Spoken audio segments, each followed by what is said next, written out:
Chapter 1849. On the deck that was gradually illuminated by the sunlight, Noah slowly walked out of the cabin and came to the bow of the ship. "Who?" A cold wind blew over, fluttering Noah's robe. Facing the cold wind, Noah stood at the bow of the airship and looked at the boundless sky. His dark and deep eyes flickered slightly. At this moment, footsteps sounded from behind Noah. Noah didn't turn around. As if he knew who it was, he continued to look into the distance. Under such circumstances, Lotus, who was wearing a witch costume, came to Noah's side and also looked into the distance. The man and woman standing side by side didn't speak immediately, as if they were enjoying the peace and quiet, they just looked into the distance. However, whether it was Noah or Lotus, they weren't looking at the scenery, but at the path they had to take next. After an unknown amount of time, Lotus spoke softly. "Just now, Lady Isalia entrusted me with a task." Hearing this, Noah wasn't surprised at all and directly said, "I can roughly guess what it is." "After all, it's not something difficult to guess." Lotus pursed her lips. "Lady Isalia wants me to search for the lost elf kings." Now, the elf kings were all liberated from the Hall of Sacrifice and regained their freedom. However, no one knew the whereabouts of the elf kings. At first, when Isalia was liberated by Lotus, the water elf king directly reincarnated in the underground maze of the abandoned city and lost her memory and power. Since that was the case, the three elven kings of fire, wind, and earth that were released by Noah should be the same as Isalia. At the cost of having their memories and powers sealed, they should have reincarnated into a corner of the human world and the elven world. Lady Isalia thinks that the most important thing is to find the three elf kings that were liberated. Lotus said. Otherwise, without the jurisdiction of the elf kings, whether it is the human world or the elf world, it may be affected. Even the elements may be completely chaotic, causing the death of many elves. The elements of the world were originally under the jurisdiction of the elf kings. Under the situation of losing so many elf kings, the elements flowing in the human world and the elf world may be out of control. This was not an alarmist thing. Moreover, with Lady Isalia's power, it is also troublesome to protect the human beings. Lotus continued. Therefore, it is absolutely necessary to find the elf kings. I know.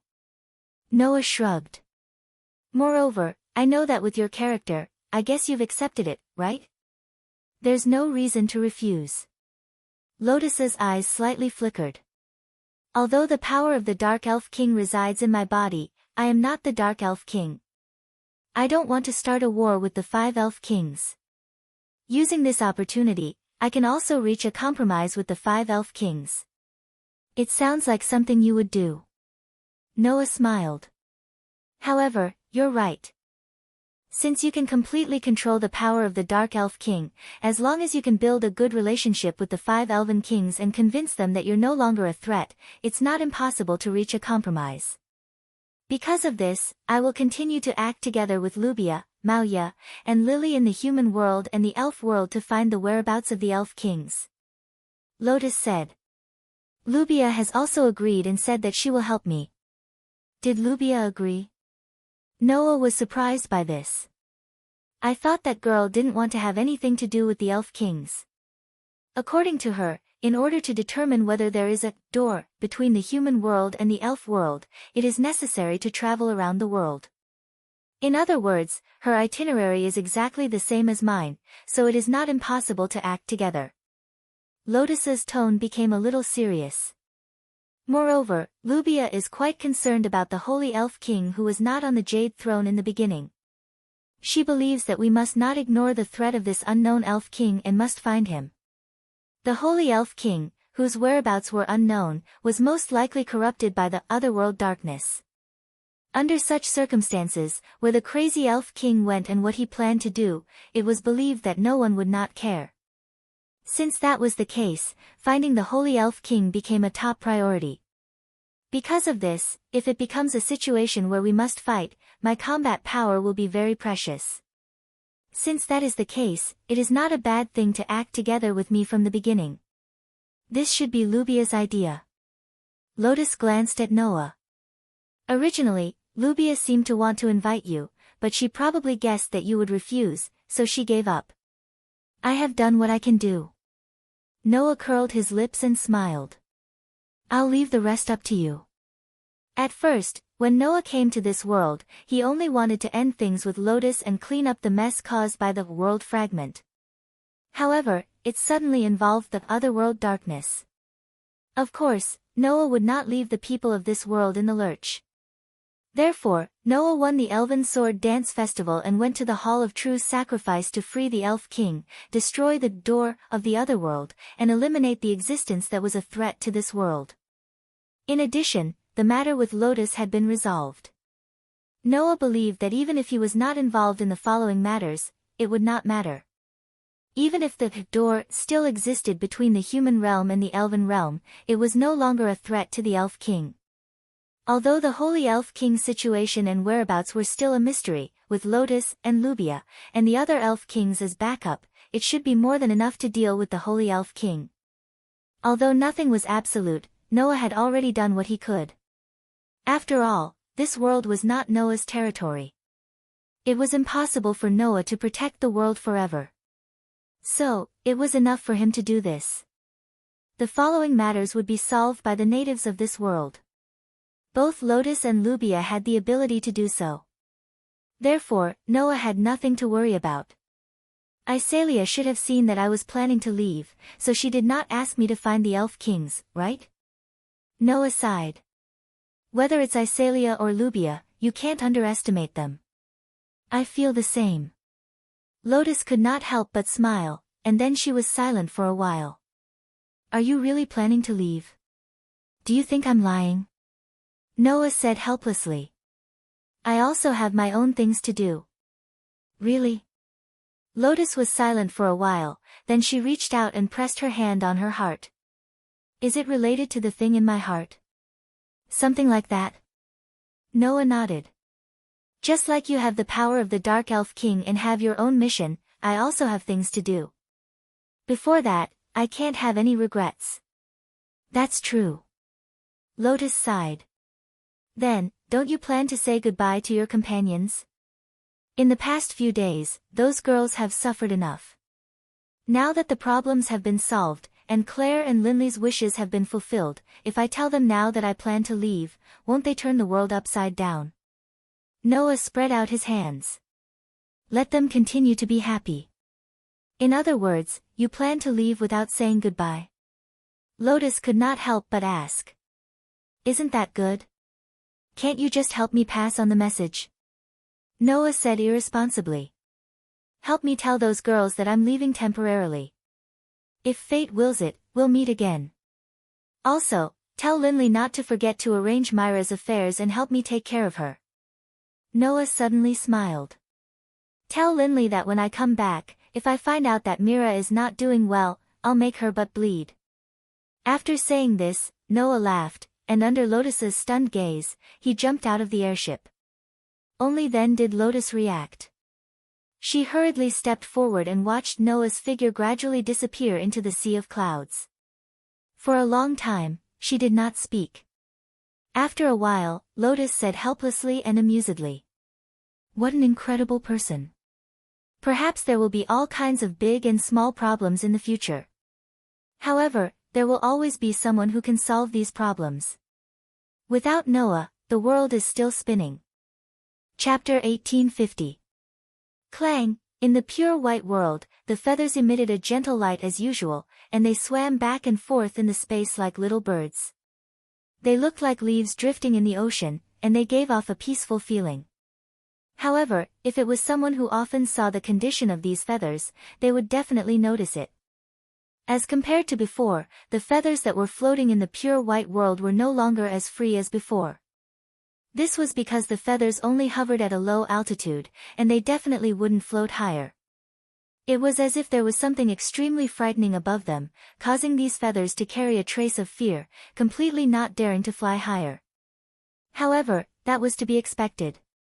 In this pure white world, high up in the sky, a fluorescent yet crystal-like curtain shrouded the area, separating the pure white world into two halves. Below was a place where feathers could float freely. Above them, however, was a hair-raising scene. There, red shadows that resembled the Grim Reaper were swimming back and forth like ghosts. There were so many of them that they were as densely packed as locusts, giving one goosebumps. Under such a situation, the feathers that represented the worlds below the crystal barrier dared not approach the sky at all. They could only hover at a low altitude like frightened little animals. Apart from that, there was another scene at a low altitude in the pure white world. An outline with 10 patterns connected to it, and a sun was imprinted in the center. There were 24 engravings on the sun, and it was a stone plate that was suspended in midair. Around the stone plate, there were strange and incomprehensible words that were rotating slowly. On both sides of the stone plate, there were 2 petite young ladies with their eyes closed. It was as if they were controlling a sparkling and translucent crystal, causing it to release bursts of white mist that fused into the stone plate bit by bit. Buzz, the sparkling and translucent crystal floated in front of the stone plate. As it spun, it released bursts of white mist that fused into the strange stone plate. The white mist first enveloped the strange stone plate, then slowly seeped into the stone plate as if it was pouring into it. As the white mist fused into the stone plate changed bit by bit. In terms of appearance, it was the change in color. The stone plate that was originally as dazzling as gold slowly turned into a pure white color under the fusion of the white mist. Although it wasn't as dazzling as before, it gave people a feeling of restraint. As for the strange and incomprehensible words that were revolving around the stone plate, they were also turning white bit by bit, as if they were gradually fusing with the surrounding pure white world, making it difficult for people to notice. However, this also proved that under the control of Gaia and Alea, Noah's power was indeed transforming bit by bit. Noah, who had returned to the world, looked at this scene.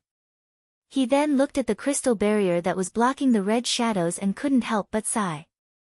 It's still not good. Although there had been some progress compared to the beginning, in terms of Noah's authority and sovereignty, the pure white color only occupied less than a quarter of the area.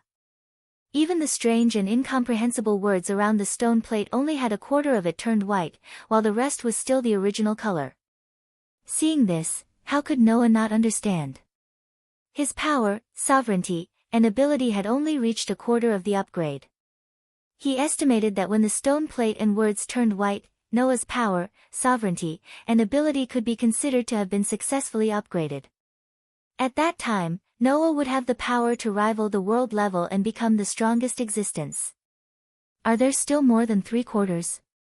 Noah's murmur made Gaia and Alea's eyelids tremble, and they immediately opened their eyes. Seeing this scene, Noah's spirit was shaken as he quickly went forward. You're awake. Hearing this, Gaia and Alea were slightly startled as they looked at each other.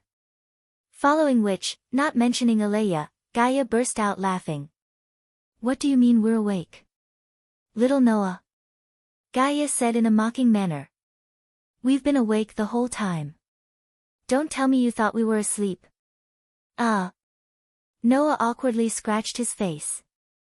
No, it's just that you've been doing your homework all this time. I thought you wouldn't open your eyes before completing the mission. We were just concentrating, Alea said expressionlessly. Although it's not difficult to help you upgrade your power, it's very difficult to control the center of the space between worlds to release the imaginative power. It requires all of your focus. After all, we're only the will of the planet and the will of humans. We can't represent the world itself, Gaia sighed. So, when we were chosen by the world as your guide, we were the ones who were extremely surprised. Moreover, we're only relying on the imaginative power to temporarily stay in the space between worlds. Originally, with our power and existence, we definitely wouldn't be able to enter here, Alea continued Gaia's words. To be able to control the center of the space between worlds like this is an extremely honorable thing for us. Is that so? Noah bitterly smiled. Then you've been concentrating on your homework. Don't you plan to rest? We have restraining powers.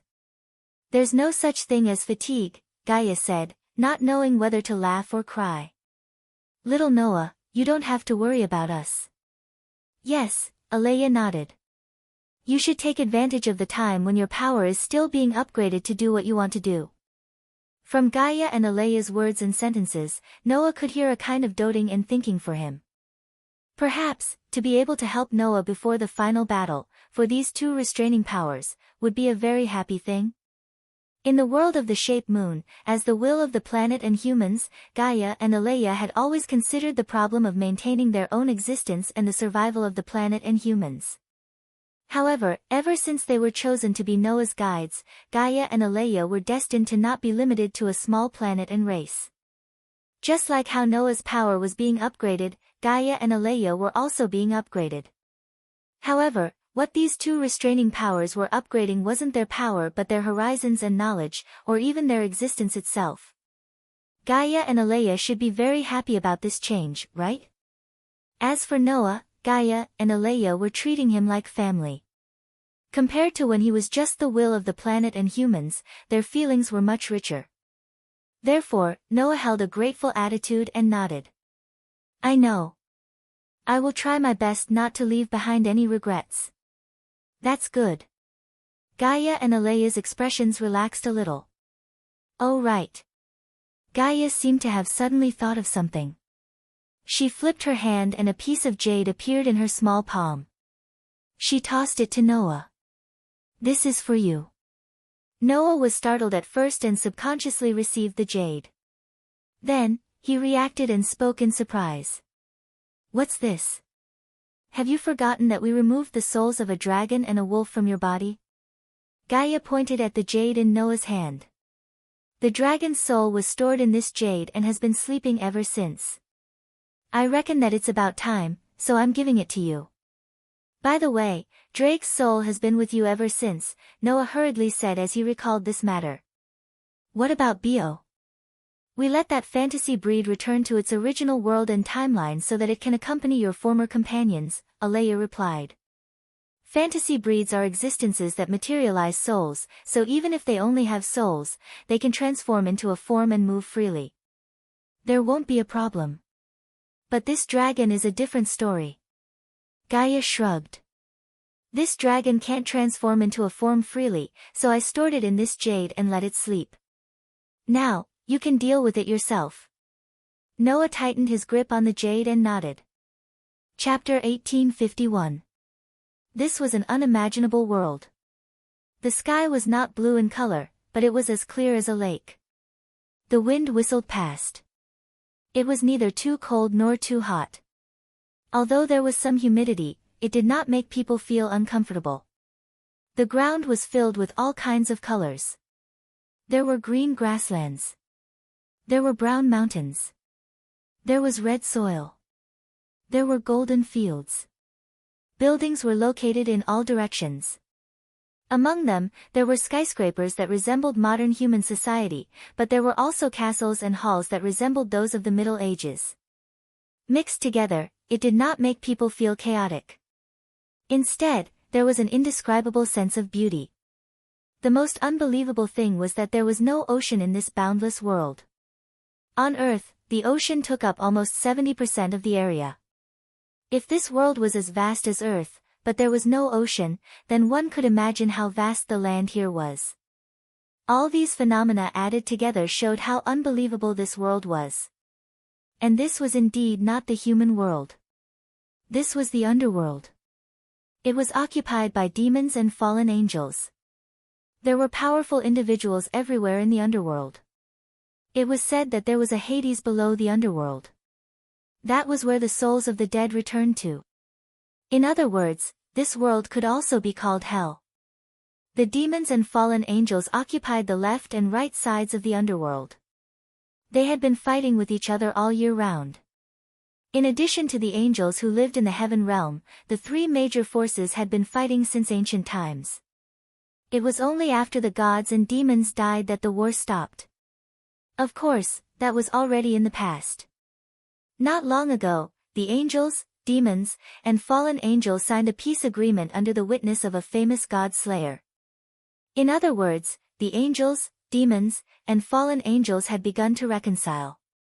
Not only did they stop fighting, but they also cooperated and shared each other's technology and information.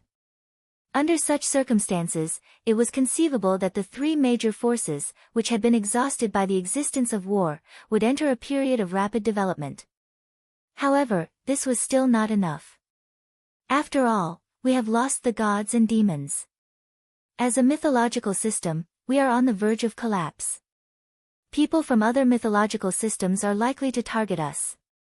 Therefore, it is necessary to negotiate with other forces. In the Demon King's territory of the underworld demons, in a vast conference room in a magnificent building, Asashel held a glass of red wine in his hand as he sat on the sofa. He spoke in a tone that sounded both casual and solemn. At present, we have contacted Norse mythology first. Next, we need to find an opportunity to sit down and talk with Greek mythology, Indian mythology, Egyptian mythology, and Celtic mythology. It is troublesome just thinking about it. Although he looked very frivolous, this middle-aged man with a bad feeling was the governor of the fallen angels. He had the highest level of fallen angels with 12 wings. In terms of status, Asashel was equivalent to the emperor of the fallen angels. In terms of strength, Asashel was not the least bit weaker than the Demon King. Therefore, no matter how frivolous the words coming out of Asashel's mouth sounded, they couldn't just ignore them. At least, Sarsex, who was present, nodded. The status of this handsome man with red hair was not lower than that of the governor of the fallen angels. As for why, the reason was very simple. Sarsex, full name Sarsex Lucifer, was the current Lucifer of the 4 demon kings and was recognized as the most powerful one among the demon kings. Needless to say, the status of the demon king was obvious. In terms of strength, perhaps very few people knew that Sarsex had long surpassed the category of the Demon King and reached the point where he could even kill gods. However, at that very moment, the terrifying existence said with a gentle expression, "Although it is troublesome, we have to talk about it. We have too many things that will be targeted by other mythological forces." Although demons, angels, and fallen angels were called the 3 major forces, they were only 3 major forces of a mythological system. The demons, angels, and fallen angels here all came from the Bible. Therefore, when the 3 major forces were combined, it was considered a complete mythological force. It was a pity that this mythological force had lost its only god. Even the 4 demon kings had all died. More than half of the high-level cadres of the fallen angels had died and could be said to be on the verge of death. In this way, other mythological forces would naturally target them. The strong preyed on the weak. The decline of a mythological force would attract the covetous eyes of other mythological forces. This was a matter of course. Because, no matter which mythological force it was, they needed to fight for territory. Of course, the territory here did not refer to the territory of every mythological force, but the territory of the human world.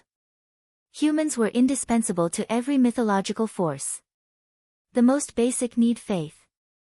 That was a need that every mythological force could not ignore. Demons, angels, and fallen angels also had territories with deep faith in the human world. Now that gods and demon kings were no longer around, other mythological forces coveted the faith occupied by demons, angels, and fallen angels. It was only natural for them to be restless. The first 4 demon kings died in the war. This is news that everyone knows. Sarsex sighed. However, the news of God's death has not been leaked so far. That's why the other mythological forces dare not make a move on us easily. After all, although there is only one God in our mythology, the God of the Bible is indeed very impressive. He alone occupies the position of a mythological God. Naturally, other forces would not dare to act rashly. Asashel swirled the red wine in his glass. Now, the God of the Bible is dead. If you demons had not elected new demon kings, and each of them is not weaker than the first 4 demon kings, and that guy Michael is quite capable and can deal with the gods of the other mythological forces, I'm afraid that some guys would not be able to hold themselves back and would have made a move on us long ago. However, the most important thing is that we have a god slayer on our side. Sarsex suddenly smiled. The news of God's death has been known by the other forces, but the news of a God Slayer on our side has also spread at the same time. There should be many mythological forces who are hesitant about this, right? In addition, this God Slayer is the current Red Dragon Emperor. Such a joking combination must have made those gods who are afraid of death worry, right? Asashel laughed as well. Well, there are people who scoff at the so-called God Slayer, but it's better to be safe than sorry. Which god is worried that if they die, the entire mythological system will be affected, so none of them dare to come over. Thanks to this, we have reached an agreement with the Nordic side. Sarsex raised his glass of red wine. This is already quite a big gain. Although the other side also came for the God Slayer at the beginning. Asashel shrugged. We just seized this opportunity to talk to Odin. I didn't expect it to really work out. Unfortunately, a lot of things happened in the middle. Sarsex sighed. In short, if we can reach an agreement with the Nordic side, then the other mythological forces will not dare to really make a move on us. There is no way to put an end to some small troubles. Asashel narrowed his eyes. I'm not afraid of them coming openly, but I'm afraid of them coming in the dark. This sentence, coming from you, the governor of the fallen angels, is really persuasive. Sarsex smiled bitterly. But you're right, we still can't relax. Michael is already in contact with the gods in Greece, right? Asashel nodded. We'll leave the Greek side to Michael for the time being, and we'll strengthen our defenses here for the time being. Sarsex nodded as well. At this moment, a small magic array flashed in front of Sarsex. It was a magic array for communication. Sarsex leaned over and listened for a while. After a while, a look of joy appeared on his face. Noah is back. Hearing this, Asashel's eyes lit up as well. That guy has disappeared for a whole month. Is he finally willing to come back? Chapter 1852. The Underworld, the Jemengli Domain. As a pure-blooded demon family that had been passed down since ancient times, the Jemengli family had a very vast territory. There was no ocean in the underworld, and the number of demons and fallen angels was much less than that of humans. The great wars since ancient times had caused many pure-blooded demons and fallen angels to die, causing the value of land in the underworld to not be as high as in the human world. The territory allocated to the pure-blooded demon families was surprisingly large. Other things aside, the territory of the Jemengli family was as large as an island nation. In this situation, the head of the Jemengli family could be called the king of a country in the human world. However, at this moment, in the main residence of the Jumanli family, who was like a king of a country, was passionately chatting with Noah, who was sitting across from him, in a guest hall. I heard that you've been training for the past month. There aren't many young demons as hardworking as you. Not to mention young demons, even those who have lived for a long time don't have such a concept. If possible, I really hope that other demons can learn from you. Hearing this, Noah could only smile sheepishly. The heavens took pity on him. In the past month, Noah had not been training, but traveling in various worlds. However, in other worlds, Noah had also been training, so it could not be said that it was wrong. The reason why the head of the Jemengli family said this was because Noah had found an excuse before leaving this world. At that time, Noah had just fought with Orpheus, and he immediately expressed that he wanted to leave. The battle between Noah and Orpheus was only known to the 4 demon kings, Athaziel, Laius, and their dependents.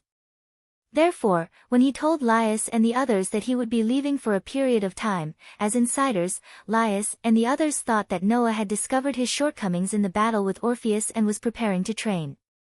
At that time, Noah did not explain in particular, so everyone thought that Noah really intended to train for a period of time. Although Jemengli didn't know about the battle between Noah and Orpheus, he knew that Noah was preparing to cultivate in the netherworld for a period of time, which was why he said that. Sazax has been talking to me about you all this time. He said that the reason why the other mythological system factions haven't done anything to us after learning that the gods here are no longer around is largely because of you, Jemengli said with a sigh. It's such a blessing for my Laius to be your fiancé. So, in this world, Noah and Laius were engaged. Although Noah and Laius did not deny the engagement to prevent their family members from marrying into other pure-blood demon families on their own accord, it was more of an act than anything else. Still, the Gimli family seemed to be looking forward to the engagement. Noah felt that if this continued, the fake would become real. He felt that it was about time, so he spoke to Jumanli. Well, actually, Laius and I, just as Noah was about to confess everything, the door to the living room opened. Oh. Azashel looked at Noah with a wicked smile on his face. You're really back. Father. Sazax first greeted Jemengli before turning his gaze to Noah with a smile. You're finally back. If you hadn't come back, Laius might have sent someone to look for you. I've just returned too. Noah spread his hands, his attitude towards Sazax and Azashel became casual. Laius should have returned to the human world, right? After all, the summer vacation ended after you left. She still has to go to school, so she naturally has to go back to school. Sazax chattered as he approached. Speaking of which, you're still a teacher in Laius' school. The summer vacation is over, don't you have to report? I'm just a little infirmary teacher. I don't have any actual classes to attend, so it's fine. Noah pursed his lips. Of course, I've also asked Laius to help me apply for leave. It's fine. Being a teacher is so leisurely. I want to try being a teacher too. Azashel sat opposite Noah and complained. While you're so leisurely, we've been so busy. Is that so? Noah immediately asked. Did anything special happen during this time? Something big did happen, Sazax said as he sat down as well. It has something to do with you too. How about you listen in? It has something to do with me too. Noah raised his eyebrows slightly. Seeing that Noah, Sazax, and Azashel were about to talk about something important, Jemengli stood up. In that case, I won't disturb you from talking about business. Please make yourselves at home. With that, Jemengli immediately retreated. Then, Sazax and Azashel explained to Noah an important thing that had happened in the past month. During Noah's temporary absence for a month, different things did happen, big and small. And among these things, the most noteworthy one was the visit of the Norse main god, Odin. After the peace agreement was concluded, demons, angels, and fallen angels began to contact the forces of other mythological systems. The main purpose was naturally to achieve true peace so that the existences of the various mythological systems would no longer fight. However, no matter which mythological force it was not so easy to conclude an agreement. In order to compete for faith and resources, each mythological system was quite exclusive. Therefore, when they first came into contact with the forces of other mythological systems, they hit a wall everywhere. The only exception was Norse mythology. As the main god of Norse mythology, Odin did not refuse the contact here. Instead, he took the initiative to propose a visit here. According to Azashel, in the beginning, Odin's visit was only for Noah, the god slayer. For those who were called gods, they really had to pay attention to the existence that could kill gods. Odin's visit was probably to confirm whether Noah, the god slayer, really existed. Unfortunately, at that time, Noah had already left. But Odin's visit also gave Sazax and Azashel a chance. In the end, under the persuasion of Sazax and Azashel, Odin finally agreed to conclude a peace agreement. However, just like when demons, angels, and fallen angels reached a peace agreement with each other, there were also many people who opposed it internally. In Norse, gods who refused to contact the other mythological forces also existed. Among them, there was even a god who launched a large-scale attack in order to destroy the peace agreement. Loki. The evil god of Norse mythology who was Odin's sworn brother. This evil god was a member of the extremely exclusive gods. For Odin, who took the initiative to contact the other mythological forces and even intended to conclude a peace agreement, Loki was extremely dissatisfied and even had the intention to kill. He actually brought Fenrir and a large number of legendary monsters that he had created and launched a large-scale attack. Fenrir? Noah said in surprise. Don't tell me you're referring to the Fenrir with the title of the God-Slayer Wolf? The Fenrir here was not Linley's magic ice elf, but the most famous magical beast in Norse mythology. Legend had it that when it opened its mouth, its upper jaw and lower jaw could hold up heaven and earth. Legend had it that because its personality was too fierce, it was imprisoned by the dwarves. Legend had it that it escaped at the end of the world and swallowed the sun and the main god Odin in one bite. Legend had it that it was the culprit that caused Norse's greatest tragedy, the twilight of the gods. Its father was the evil god Loki. However, its power surpassed that of the gods, including Loki. If one was hit by its sharp teeth and claws, even a god would not be able to avoid death. Therefore, it was also known as the God-Slayer Wolf. In the box, Fenrir was one of the final trials of humans. In this world, Fenrir was ranked in the top 10 of the world's top powerhouses. Such an existence, together with a god and a large number of legendary monsters, launched a large-scale attack. The disaster caused by that was not a joke, right? Then how did you repel Fenrir?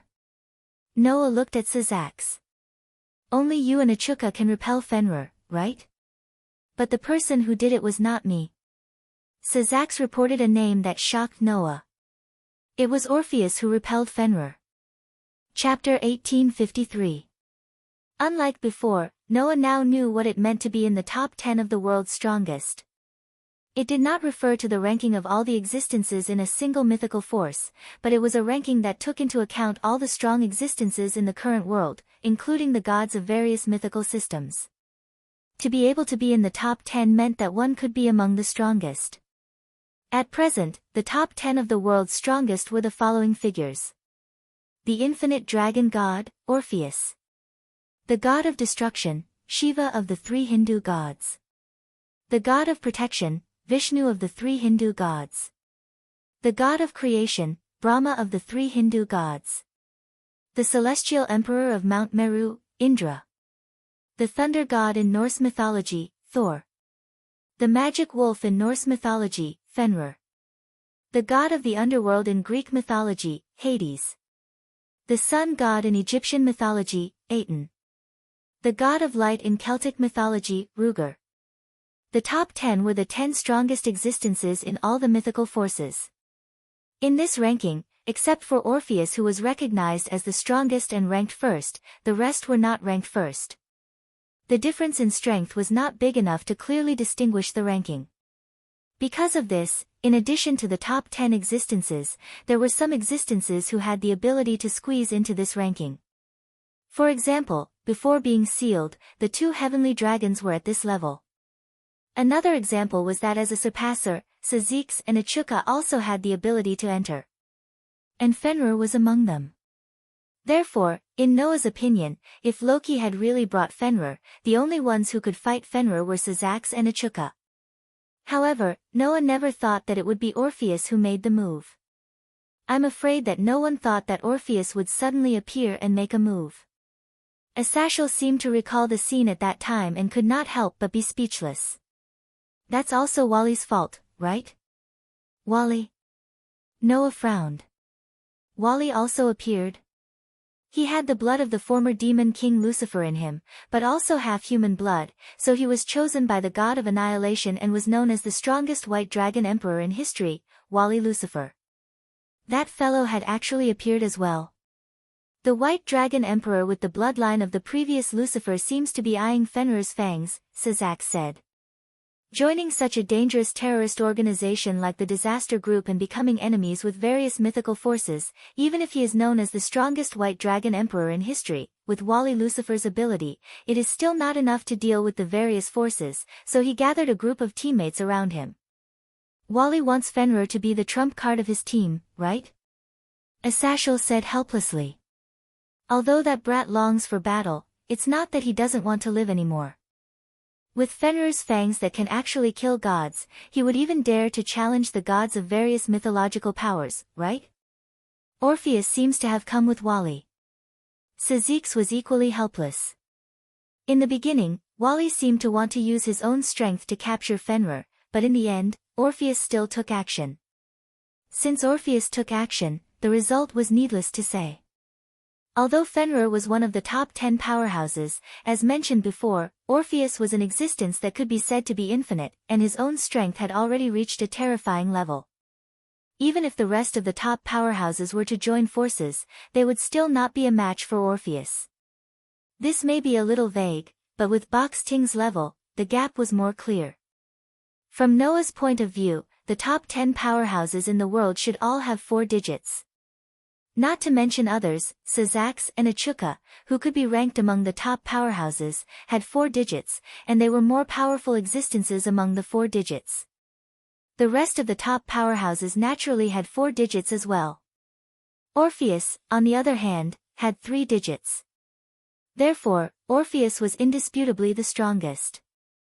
In the beginning, even Noah, who had mastered the ability to use 2 clones at the same time, was defeated after facing Orpheus. He was on the verge of death and was almost killed. Against such an existence, there was only one result for Fenrir. A wolf that could slay a god was almost killed by Orpheus, Asashel lamented. You definitely can't imagine the scene at that time. My eyeballs almost fell out when I saw it. Orpheus lives up to his reputation as the most powerful dragon god, an existence that even gods and demon kings fear.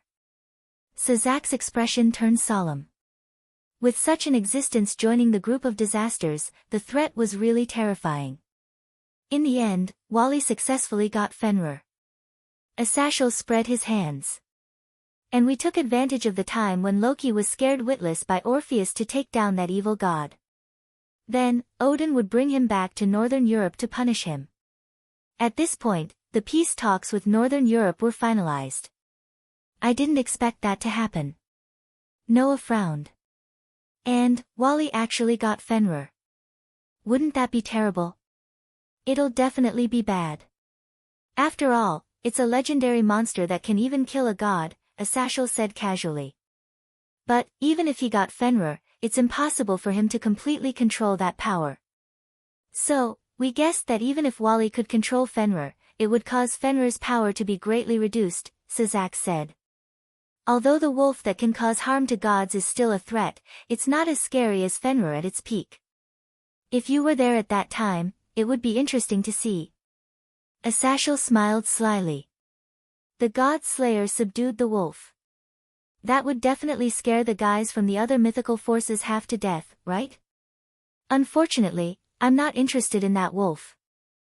Noah pursed his lips and then thought of a problem. By the way, why do you say that this has something to do with me? Is it because Odin came for me? Sazax and Asashel looked at each other. Although Wally is a member of the group of disasters, it's impossible for him to take the leader with him, right? Asashel said. According to that guy, the reason why Orpheus followed him was entirely because Orpheus thought that if he acted with Wally, there was a high chance that he could cross paths with you. After all, you are the Red Dragon Emperor, and Wally is the White Dragon Emperor. The 2 dragons have been enemies since ancient times. That kind of relationship is like fate. It's absolutely impossible for you not to meet. Sazax looked at Noah. And Orpheus seems to be very interested in you, so he followed Wally. He only attacked Fenrir because it was convenient. That's what the White Dragon Emperor told us. Noah was speechless for a moment. It turned out that the reason why the top 10 powerhouses in the world had such a tragedy was all because of him. Moreover, it was in the form of being easily dealt with. In this world, Orpheus was the only one who could easily deal with an existence that was one of the more powerful ones among the 4-digit figures. However, Noah heard that in this world, there was actually an existence as powerful as Orpheus, or even more powerful than him. However, it was basically impossible for that existence to appear in this world. It did not even belong to this world, so Orpheus was the strongest. If it weren't for Orpheus, to deal with Fenrir, I guess Sazax and Achuka would have to take action. However, by the time Sazax and Achuka arrived, we would have been long dead. Asashel scratched his cheek. By the way, At that time, except for a few higher-ups of the fallen angels, including me, who fought against Loki and Fenrir, the rest were only Leah's and her family. Leah's? Noah was shocked. Let them fight against the god and the god-slaying wolf? Are you crazy? It can't be helped. No one thought that the Lord Evil God would descend with the famous god-slaying wolf. Asashel spread his hands. In addition, Leah's family has been frequently fighting against the terrorists of the Calamity Squad during this period of time. The pressure is probably not small. So, it's better for you to hurry back to your school and take charge. Noah sighed. He had encountered troubled times. Chapter 1854. After talking to Sazax and Asashel, Noah decided to return to the academy the next day. Frankly speaking, Noah was neither a demon nor an angel nor a fallen angel. At the same time, he was not a member of any other mythical faction. There was no reason for him to act on behalf of any faction. However, just because he did not belong to any faction did not mean that Noah could not be close to people from other factions. Leah's, Sang Na, and the two girls' families were all Noah's students.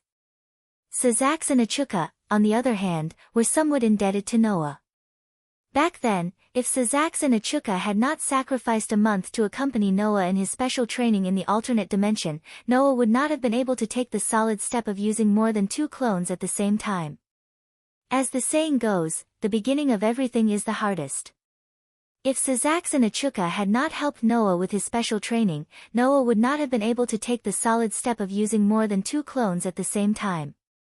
Then, he would not have been able to achieve the results of using 3, 4, or even 5 clones at the same time. Moreover, for Noah's special training, Asashel had also done his best to arrange things for Noah. He contacted Sazax and Achuka, prepared the alternate dimension, and even took on the roles of the 2 demon kings. Noah would not have been able to carry out the special training as well. With all these factors added together, Noah's side was very obvious even though he did not join any faction. It was not impossible to stay out of it, but it was up to Noah whether he was willing to do so. And would Noah be willing to watch Leah's and the other girls fight hard while he, the teacher, watched from the sidelines? The answer was naturally no. With that in mind, Noah had to at least return to Colt King Academy to oversee things and help Leah's and the others come up with plans. He also had to watch from the back to prevent the girls from dying prematurely. Sazax and Asashel probably asked Noah to return to the academy to oversee things because of his good relationship with Leah's and the others. Otherwise, with Noah's power, Sazax and Asashel could have asked him to do something more beneficial for the 3 factions instead of guarding 2 young pure-blooded demons and their families. In other words, while Sazax and Asashel valued Noah's strength and ability, they did not have the intention of using him. Noah was well aware of that, and simply decided to return to the academy. But before that, there was one more thing Noah wanted to do. Noah returned to the room where he had lived for a while under the guidance of Gemengli's servant. As soon as Noah returned to his room, he took out the gift card. As the gift card flashed, a piece of dragon jade appeared in his hand. Clang! Almost at the same time, the dragon jade lit up like a crystal ball, its color becoming brighter. Looking at this scene, Noah smiled faintly and said, "Don't worry. How do you feel, Drake?" As soon as he spoke, an incomparably heavy voice came from the dragon jade. "Compared to when I fused into your soul, although I'm now living as a host in the jade, I feel much more free. At least I won't be forced into a deep sleep when you don't need my power. Should I say that this situation is good?" Speaking of which, ever since he met Noah, Drake had indeed been in a tragic situation. Because his power had fully fused with Noah's authority, Drake was also fused into Noah's soul.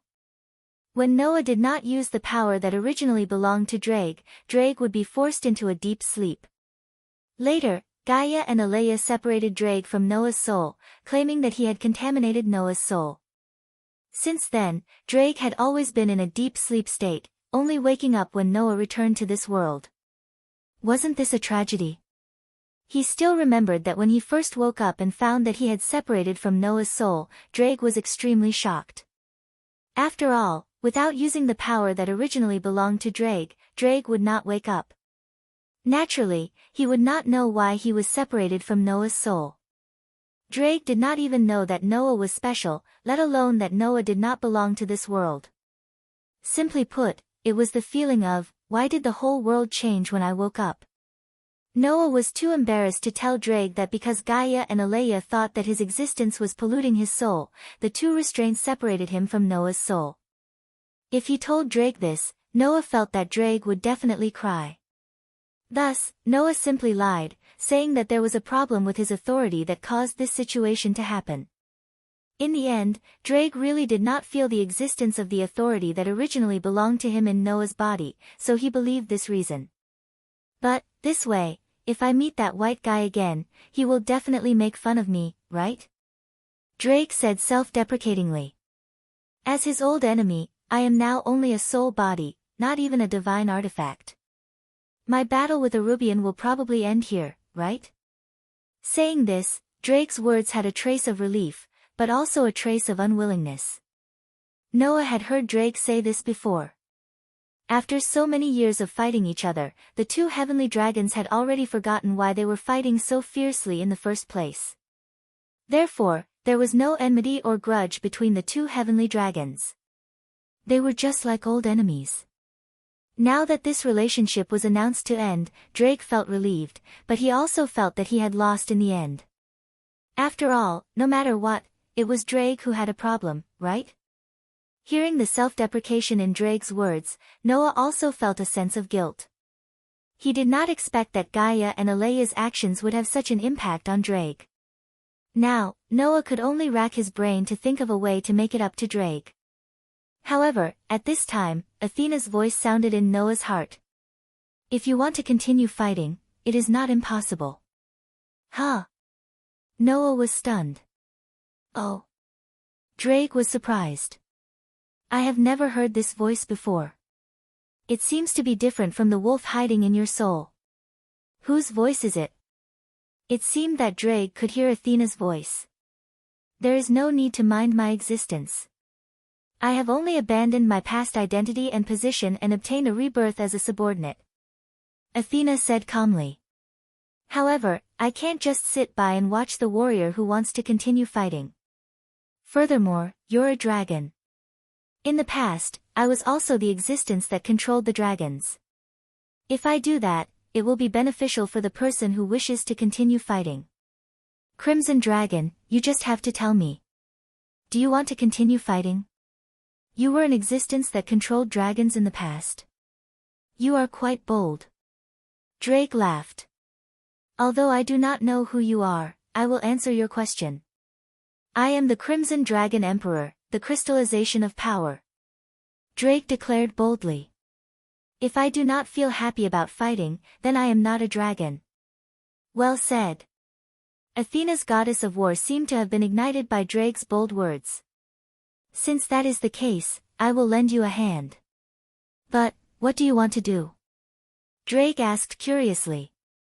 In my current state, it will be difficult for me to fight, right? It's simple. Just return to your original state, Athena said. In other words, return to the state of a divine artifact. Return to the state of a divine artifact. Drake was shocked. Return to the state of a divine artifact. Noah could not help but exclaim. Can you do that? Athena? Based on the current situation, it shouldn't be too difficult to do so, Athena said. My beloved, have you forgotten that you once obtained the method to create a divine artifact from the 12-winged fallen angel? After hearing Athena's words, Noah suddenly remembered.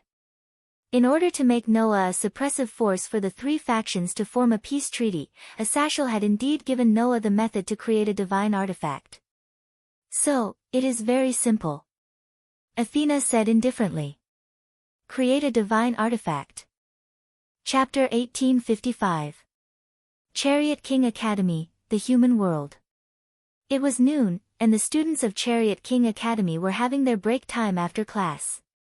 Even if one were to look in from outside the academy gates, they could clearly see the students in Chariot King Academy's uniform gathered in groups of 2s and 3s. They were either eating lunch on benches, or spreading cloth on the lawn as they chatted. It was a lively scene. Laughter and chatter could be heard from the academy. The midday sun shone warmly on each of the students. The scene of the students laughing under the sun made people feel warm from the bottom of their hearts, and they were strongly aware of the beauty of campus life.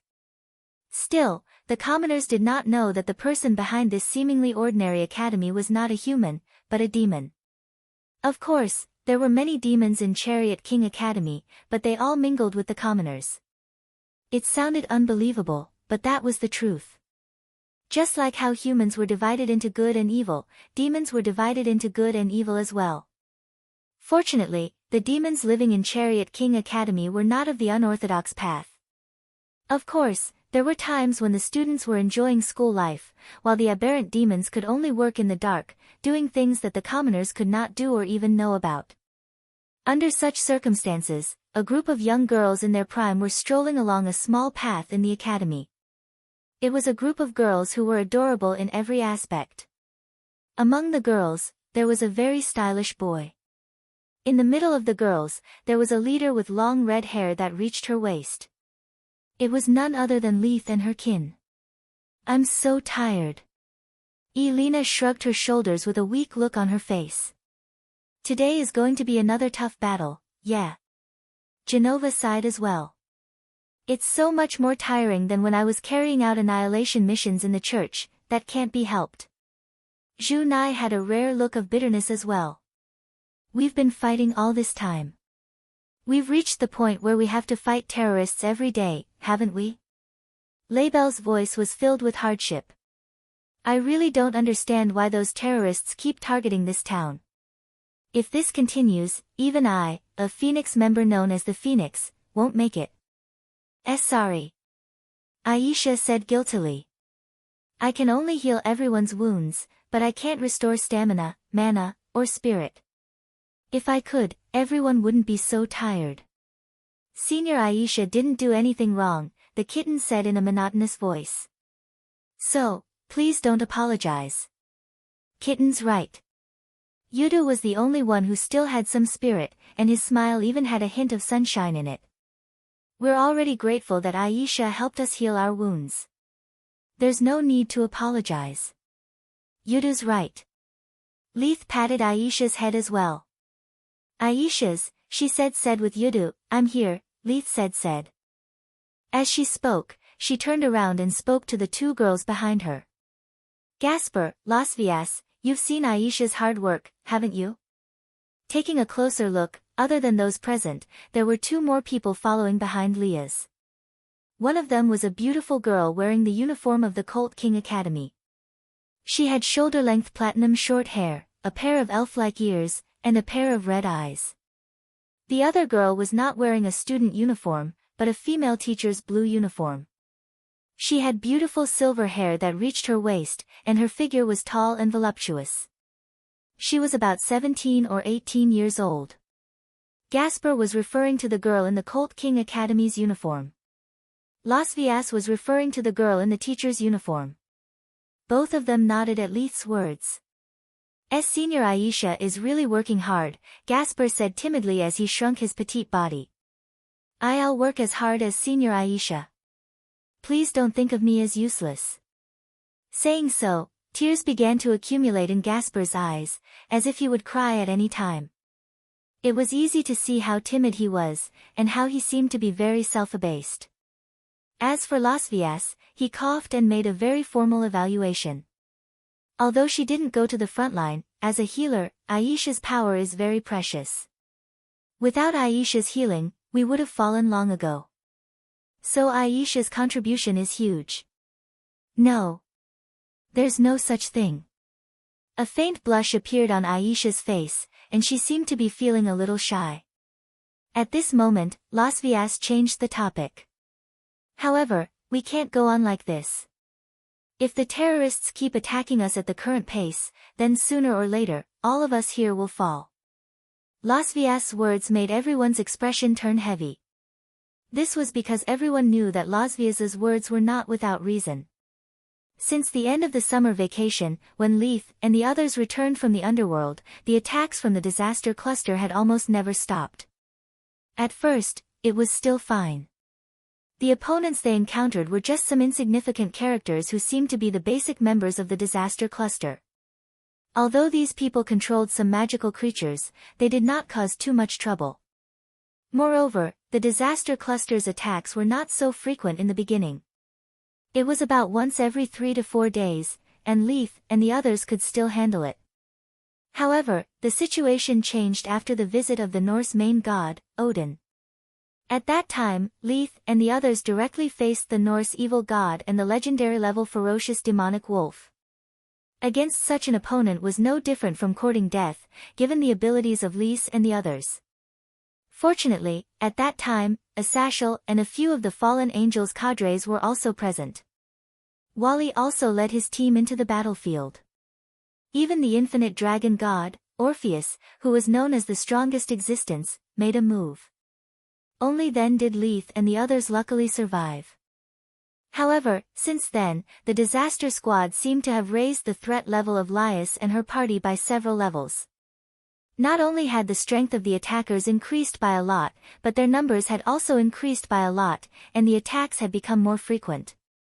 Among them, there were even individuals who had divine artifacts and people who could use magic and magic. After being attacked continuously, even Leith and the others felt that they could not hold on for much longer. The fact that we survived the hands of a god, and even the top 10 demonic wolves in the world, seems to have made us dangerous in the eyes of the terrorists. LaBelle sighed. Undoubtedly, there was almost nothing we could do to help at that time. We were only responsible for annihilating the mass-produced monsters brought by Loki. The monsters created by a god, even if they were mass-produced, and each of them was much weaker than an existence like Fenrir, we could deal with them. That also raised our evaluation in the hearts of the terrorists. Zhu Nai shook his head. No, just being able to survive such a battlefield is enough to raise our evaluation a lot. In fact, not only among the terrorists, but also in the demon realm, the evaluation of Minister Leith has also risen a lot. Yudu smiled slightly. The higher-ups have begun to look at the minister in a new light, thinking that if the minister were to debut in the future, she would definitely have great achievements, so it's not all a bad thing. That's true. Leith smiled and pulled herself together. All right, my lovely dependents. Although it will be very tiring, we still have to keep our spirits up. We can't let others think that we, the Jumanli dependents, can't even survive this little ordeal. Do you understand? Yes. Everyone's spirits were suddenly lifted, and they responded loudly. At this moment, a chuckle sounded. Seeing that you can still be so energetic, probably even the terrorists will feel afraid, right? Chapter 1856. The sudden voice startled everyone in the group. Then, everyone saw it. At the front of the path, a young man wearing a black shirt, black pants, and a white coat, dressed like an ordinary person, was waving at them. Apart from Gasper and Lasvia's, everyone else's eyes widened when they saw the young man, and their expressions changed. Teacher Isha and Xiao Mao both cried out in surprise. Lord Noah. Labelle covered her mouth, and a look of joy appeared in her eyes. Laius, Zhu Nai, Irina, Genova, and Yudu were also surprised and delighted. Only Gasper and Los Villas looked at Noah in surprise. Then, the group of people ran in the direction of Noah. Teacher Isha hugged Noah's arm happily. You're back. Teacher. Kitten's expression was as emotionless as usual, but her voice was a little louder than usual. Welcome back. You're finally back. Leia's led the rest of her kin to Noah's side. When did you come back? I've just returned to the Gemenglis' house yesterday and stayed there for a night. It was only this morning that I asked Sazax to activate the teleportation circle so that I could return to the Supernatural Research Department's office. Noah stroked Aisha and the kittens' heads before looking at Laius. It's been a month since I last saw you. Looks like you've had a harder time than I thought. As he said that, Noah noticed Gasper and Los Villas, and asked curiously. And there are some unfamiliar faces? Let me introduce them to you, teacher. Laius smiled and turned to point at Gasper and Los Villas. Both of them are my kin, Yizichin said. Los Valles stepped forward as Laius's voice trailed off. Greetings, I'm Los Valles, Laius Gimli's rook. I've heard a lot about you, my lady. Los Valles is like Teacher Noah, a teacher at Full King Academy. He just became my kin not long ago. Laius's lips curled up slightly. And Los Valles' true identity is the Norse Valkyrie. Valkyrie? Noah looked at Los Valles in surprise. The Valkyrie was a demigod in Norse mythology, also known as the Valkyrie. The Valkyrie in Norse mythology meant the glutton for corpses, which slowly evolved into the woman who chooses the dead in battle, and even the dream lover who appears in front of the hero's eyes. As the name suggested, the Valkyrie was a divine clan that had a close relationship with the dead and heroes. Some of them were the daughters of kings from the human realm, some were the children of Odin, and some were warriors who swore to serve the gods and were chosen by the gods to ascend to the heavens. Their main job was to lead the souls of the heroes who died on the battlefield to the Hall of Valor so that the heroes could become heroic spirits and fight for the gods. Therefore, in Norse mythology, the Valkyrie was a very famous deity. Although she was only a demigod and her power was far inferior to those real deities, in terms of fame, the Valkyrie was even more famous than many deities in Norse mythology. Everyone often thought that the men chosen by the Valkyrie had the potential to become powerful warriors even if they were not heroes. In fact, in Norse mythology, many men who mated with the Valkyrie did indeed have extraordinary fame and combat strength. Some even became partners with heroic spirits and wrote many beautiful stories together. As the saying went, every hero had an excellent woman by his side. The Valkyrie, who had a close relationship with the heroes, was almost the perfect embodiment of this saying.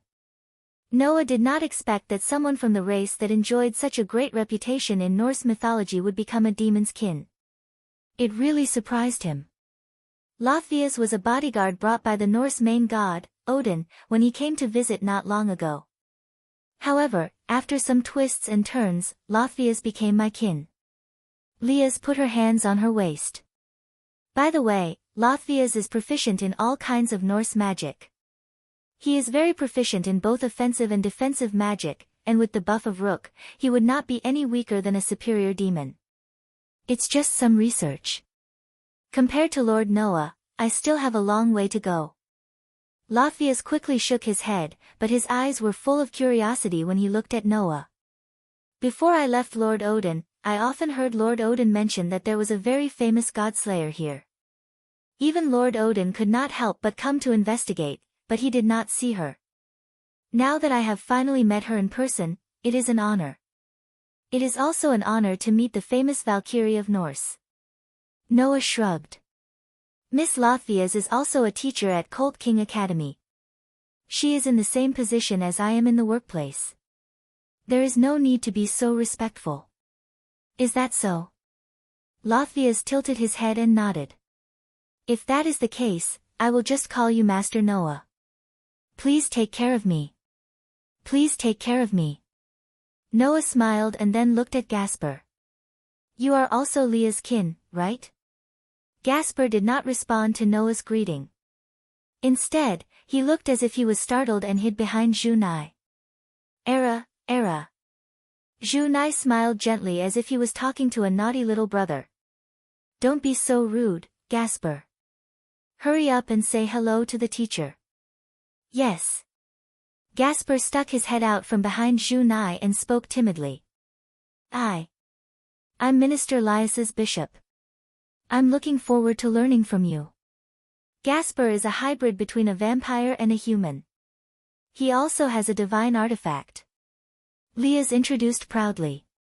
A divine artifact that can freeze the time of everything within its field of vision, forbidden Baylor view. Freeze time. Noah raised an eyebrow. There is such a divine artifact.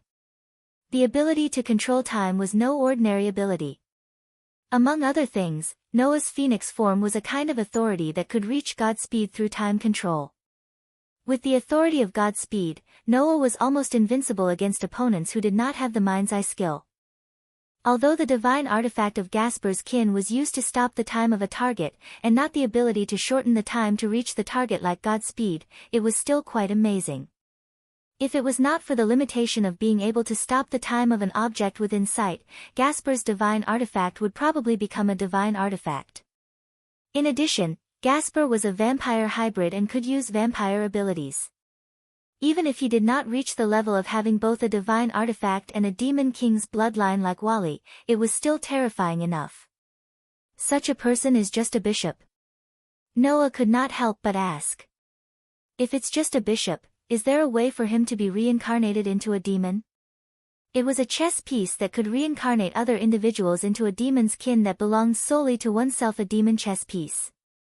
It was a chess piece that could determine its value based on the reincarnated target's various abilities, talents, and strength. Among all the chess pieces, the value of the bishop piece was the same as the value of the knight piece, which was only equivalent to 3 pawn pieces. Back then, even Isha and Irina had to use 4 pawns to successfully reincarnate. How could this mixed blood, who had the abilities of a vampire and such a powerful artifact, be able to successfully reincarnate with just 1 bishop? With Gasper's value, in Noah's opinion, let alone a bishop equivalent to 3 pawns, even a rook equivalent to 5 pawns wouldn't be able to successfully reincarnate, right? Unless it's a queen that's worth 9 pawn soldiers. Otherwise, there should be no way for Gasper to successfully reincarnate. What was going on? Chapter 1857. Looking at Gasper, who was timidly hiding behind Zhu Nai and did not even dare to look him in the eye, Noah found it hard to believe that this guy would have such a foul artifact, and that he was a vampire that lived on blood. Was this the so-called, you can't judge a book by its cover? However, how did Gasper use the bishop's pawn to successfully reincarnate into a demon? After thinking about it, Noah could only think of a special situation. Could it be that this child did not use an ordinary demon pawn, but a mutated pawn? A mutated pawn. As the name suggested, it was some mutated individuals among the demon pawns. They were no different from ordinary demon pawns, but there was only one difference. That was, even if the reincarnation target was extremely valuable, this value could be ignored, and a target that required multiple pawns to be reincarnated could be solved with only 1. This kind of rare pawn was not uncommon. Among the superior demons who could have their own kin and pawns, the probability of them appearing was about 1 in 10. This Gasper was probably reincarnated using a mutated demon pawn, right? That's right, I have a mutated bishop pawn in my hand, and Gasper used that pawn to reincarnate. Liaz confirmed Noah's guess. Gasper is indeed very talented, but his only flaw is that he is very timid and dangerous. Dangerous? Noah blinked. How do you say that? Simply put, Gasper could not control his artifact. Zhu Nai helped Liaz explain. Gasper has a very powerful potential. Even if he does nothing, his strength is increasing every day, but he is completely unable to control it freely. Lord Sazax thinks that this is very dangerous, and the higher-ups of the demon's side also think that if Gasper is left alone, his ability will go berserk, so Gasper has been sealed in the room before. Yudu continued Zhu Nai's words. However, recently, the minister's evaluation has risen a lot, and the higher-ups think that the current minister may be able to control Gasper, so they let the minister unseal Gasper. In that case, Liaz did say before that she already had a bishop. Now it seemed that the bishop was Gasper, and the reason why he had not appeared all this time was because he did not control his power well and was sealed. Now, as Liaz grew and her rating rose, the title of bishop was finally unsealed. Thanks to everyone's help, Gasper can now more or less control his artifact. At least he can ensure that he will not unconsciously activate his ability in his daily life. Liaz Gasper's head. All that's left is to wait for Gasper to be able to activate his power and use his abilities on his own in battle. Yes, yes. Gasper shrunk his neck, but he mustered up his courage. I'll work. The Gasper's people's side suddenly sighed. The corner of Noah's lips curled up as he looked at Liaz and the other Jamanli's kin. In the demon world, as long as one was a superior demon, one could obtain a demon pawn, become a king, and obtain a family. Among these pawns, excluding the king, the remaining ones were a queen, 2 rooks, 2 bishops, 2 knights, and 8 pawns. And the Gasper's people gathered in front of Noah all had their own pawns. King, Leah's Gasper. Queen, Himajima Junai. Rook, Tashiro Bayon. Rook, Los Vias. Bishop, Rebel Phoenix. Bishop, Gasper. Knight, Genova. Knight, Kiba Yuto. Pawn, x4, Wisteria Irina. Pawn, x4, Aisha Aljet. At this point, Leah's demon pawns were all used up, and all her family members were gathered. This also proved that Leah's truly had the ability to take charge, and was no longer the little princess of the Gasper family. Next, in the battle against the Disaster Squad, the Gasper's people should be able to shine, right? At least, Noah, with his superb senses, could feel it very clearly. With Leah's in the lead, whether it was Junai, Kitten, Labelle, Genova, Irina, Aisha, or Yuto, the aura of the group was much stronger than before. Come to think of it, in this month of continuous fighting against the Disaster Squad terrorists, these people's strength should have been sufficiently improved, right? Moreover, Los Vias and Gasper's aura were also extraordinary. Although Gasper's aura was still very unstable, and he had not completely controlled his divine artifact, among the Gasper's people, she was probably the one with the most potential and talent. Therefore, the future of the Gasper's people could still be slightly looked forward to.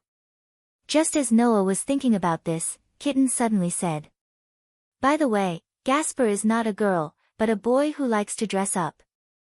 Teacher, don't get it wrong. When this sentence jumped out of Kitten's mouth and into Noah's ears, Noah was completely stunned.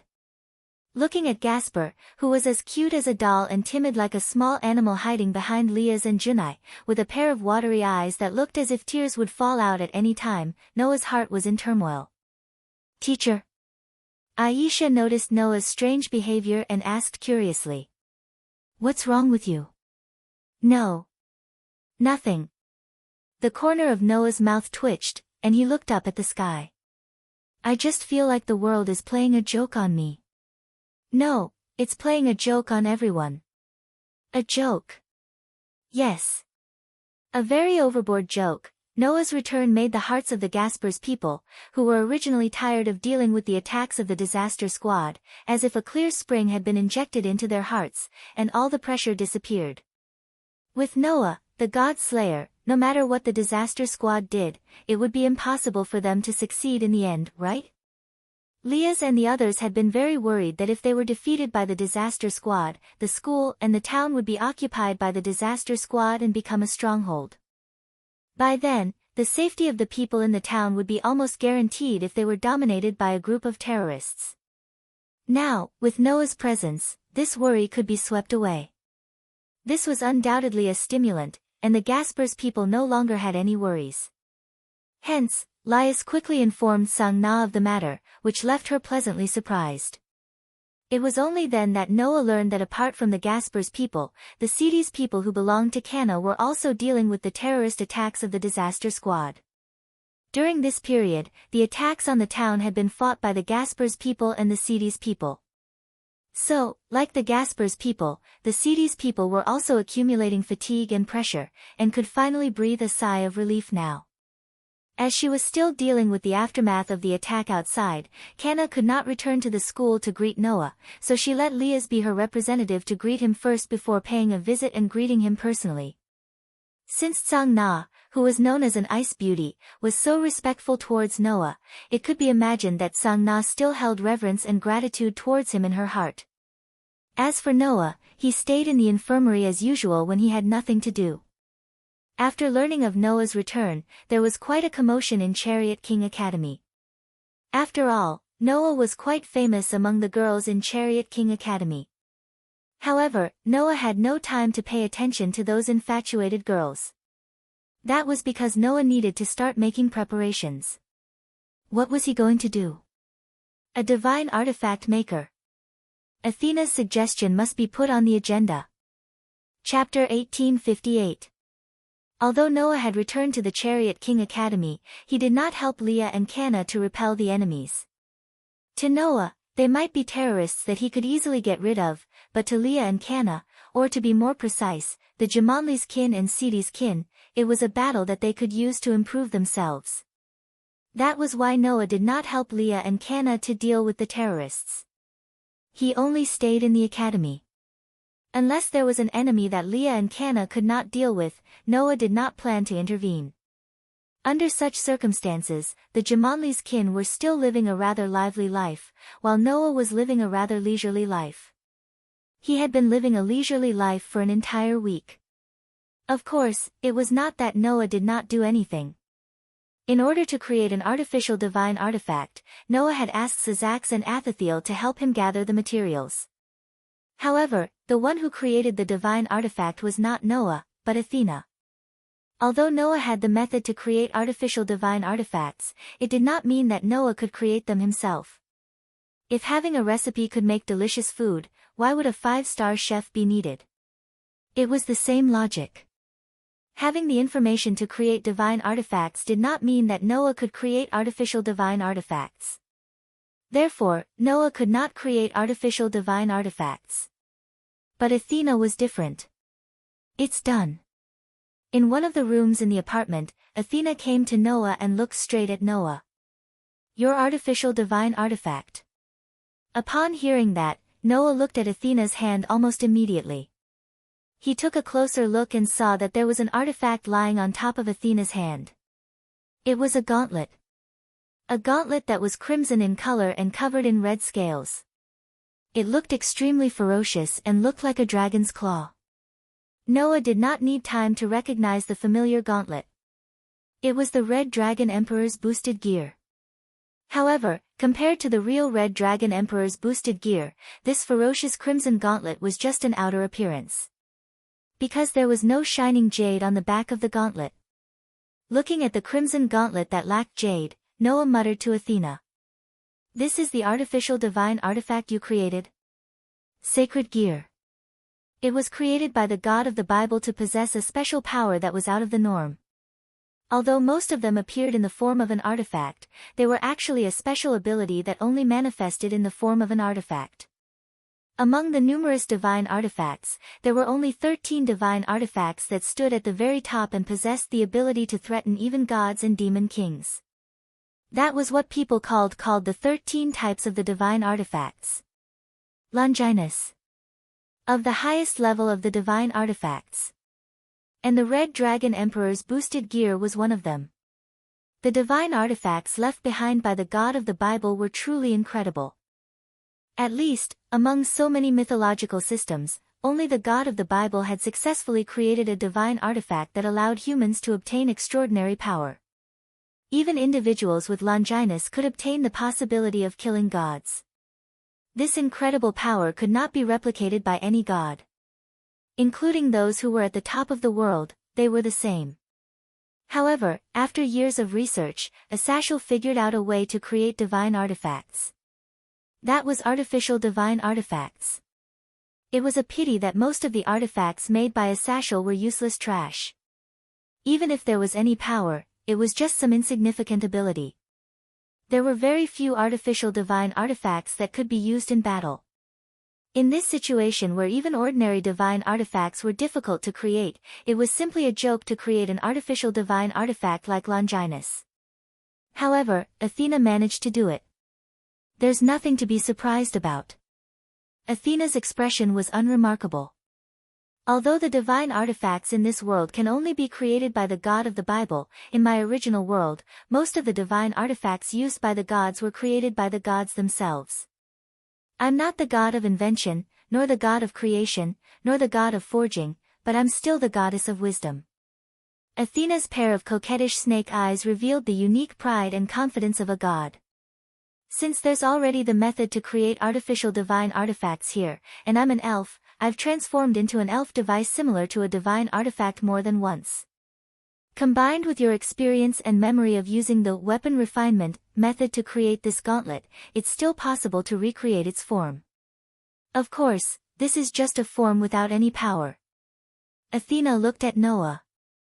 However, as long as you embed the red sky dragon's dragon jade in this gauntlet, then this gauntlet will be able to recreate the power of the sky dragon's soul. In other words, without Drake's soul, this gauntlet would just be a model. However, once it was embedded with Drake's soul, this gauntlet would be instantly activated and become a divine artifact that had disappeared the Red Dragon Emperor's boosted gear. By then, Noah would be able to obtain the power of the Red Dragon Emperor once again. Although this gauntlet would be useless without Drake's soul, it was already shocking enough for Athena to be able to recreate the power of Drake's soul. Of course, this is still an artificial divine artifact after all. Even with the sky dragon's soul as the material, as long as it's created, it will still have a lot of limitations compared to a real divine artifact. Athena smiled happily. However, I already knew this before I started creating it, so I just directed its limitations in a direction that can be controlled. It was like making a wooden barrel, but there would definitely be a plank that was shorter than the rest. Athena's method was that since there had to be a shortcoming, then she would decide where to pin it. I will infinitely increase the consumption of energy when using this artificial divine artifact. Through this method, I will determine its limitations and increase its performance to the same level as a real divine artifact. Athena's eyes flashed with wisdom. If someone else were to use this artificial divine artifact, even if that person was a god, they would only be able to use it once before collapsing and dying instantly. However, for you, who has the third perpetual motion machine and unlimited stamina and magic power, no matter how much energy you consume, it won't affect you at all. For others, this is a useless piece of trash, but for you, it is a divine artifact that is no different from a real divine artifact. Athena handed the gauntlet to Noah. Believe me, it will definitely be of help to you. After saying that, Athena turned into a beam of light particles and turned into a small platinum sword. Then, she disappeared from the spot. Noah gripped the small platinum sword that suddenly appeared in his hand and smiled bitterly as he spoke softly. Thank you, Athena. After saying this, Noah kept the platinum sword in his bestowment card and looked at the gauntlet in his hand. Noah didn't feel any energy from the gauntlet. Athena was right, the gauntlet was just a model. Noah flipped his hand and took out a piece of dragon jade. You should have heard what I said just now, right? Noah said. Is this okay? Drager? It's better than sleeping in this piece of dragon jade, right? Drager's deep voice came from the flickering dragon jade. It depends on whether you are willing to fight with me again, partner. Hearing this, Noah smiled. Do I have any reason to refuse? After saying this, Noah embedded the dragon jade with Drager's soul into the groove on the back of the gauntlet. Kacha! With a crisp sound, the dragon jade was perfectly embedded into the groove and was firmly fixed in place in an instant. Clank! A blinding light bloomed from the red gauntlet. Chapter 1859. Clank! Under the dazzling crimson light, Noah's arm covered by the crimson light began to deform. The light gathered on Noah's arm and finally converged into a rather ferocious shape. When the red light dissipated, a ferocious crimson gauntlet appeared on Noah's arm. Wang! As the gauntlet trembled slightly, the dragon jade on the back of his hand also flickered. Boost! The sound effect with Drager's voice sounded from the dragon jade. In the next second, Noah clearly felt a familiar power flowing through his body. Under the influence of that power, Noah's strength suddenly soared, and it doubled in an instant. Feeling the familiar power, Noah slowly raised the corner of his mouth and looked at the dragon jade in the gauntlet. Drager, how do you feel? I don't feel any discomfort. Drager's voice revealed a hint of joy. No, I feel more comfortable and carefree than before. It's really incredible. In the past, Drager was sealed in the artifact and his power was forcibly extracted to become a tool for the owner to use. Now, although Drager could only live in the jade, he was no longer in the form of being sealed. His degree of freedom had increased a lot and he naturally felt more comfortable and carefree. Really? Noah said with some surprise. I thought you would feel a little uncomfortable being forcibly extracted from the depths of your soul. But, it's different from before. I'm just a pure soul now, and the soul doesn't have any power. Therefore, the feeling of the power bursting out from the depths of my soul and being extracted is actually not uncomfortable. Instead, it makes me feel physically and mentally comfortable. Draeger seemed to be experiencing the current feeling. Compared to before, it's really much more comfortable. Is that so? Noah nodded thoughtfully. Then how is the function of the artifact compared to before? Because the memories engraved in the depths of my soul are extracted and turned into power, there isn't much difference in terms of ability and performance compared to before. Draeger said. No, because there are no messy restrictions, the power I can unleash is even stronger. The only problem is that the consumption is too shocking. With this level of consumption, let alone an ordinary human, even a god or a demon king might collapse after using it. In this way, it's impossible for anyone other than you to use me. Just like Draeger said, the consumption of the booster gear was too shocking. Even if he didn't do anything, Noah could still feel his physical strength and magic power constantly depleting just by conjuring the artifact like this. If he were to use the power of the artifact, he would only need to double the power once, and even a god or a demon king would fall instantly. Therefore, other than Noah, no one else would be able to use the Red Dragon Emperor's boosted gear. However, just like what Athena said. For Noah, who had unlimited stamina and magic power, this artifact was no different from the real, Red Dragon Emperor's boosted gear. No. According to Draeger, because it was a man-made artifact, it did not need to be affected by the messy restrictions left behind by the artifact system of the Heaven Realm. The power that this, Red Dragon Emperor's boosted gear, could unleash was undoubtedly stronger. You can use the booster gear once every 10 seconds. This aspect hasn't changed much, but there is a time limit to fighting in the booster gear state. If you could only fight for 1 minute in the booster gear state before, now you can fight for 10 minutes. Draeger's report kept coming. It's the same for transferring power. If you could only use it for 1 minute in the past, now you can still use it for 10 minutes. There are fewer restrictions in terms of time, so the practicality is undoubtedly higher. What about the booster gear? Noah asked. Can the booster gear be used as usual? It can be used, but the consumption is definitely enough to make an eternal god die instantly. It's too scary, but it has no effect on you. I really don't know what to say.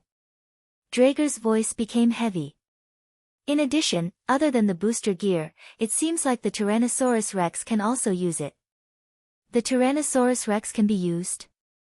Noah was startled at first, but then he was pleasantly surprised. Booster gear, balance breaker. Just by looking at the translation, one could understand what it meant. After all, the so-called balance breaker, booster gear, originally had the meaning of balance breaker, destroyer of balance. Only when the owner's thoughts and desires were strong enough to reverse the flow of the world, the artifact could reach this realm. That was the ultimate realm of the artifact. In other words, the highest realm of the artifact was the booster gear. However, in some of the artifacts, there was a power that was even stronger than the booster gear. That was the Tyrannosaurus Rex. Only the artifact that sealed a monster could have a power that was stronger than the booster gear. Generally speaking, the artifact that sealed a monster would have a strong seal on it.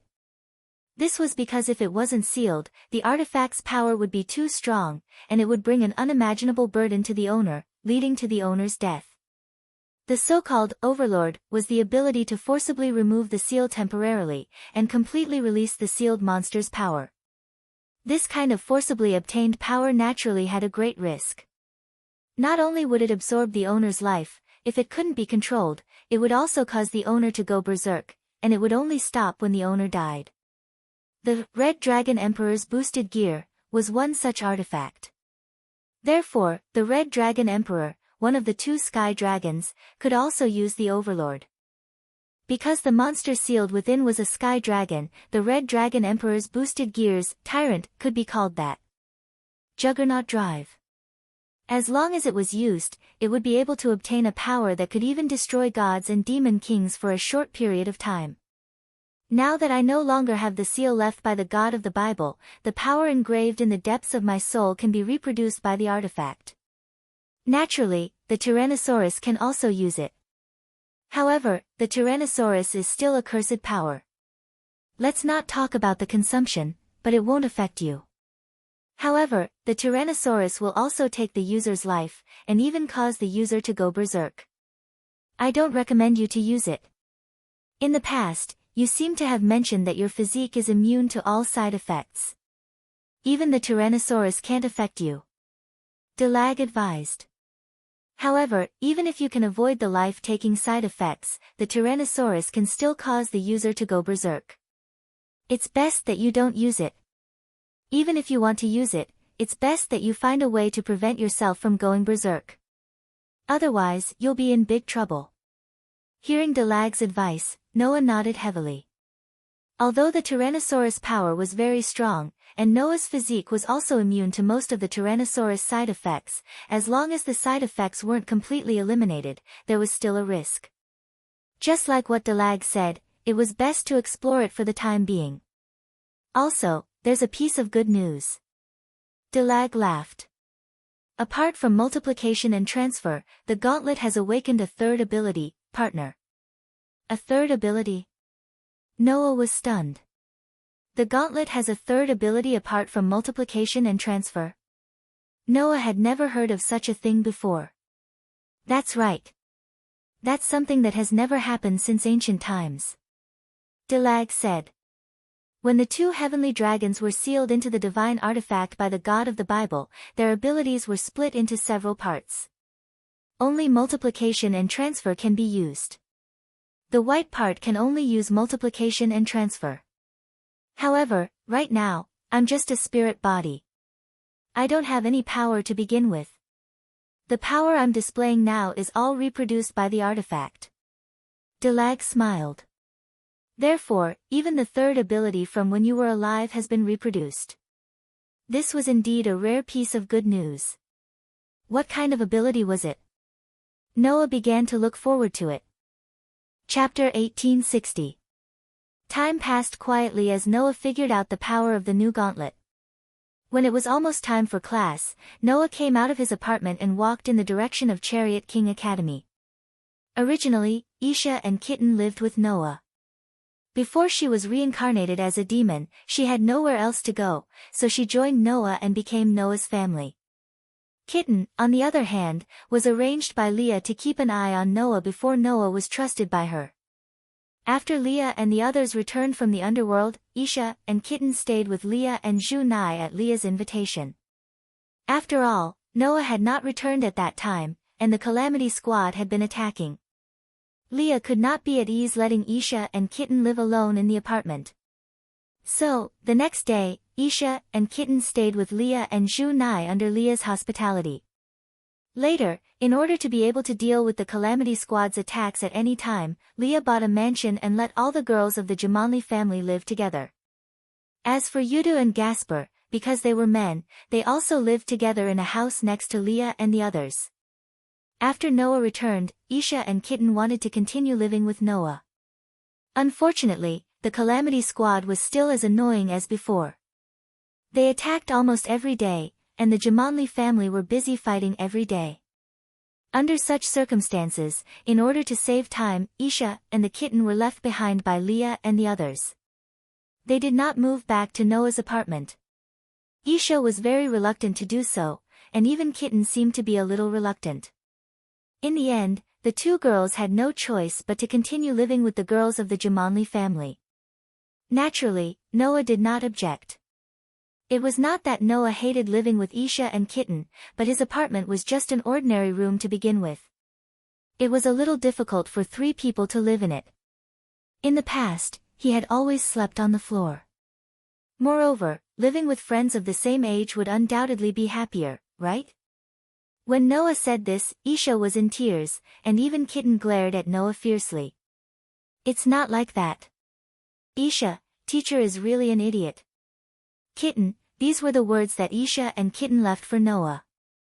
In any case, Noah had finally returned to a life where he could sleep in a bed. Although he had slept in all kinds of harsh environments when he was cultivating in the mountains and forests, no one would choose to sleep on the floor when there was a comfortable bed to sleep in. Moreover, living with a cute girl is also a test for me. Walking on the sidewalk on the side of the street, Noah sighed. At this moment, there was a commotion in front. Noah was slightly taken aback, and he immediately raised his head to look in front of him. He saw that there was a group of students who were preparing to go to the academy like Noah. They were all wearing the uniforms of the Jumanli Academy, and they were all gathered together and chatting with one another. Upon closer inspection, he saw that there was a petite and cute girl standing in the middle of the crowd. It was a very petite girl with waist-length straight black hair. She wore a black dress that revealed her slender limbs. She looked very cute and looked to be about 11 or 12 years old. What a cute girl. What's your name? Did you get lost from your mother? Did you lose your way? Where do you live? Can we take you back?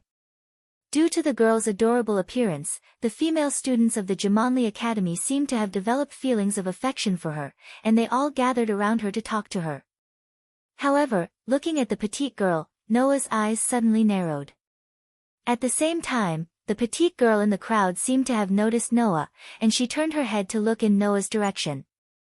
Immediately after, the young girl's eyes never left Noah's direction. She pointed at Noah, and like a quiet moonlit night, she spat out words that were pleasing to the ear but did not contain the slightest trace of emotion. "I've found you, Drager." The Drager the girl was referring to was Noah. There was only one person who used this name to call Noah. The #1 powerhouse in the world, the infinite dragon god known as the strongest existence, Orpheus. Yes. The petite girl was Orpheus. As the leader of the disaster squad, and also known as the strongest existence, Orpheus appeared openly on the crowded street, surrounded by a group of extremely ordinary female students, and treated like a little girl. Orpheus's action made all the girls in Full King Academy turn to look at Noah. Teacher. Teacher Noah. It's really Teacher Noah. Ah. Teacher Noah. Teacher. The group of infatuated female students immediately screamed like fans who had seen their idol. That passionate look not only made the people around the street look at Noah strangely, but even Orpheus was stunned. He tilted his head, and had a puzzled look on his face. Noah finally reacted. Looking at the confused Orpheus, he took a deep breath, suppressed the confusion and shock in his heart, and walked forward. Teacher. Teacher is coming. He's coming. The female students of Chariot King Academy blushed. Noah was not in the mood to complain, and said to the surrounding students, "Sorry, I'm sorry. This is a child I know, just leave her to me. You can all go to school." Yes. Teacher. The group of students immediately nodded their heads. Then, they screamed excitedly as they left. It seemed like being able to talk to Noah made these infatuated female students very excited. After a while, the bustling streets returned to normal. Only Noah and Orpheus were left facing each other, looking at each other. After a while, Noah asked the question that he wanted to ask the most. "Why are you here?" "To look for you." Orpheus did not hide anything, and said in her usual emotionless tone. "I sensed your aura. So, I came to look for you." Although Orpheus did not say this out loud, Noah could feel it. Perhaps it was because of the completion of the Red Dragon Emperor's boosted gear that the dragon's aura leaked out slightly. Orpheus must have sensed that aura, so she came over, right? Then, why are you looking for me? Noah stared at Orpheus. "Do you want to take me away by force like last time?" "No." Orpheus shook her head. Orpheus shook his head. Although his tone was calm and monotonous, it gave off an unfathomable vibe. "I don't know why, but I don't have the urge to take you away now." That was of course. Previously, the reason why Orpheus wanted to take Noah away by force was because the world fragment was lodged in her body. The strong feeling of wanting to be taken back by Noah affected Orpheus' subconscious, causing Orpheus to be obsessed with Noah. That was why she did that. Now that the world fragment had been taken back by Noah, Orpheus naturally would not have that kind of impulse. But, I'm very curious about you. Orpheus stared straight at Noah and said. Other than it, there's actually a dragon that can threaten me. I'm very curious about this. The it that Orpheus mentioned referred to the existence that was not in this world or even belonged to this world that was mentioned earlier. Other than that existence, there was no other individual stronger than Orpheus. And that existence was also a dragon. For Orpheus, only that dragon could be a match for her. She probably did not care about the rest. However, Noah destroyed Orpheus' idea. There's nothing strange about it, right? A voice suddenly sounded from the side. If it were me, I would also be interested in the existence that is stronger than me. This is the so-called dragon, right? Along with such a voice, a silver-haired man slowly walked out from an alley next to them. His eyes were fixed directly on Noah, and the corners of the man's mouth curled up slightly. Long time no see, Noah Doria. You're here too. Noah was not surprised at the other party's appearance at all, and his gaze turned to him. Wali Lucifer. The person who came was Wali, who possessed the power of the White Dragon Emperor and Lucifer at the same time. Chapter 1861. Previously, Sazax had already told Asashel that there was a group of teammates gathered around Wali. Moreover, Orpheus was also currently acting with Wali. In that case, even Orpheus had appeared, so it wasn't surprising that Wali was around. Not only Wali, but Noah also felt that there were more or less restless auras around him. Each of those auras was very powerful. They were at least much stronger than the superior demons, and each of them had to be at the level of the most superior demons. As for the number, there were about 4 or 5. There were actually 4 or 5 of them who were at least at the level of the most superior demons. Coupled with Wali, if these guys launched an attack on this town, even if the Jamanlis and Sidi's families attacked together, it would be absolutely impossible for them to win. Not to mention, there was also the almost invincible existence of Orpheus here. Sensing the restless auras, Noah glanced at Wali and said calmly, "Don't worry, Wali, I'm not going to let you go, Wali. You're quite well prepared. Have you found the traces of my teammates?" Wali shrugged. "I knew I couldn't hide it from you, but don't worry, we won't make a scene on the street. My teammates aren't that interested either. They just came with me and Orpheus to see what the Crimson Dragon Emperor who can even rival the Dragon God looks like." Can even rival the Dragon God? Noah asked with a spurious smile. Undoubtedly, I lost miserably the last time, and I believe you can also see that the power I displayed at that time had a time limit. Can I take it that you're mocking me for saying that?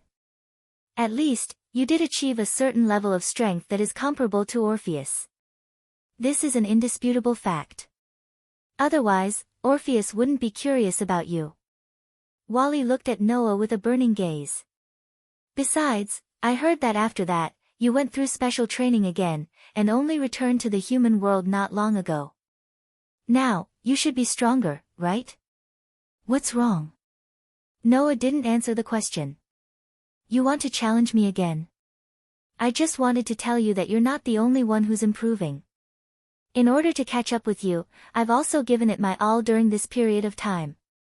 I believe that you'll be shocked sooner or later. Varley turned his gaze to Orpheus.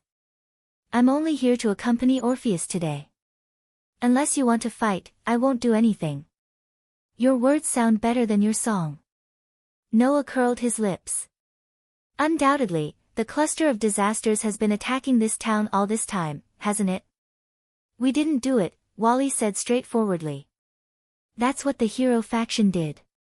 Hero faction? Noah's heart stirred. After this period of confrontation, the demons, angels, and fallen angels had more or less grasped some information about the disaster. It was said that there were many factions in the group of disasters. After all, dangerous members of various forces gathered in the group of disasters. Not only were there demons, angels, and fallen angels, but there were also terrorists from humans and other mythical forces. Although Orpheus existed as the leader on the surface, this infinite dragon god seemed to have no interest in managing the organization at all. He only provided the members of the organization with snakes that could increase their strength. Other than that, he was not interested in anything else. Therefore, in the group of disasters, the terrorists of every force gathered together, allowing the warlords of the kingdom of disasters to run rampant. Among them, there were two factions with the most power. One was the Old Demon King faction that believed in the 4 demon kings who died in the ancient war together with the God of the Bible. However, the leaders of the Old Demon King faction, who inherited the bloodlines of the Old Demon Kings Beelzebub, Leviathan, and Asmodeus, were all taken down because of a failed attack on the 3 forces during the last peace treaty. Only Varley, who inherited the bloodline of Lucifer, was left. Varley, on the other hand, had no interest in leading the demons of the Old Demon King faction to usurp the political power of the current demon realm, causing the Old Demon King faction to fall apart. Now, its power in the group of disasters was greatly reduced and was no longer considered strong. The other faction was the Hero faction.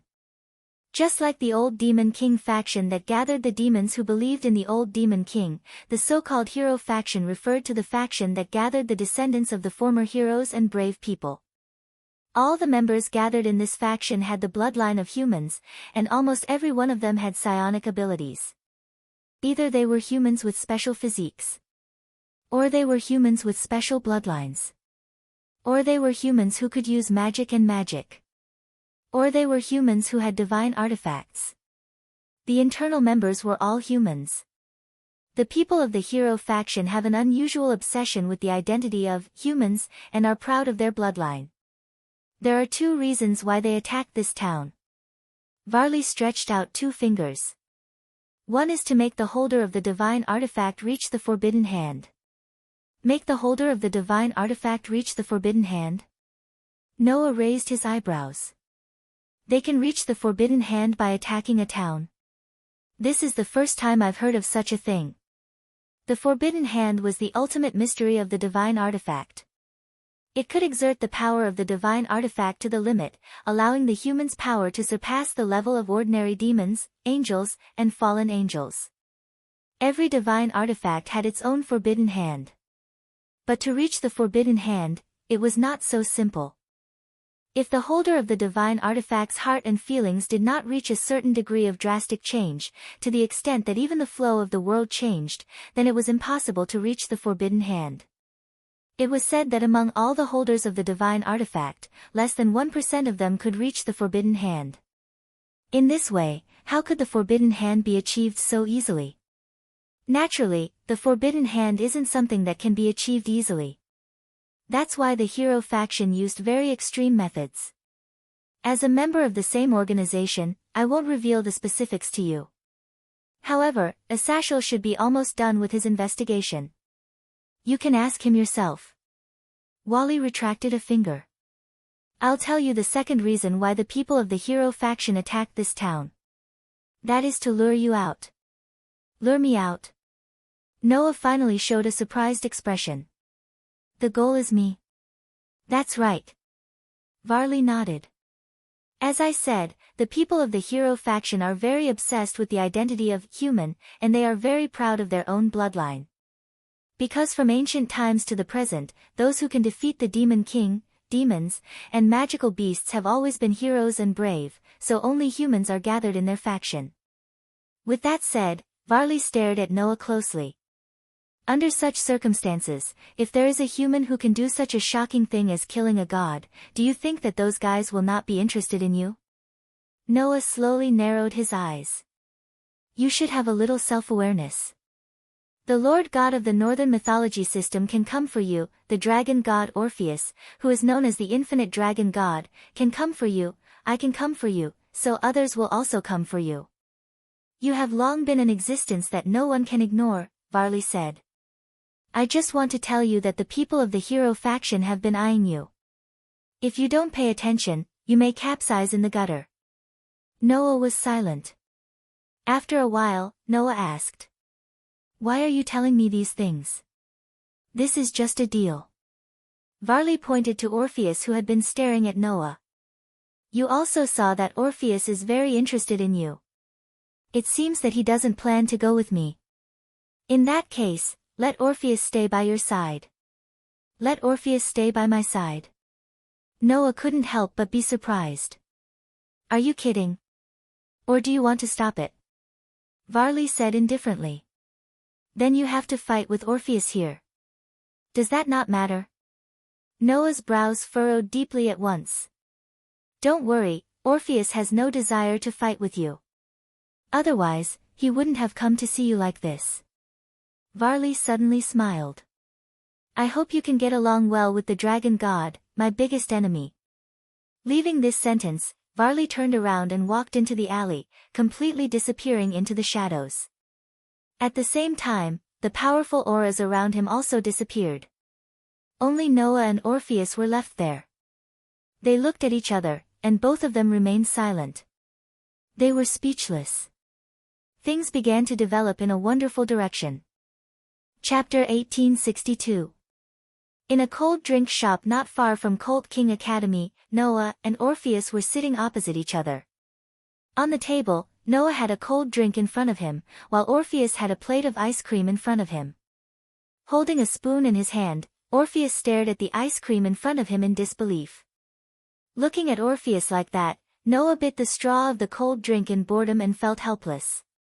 It had been 2 hours since Wally left. In these 2 hours, Noah had tried to shake Orpheus off and go straight to the academy. In the end, just as Wally said, Orpheus did not seem to want to go back, and kept following Noah. When Noah walked, Orpheus would walk with him. When Noah stopped, Orpheus would stop with him. When Noah bought something to eat at a roadside stall, Orpheus also took the food and ate without paying. Noah hurriedly went back to apologize to the roadside stall owner and paid for it. Only then did Orpheus calm down. Even when Noah went to the washroom, Orpheus would follow him in quietly. Some of the men in the washroom did not even have time to zip up their pants before they rolled out of the washroom in a panic. To be honest, these 2 hours were undoubtedly the most difficult 2 hours for Noah. Moreover, Noah believed that if he went into Colt King Academy like that, Orpheus would definitely follow him in as if nothing had happened. After all, Orpheus was the leader of Calamity, the leader of the terrorists who were enemies of various mythical factions. If such a figure walked into Colt King Academy, which was run by demons, there would definitely be chaos. Not to mention Liaz and Sung, even the 4 demon kings might bring a large army over. By then, the trouble would be huge. Noah had no choice but to make a phone call and ask Leah to apply for a day off for him. He then brought Orpheus to the cold drink shop. After all, he could not fight with Orpheus, could he? It was not that Noah could not win against Orpheus, but it would be a disaster if he fought with the most powerful dragon god on the streets. If something went wrong, not to mention this town, even the entire island might sink into the sea because of the battle between Noah and Orpheus. So, what else could Noah do? He could only let this annoying dragon god go, right? Just as Noah was feeling extremely helpless, Orpheus, who had been staring at the ice cream in front of him, finally looked up at Noah and asked. What is this? Ice cream, Noah said in annoyance. Have you never eaten it before? No, Orpheus answered very simply. I didn't know there was such food. Such a straightforward answer made Noah choke. No way. Not even of ice. Hasn't Orpheus lived for a long time? He had lived for so long, but he had never eaten an ice cream before. How exactly did this dragon god live in the past? Thinking of this, Noah sighed. Then let's try it. Hearing this, Orpheus nodded, then stretched out his hand and was about to grab it. Wait. Wait. Noah quickly stopped him. Do you want to grab it with your hands and eat it directly? Orpheus was slightly stunned, then asked. Can't I? This question was very powerful. At least, for a moment, Noah did not even know how to answer. Of course not, Noah could only say, not knowing whether to laugh or cry. If you can grab it with your hands, then what's the use of the spoon in your hand? Spoon? Orpheus was stunned again, then he remembered something, raised his small hand as if he was holding some kind of weapon, and showed the spoon in front of Noah. Are you referring to this? No way. Could it be that this dragon god did not even know how to use a spoon? Even if he did not need to eat, he should at least learn some common sense of the human world, right? Originally, when he first met Orpheus, this petite girl only gave Noah the impression that she was unfathomable and incomparably powerful. However, now, this impression was crumbling bit by bit. I understand. Noah sighed again and took the spoon in Orpheus' hand. Let me feed you. After saying that, Noah scooped a spoonful of ice cream with the spoon and put it in front of Orpheus. Come, open your mouth. Orpheus opened his mouth very obediently and sucked on the ice cream that Noah put in his mouth, then widened his eyes. Gulp, following this sound, the ice cream was swallowed directly into Orpheus' stomach. In the next second, Orpheus made a comment. Cool, icy, so comfortable. At this point, Noah was no longer surprised.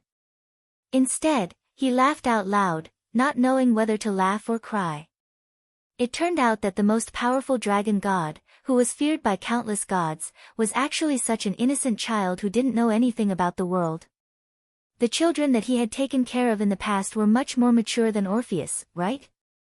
How did such a child become the leader of the disaster squad and commit all kinds of crimes? Unknowingly, Noah had already treated Orpheus as a child. Therefore, Noah looked at Orpheus and asked. Hey, Orpheus, why did you form the disaster squad? When such a question came out of Noah's mouth, Orpheus gave an answer that surprised Noah. I didn't form the disaster squad, Orpheus said. I just gave them power. You didn't form it? Noah was stunned. Then why did you become a member of the disaster squad? This question made Orpheus fall silent. After a while, Orpheus spoke softly. In order to obtain the eternal silence, I had to defeat the real red dragon god emperor. The real red dragon god emperor? Noah's eyes suddenly focused. The real red dragon god emperor. That was a giant dragon known as the Great Red. It was also the red dragon recorded in the Bible of Revelation. It was an existence known as the true dragon. Previously, it had been mentioned that it was not in this world, or even belonged to this world. The only dragon that was of the same level as Orpheus, or even stronger than Orpheus, was it. It was said that the red dragon god emperor was born in an illusory fantasy, lived in the gap between dimensions, and continued to fly there forever.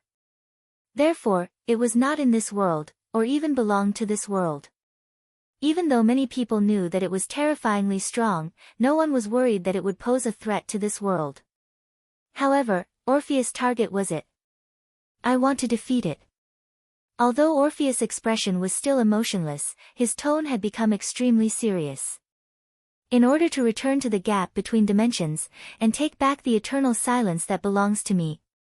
Hearing Orpheus' words, Noah could not help but recall the legend of the infinite dragon god. If the red dragon god emperor was an existence that was born from an illusory fantasy, then the infinite dragon god was an existence that was born from nothingness. Moreover, the place where the infinite dragon god was born was the gap between dimensions. That was where Orpheus originally lived. However, the red dragon god emperor had chased Orpheus out of the gap between dimensions, and he continued to fly there without stopping, forcibly occupying the place where Orpheus was born. Of course, the gap between dimensions did not belong to anyone. However, Orpheus wanted to return to the gap between dimensions, to return to the place where he was born. However, Orpheus' idea could be said to be extremely dangerous. There was no other reason. It was because it was widely believed that because the Great Red was in the gap between dimensions, the dimensional slits between worlds could be maintained in balance. If the Great Red was defeated, or if Orpheus took over the dimensional gap, then the world might undergo a major change. That change could be good, but it could also be an unimaginable disaster. Thus, until now, no one had the idea of going after the Great Red, allowing the Crimson Dragon God Emperor to maintain his transcendent status and fly freely in the dimensional gap. If Orpheus really wanted to defeat the Great Red, then the various mythological powers would definitely not sit back and do nothing. Therefore, as long as Orpheus did not change his mind, he would have to be the enemy of the world. Chapter 1863. Understanding Orpheus' true purpose, Noah's frown deepened. Although Orpheus didn't speak much, Noah still managed to infer some information from it. First of all, although Orpheus was the leader of the disaster group, it was just a symbol and didn't really mean to lead the disaster group. The dragon god had no interest in leading a force or even launching an attack on the forces of various mythological systems. The only thing Orpheus wanted to do was to defeat the Great Red. It was just that simple. Moreover, not only was his purpose simple, but Orpheus' spirit was also very simple. He didn't know how to be flexible, nor did he know how to express his feelings. His tender and cute face had always been expressionless. He didn't even know how to make ice cream, nor did he know how to use a spoon. Although he had lived for almost an infinite amount of time, his heart was more innocent than anyone else.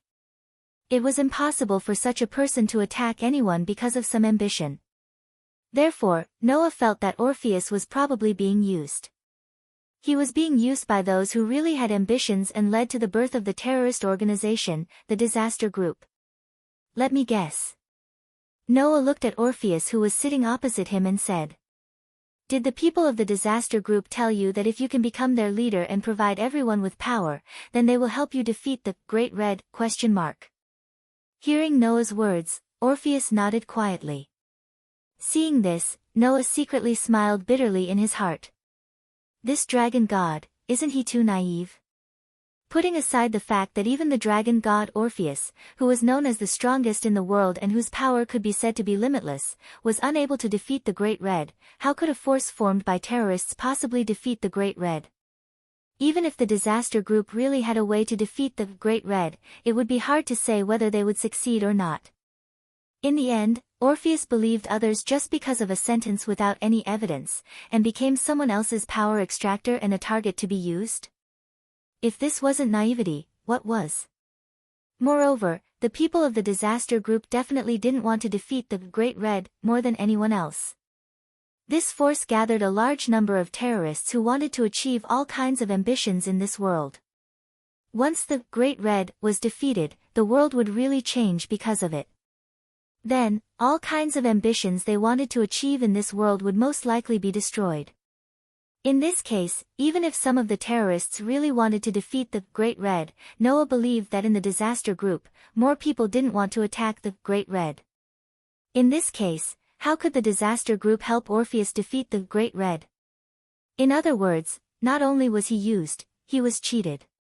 How could the Lord Dragon God be so easily used by others? He was clearly a dragon god who had lived for countless years, so how could he be so innocent and pure? Just as he thought, a voice to Noah, as to God. "There's nothing to be surprised about, partner," Drager said in an understanding tone. "The more powerful, the purer, this is a dragon." Drager's words made Noah fall into silence. If he thought about it carefully, perhaps this was the reason.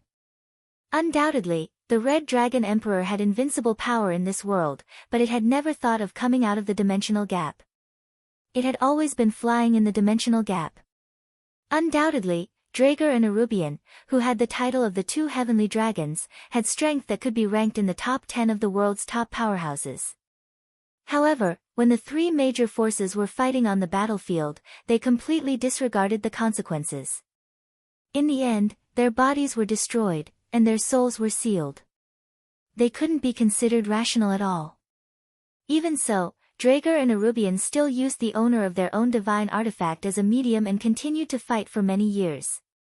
And the reason for the fight, Drager and Erubian had both forgotten. Whether it was the Red Dragon Emperor or the two heavenly dragons, in the eyes of humans, their behavior and actions were inconceivable and unreasonable. However, if one thought about it carefully, in fact, their thoughts were very pure. The two heavenly dragons had forgotten the reason for the fight in the beginning, and now they continued to fight. The reason was probably just to determine a winner, and the resentment and grudges of the past no longer mattered. The reason why the Red Dragon Emperor only wanted to keep flying in the dimensional gap with invincible power was probably just like a person who liked to swim.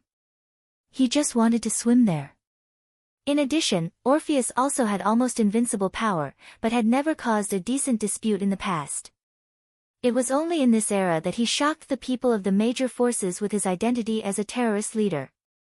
In the end, he just wanted to go home. Wasn't this enough to prove Draeger's words? The more powerful, the purer. This was a dragon. Looking at how Orpheus stared at the ice cream in front of him like a child who had found a fun toy, Noah had reason to believe that Orpheus didn't even understand what kind of people he had provided power to, and how many troubles and tragedies those people had caused. The more powerful the dragon, the purer it is. Athena's voice sounded in Noah's heart. The dragons in this world are really interesting. Obviously, the dragons in this world finally began to arouse the interest of Gaia, who was the incarnation of the dragon snake in the past. Master, what do you want to do with the dragon god? Even Aster couldn't help but ask. Do you want to keep her by your side? Hearing this, Noah didn't answer. He just looked at Orpheus, and after a while, he nodded. Since Orpheus doesn't plan to leave, I won't let her go. That's right. Don't let Orpheus go. In this way, without a leader, the group of disasters might be completely chaotic. Moreover, Noah didn't want to see this pure dragon god continue to be used by those with all kinds of ambitions. So, hey, Orpheus, Noah said to Orpheus. Do you want to come to my place? Orpheus was stunned. Due to the fact that he had applied for leave, Noah didn't go to school anymore. Instead, he went straight back to his apartment. Of course, Orpheus also followed Noah. Under Noah's invitation, Orpheus entered Noah's apartment, but he didn't look around like a curious child. Instead, he quietly followed Noah like a clingy child. In Orpheus' hand, there was an ice cream stick. Orpheus seemed to like the ice cream. He silently licked it while walking into the room. After Noah sat down, he went straight to the corner of the room and sat down. From the beginning to the end, Orpheus didn't say anything. He just followed Noah. Moreover, Orpheus' gaze never left Noah. No one knew what he was thinking. He just kept looking at Noah, making Noah feel a little uncomfortable. At that moment, Noah could only sigh helplessly. He picked up his cell phone and dialed a number. Not long after, the phone was picked up. I didn't expect you to really call me. Athaziel's sloppy voice sounded from the other side of the phone. The mobile phone that I modified can finally be put to good use. Because demons, angels, and fallen angels all used magic arrays to communicate with each other, it was very troublesome for Noah to contact others. After all, there had never been a cell phone that could call the underworld and heaven, right? In view of this, in order to facilitate communication, Athaziel modified Noah's cell phone so that Noah could call people he knew. As long as Noah called someone, a magic array for communication would pop up in front of the other party. It was very convenient. Under such circumstances, Noah only said one sentence to his cell phone. Come over for a while. Orpheus is with me. As soon as he finished speaking, on the other end of the cell phone, there was a crackling sound like someone had fallen hard. Chapter 1864. Clank. After Noah hung up the phone, a magic circle was drawn out of thin air in the corner of the room. It took shape at an extremely fast speed and emitted a blinding flash. In the next second, in the flash, Asashel's figure slowly appeared. As soon as he appeared, Asashel's gaze turned to Orpheus, who was sitting quietly in the corner. Looking at Orpheus, Asashel's eyes narrowed bit by bit as he spoke in a deep voice. I didn't expect you to be here, Orpheus. Asashel? Orpheus seemed to have only just noticed Asashel's arrival. He raised his head slightly and spoke expressionlessly. Long time no see. It seemed that Orpheus had interacted with Asashel in the past. Asashel obviously did not look like he was dealing with a stranger as he spoke directly. Orpheus, the infinite dragon god, the strongest existence in the world. Why are you here? Nothing, Orpheus replied with a calm expression. I just want to see why Drake is so powerful. Drake? Asashel was stunned at first, but then he understood and looked at Noah. Orpheus is talking about you, right? Noah smiled bitterly and shrugged, silently confirming Asashel's words. He's different from the Red Dragon Emperor in the past. He's very strong, Orpheus said seriously. The Sky Dragon can't catch up to me, who is both a dragon god and an infinite dragon. The only dragon stronger than me is the Great Red. However, while he has the power of a dragon, he also has another very strong power. Orpheus looked at Noah. I'm very curious about that power. If I can get it, I might be able to defeat the Great Red. In other words, Orpheus saw a new possibility in Noah and wanted to use this opportunity to observe Noah so that he could obtain a new power to defeat the Great Red. It was only at this moment that Noah realized the reason why Orpheus had been following him. You, who claim to be limitless and possess the strongest power, actually want to obtain a new power. How laughable. Asashel's expression turned bitter. However, the governor of the fallen angels suddenly spread out 12 pitch-black wings, and gathered the power of light unique to angels and fallen angels in his hands. His arm flashed with light, and he faced Orpheus. You're the leader of the terrorist forces. Do you think I'll just watch you get a new power and wander around our territory? Does Asashel want to fight me? Orpheus' expression didn't change at all. Even his voice didn't seem to have any energy as he shook his head. No, Athasiel can't defeat me. How direct. Asashel laughed bitterly. However, no one can refute it. As the strongest force on the fallen angels' side, Asashel's strength was even above the Demon King level. Of course, this referred to the General Demon King. Just like the level of the gods in the box was at the top of the 5-digit range, but most of the famous gods were at the 4-digit range, and the natural gods were at the 3-digit range. Similarly, there were strong and weak demon kings. The General Demon King level was the same as the level of the gods in the box, which was at the top of the 5-digit range. Some of the powerful demon kings might break through the 5-digit range and reach the bottom of the 4-digit range. Sazax and Achuka, who had violated the rules, were among the top 10 of the world's top experts. They were among the stronger ones among the top 4 figures and were not far away from the top 4 figures. In this way, people might not know the difference, but in the box, someone once gave a reference data of the existence of each class.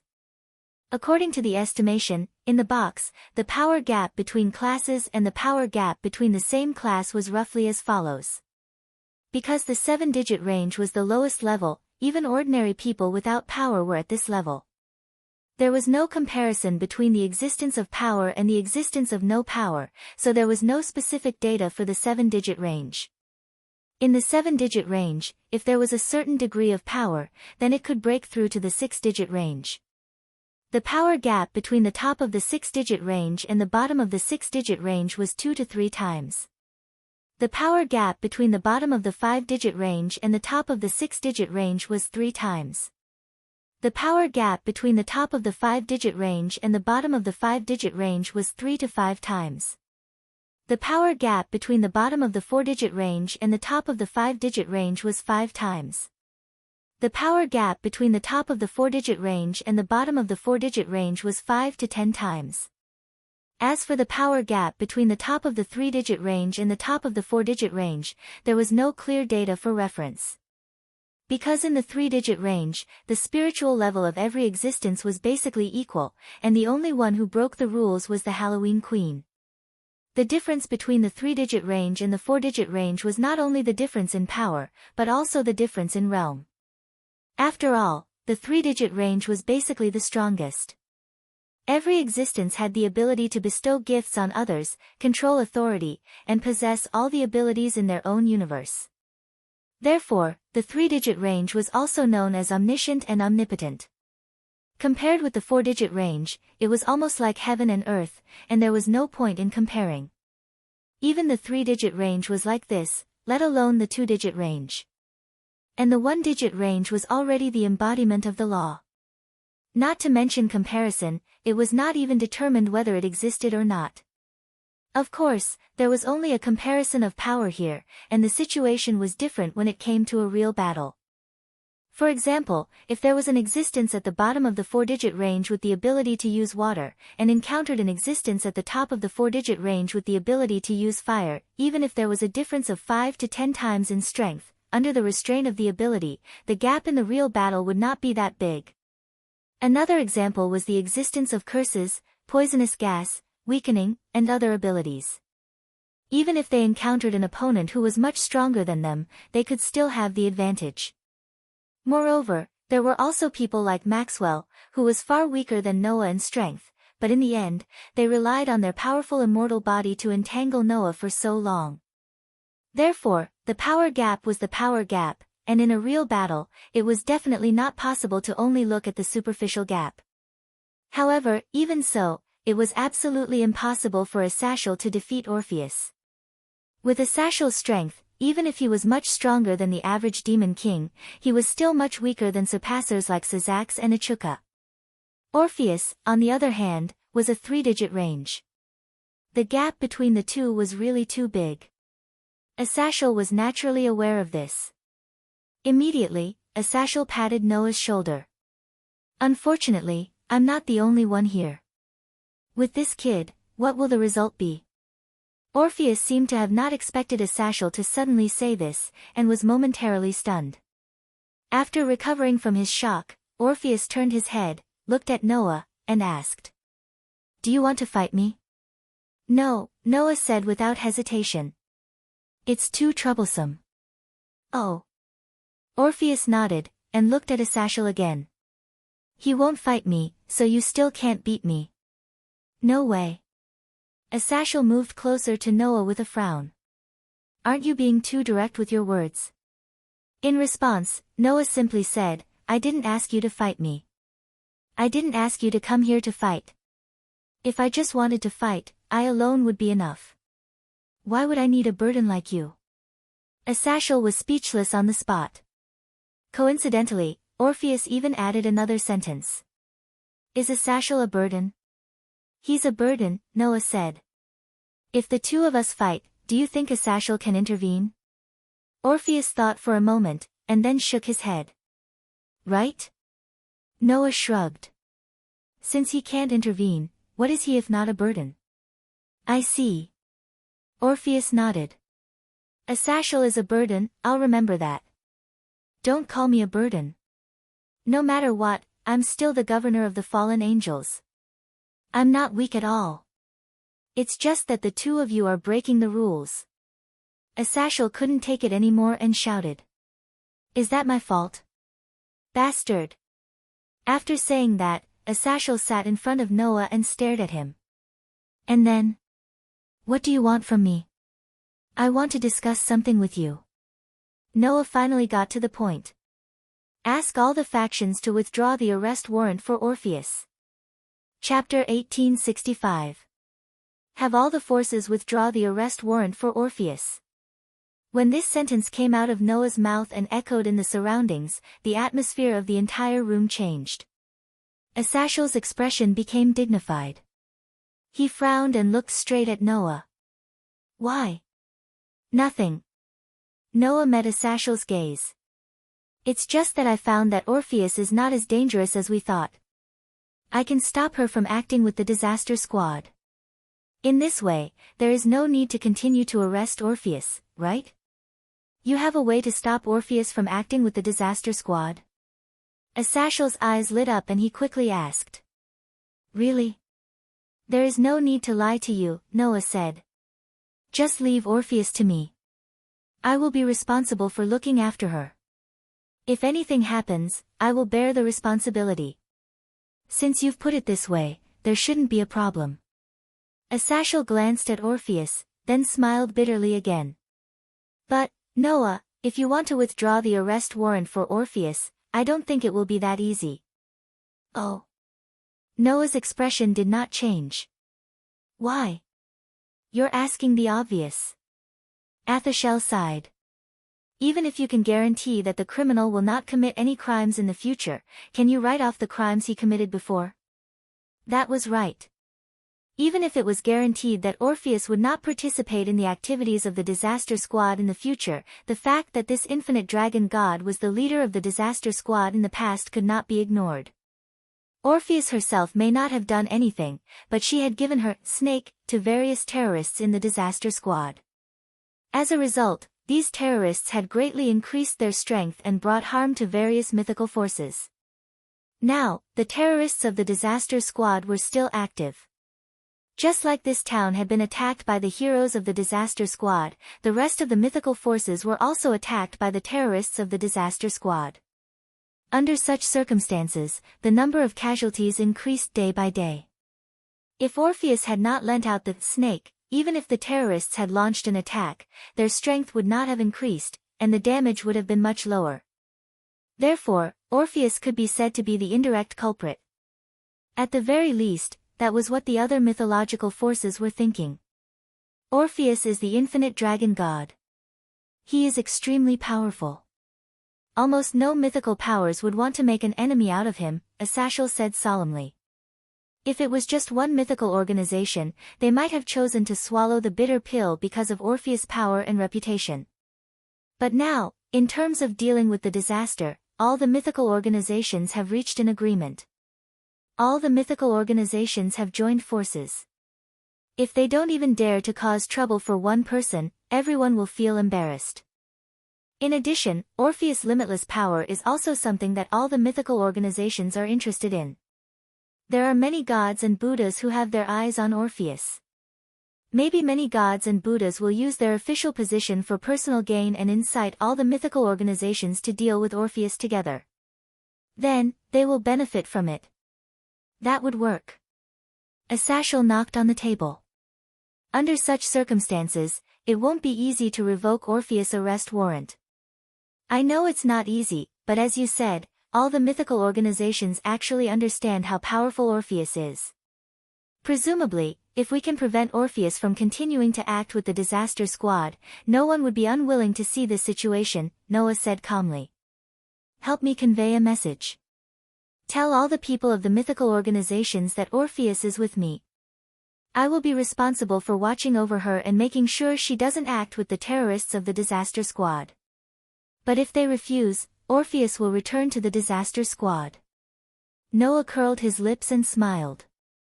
If you don't want more deaths and injuries to your subordinates, then revoke the arrest warrant. I believe that this will be enough to make those self-righteous gods and Buddhas fear. You. Asashel was speechless. You are not negotiating at all. You are threatening me, right? What kind of threat is this? Noah said with a half-smile. I don't belong to any mythical organization. This way, I'm helping all mythical organizations eliminate a terrifying enemy. I'm even preventing the terrorists from obtaining the power of the snake that can increase their strength. I'm doing this selflessly without considering my own interests. If others don't agree, then there's no need for me to do this kind of thing that doesn't benefit me in any way, right? In other words, Noah turned a legitimate threat into a selfless help. Asashel could only choke on his words. After a while, he gave Noah a thumbs up. You are awesome. You can even turn a dead person into a living person. Aren't you afraid that those mythical organizations will turn against you and think that you are in cahoots with the leader of the disaster squad? Are you planning to harm all the mythical organizations? If they want to say that, then let them say it, Noah said faintly. It's just that if they really attack me, then I won't be passive. Anyway, it's not my first time killing a god. Don't mess around. Asashel rolled his eyes. I will convey your message to those mythical organizations. I believe that if the opponent is the god slayer and the infinite dragon god, no matter which mythical organization it is, they won't do such a stupid thing as provoking them. Of course, they won't do it on the surface, but I can't guarantee it secretly. Asashel glanced in the direction of Orpheus. In addition, what are you going to do with Orpheus? I will let her live with me. Noah also glanced at Orpheus. You don't have to worry about it. All right. Since you have promised, I have no choice but to believe you. Asashel stood up. But you have to be careful.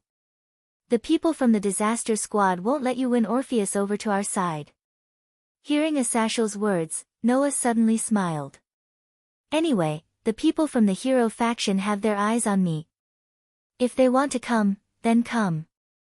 On the other side, in a suburb not far from Chariot King Town, two men who seemed out of place with their surroundings slowly walked over. Looking at the ordinary small town, one of the men muttered. Is this the town where the God Slayer is? It looks like an ordinary small town. I really don't know why such a person would stay in such a place. The other man shrugged and said. But then again, you really do care about that so-called God Slayer, Chow Chow. A human who can kill a god. As the descendant of a hero, and also a human, my curiosity has long been piqued. The man called Chow Chow smiled. Don't you think it's a pity that such a person has been staying with a group of alien existences? Siegfried? It is indeed a pity, but I don't think he would be as concerned as you. The man called Siegfried smiled mockingly. This is also because you are the descendant of Chow Chow, right? You and your hero ancestor are the same. You cherish talented people, don't you? Perhaps this is one of the reasons. Chow Chow lifted a spear and tapped it on his shoulder. However, I also hope to be able to fight him. If he really did kill a god and I can defeat him, then it will prove that I also have the ability to kill a god. You have the ability to kill a god, don't you?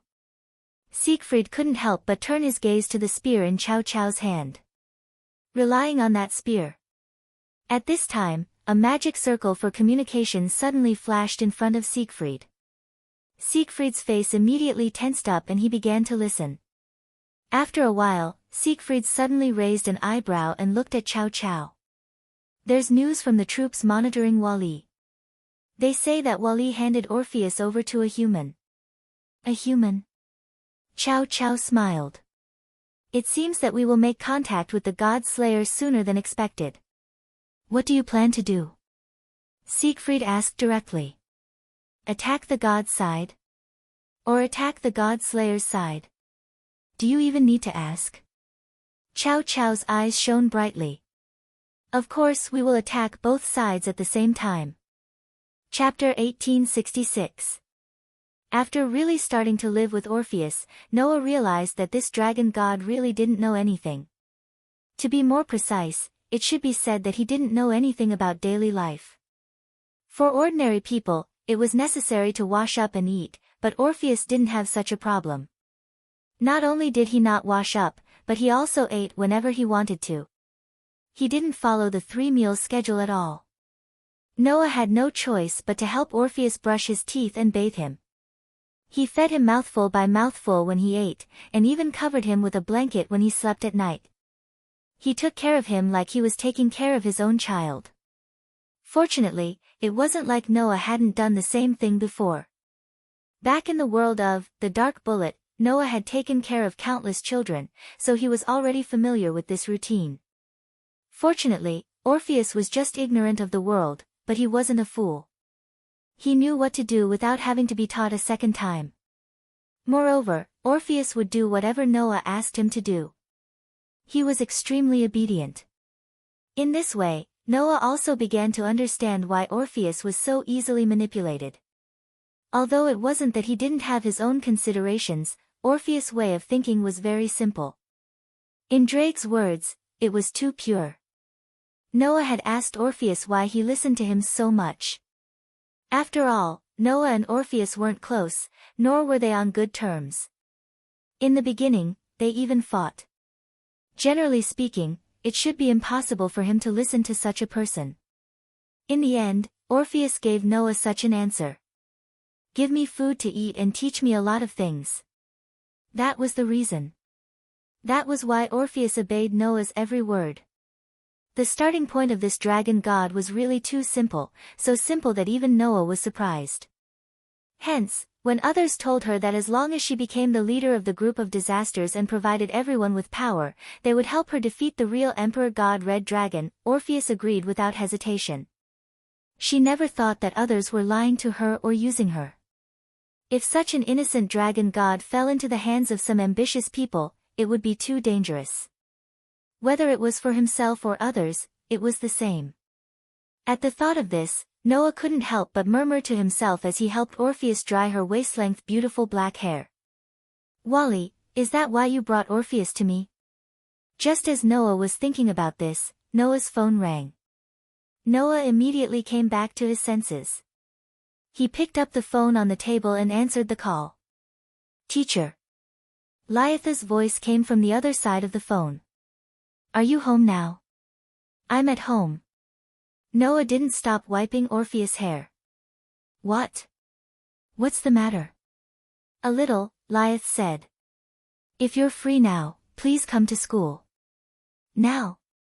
Noah turned his head and looked out the window.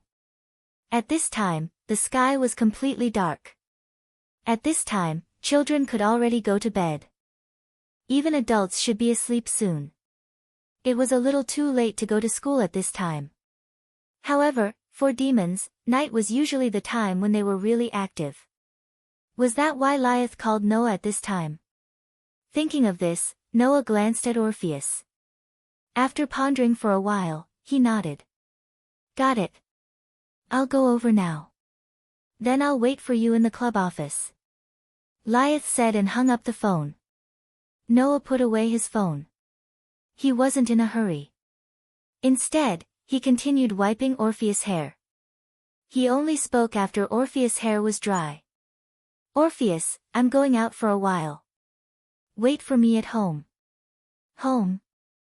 Orpheus turned his head, and a pair of eyes as deep as the night turned to Noah. "Home?" Looking at Orpheus' puzzled look, Noah, who had begun to understand Orpheus' thoughts, smiled and said so. "That's right. Home is not referring to the dimensional gap where you were born, but here." "Here?"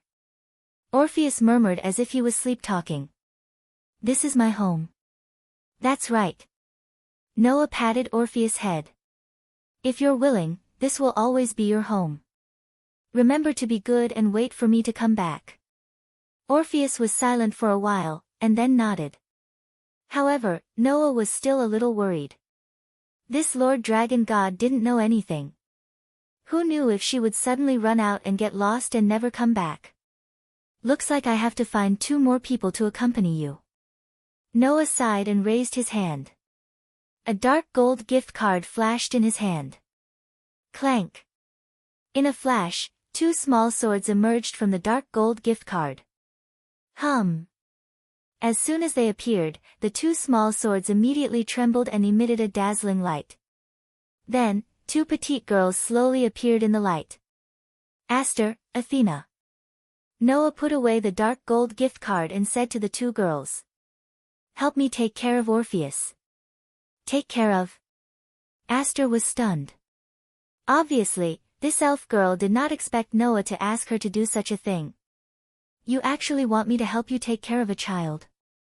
Even Athena was a little surprised. "After all, only the 2 of you can help me." Noah smiled bitterly.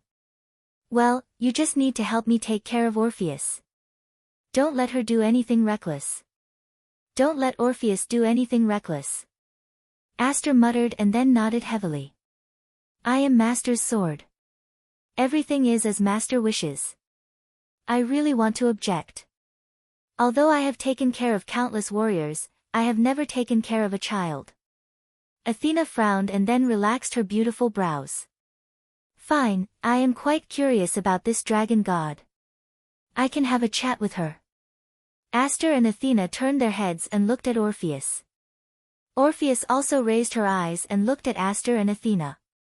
Suddenly, the 3 young girls who looked almost the same age and whose expressions didn't fluctuate looked at each other, staring at each other. Although the scene wasn't comical, there was a subtle feeling. Noah couldn't help but laugh.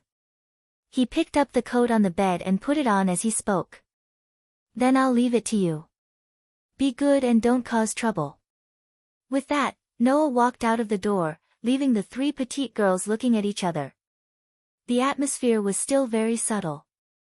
After exiting the door, Noah directly turned into a stream of light and flew in the direction of the academy. Noah's apartment wasn't very far from Chariot King Academy to begin with. It would only take a few minutes to get there on foot, let alone by flight. They would arrive almost instantly. Noah flew into the school and landed in front of the Supernatural Research Department's old school building. He pushed the door open and walked in. It was only when Noah arrived at the Supernatural Research Department's office that Noah noticed something. Among the people present, there were not only the Jumanli's family led by Leah's, but also Sazak's. Moreover, there was another person in front of Sazak's and Leah's. It was a very imposing man. The man had short black hair and a very strong physique. He looked a little like Sazak's, but his temperament was completely different. If Sazak's was a person who exuded a gentle and elegant temperament and gave off the feeling of a noble young master, then this man in front of him was a man who was domineering and made people feel that he was very wild. Noah could feel a strong domineering aura from this man. Therefore, Noah was sure that the man was much stronger than Leah's. Teacher. The Jumanli's family led by Leah's greeted Noah as he walked in. You're here. Sazak smiled at Noah. On the other hand, the remaining wild and domineering man stared at Noah with a fierce smile on his face. Is this the legendary Godslayer? Let me introduce you. Sazak stepped forward. Noah, he's Saroj Bali. He's my cousin. Bali? Noah raised his eyebrows. Chapter 1867. Baal. This surname was not something that could be casually ignored for demons. Because it was the head of the 72 pure-blooded demons and was crowned with the title of king. It was the family with the highest status in the demonic faction apart from the 4 great demon kings.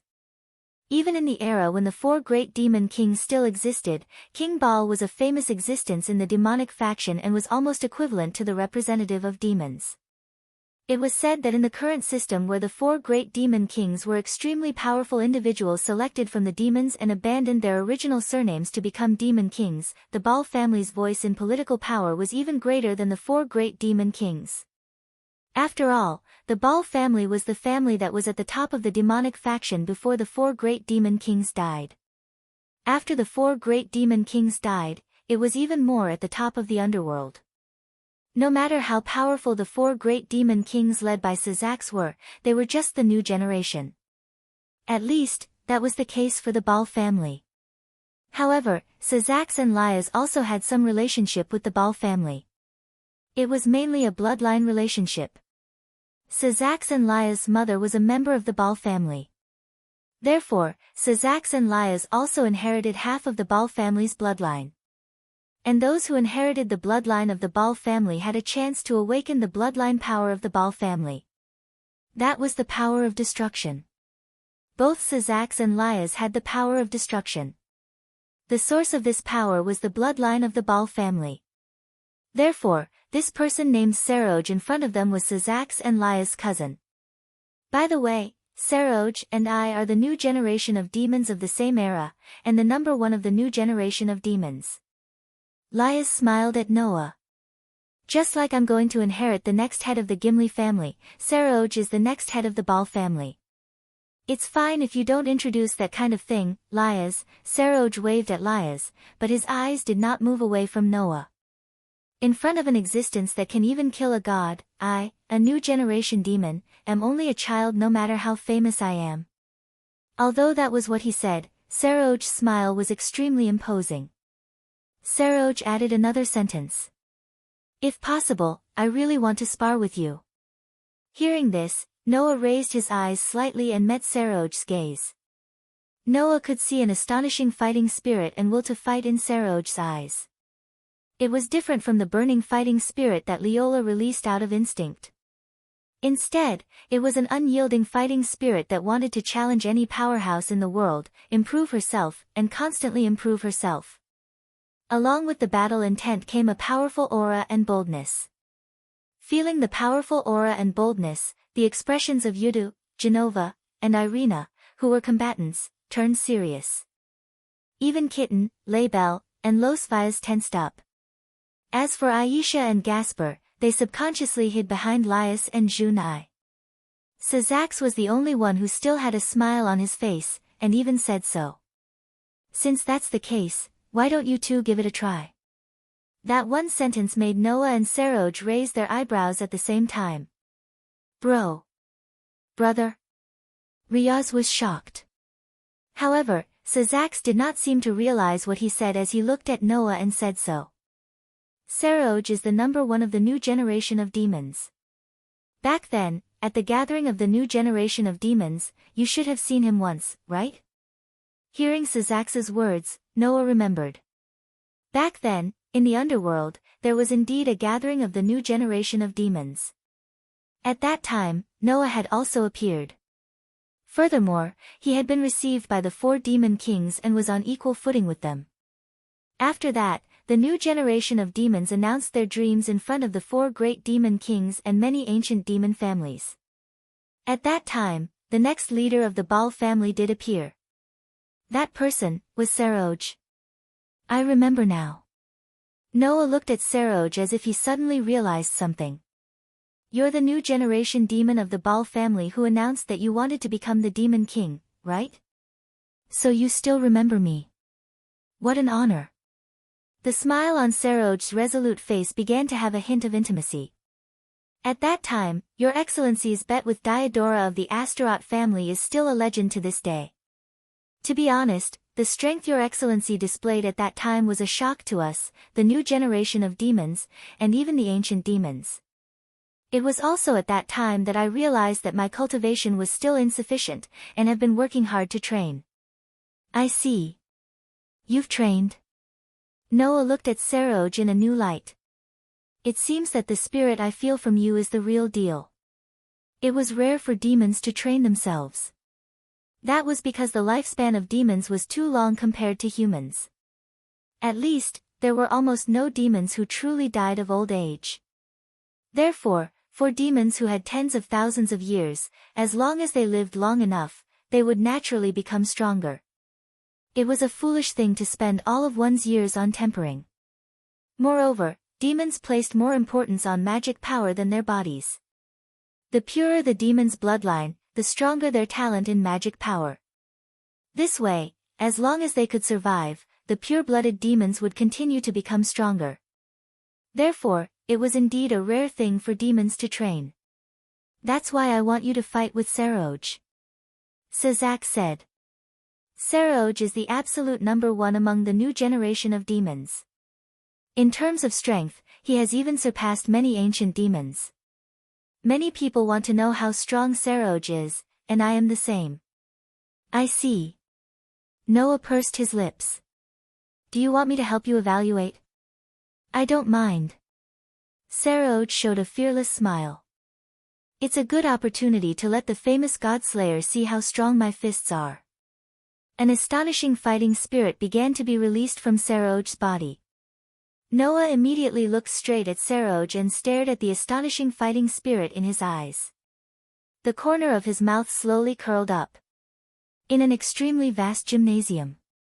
At this time, a group of Jimenez's family members, including Sazax, had arrived and stood at the side. In the center of the gymnasium, Noah and Saroj faced each other and maintained a distance. Their eyes met in the center. Looking at Noah and Saroj, Sazax took a step forward. This is a field replicated with magic power. Although it's not in an alternate space, but in the underground space of Chariot Town, the field has been reinforced. Even a full blow from a superior demon would find it difficult to leave a mark on it. You can fight to your heart's content. Even the battlefield has been prepared. This Sazax seemed to have expected this situation and prepared everything in advance. While Noah was thinking this, Saroj calmly took off his jacket. Under Saroj's clothes was a set of training clothes. And the body wrapped in the training clothes was very strong. His muscles were very obvious and his fists were as hard as rocks.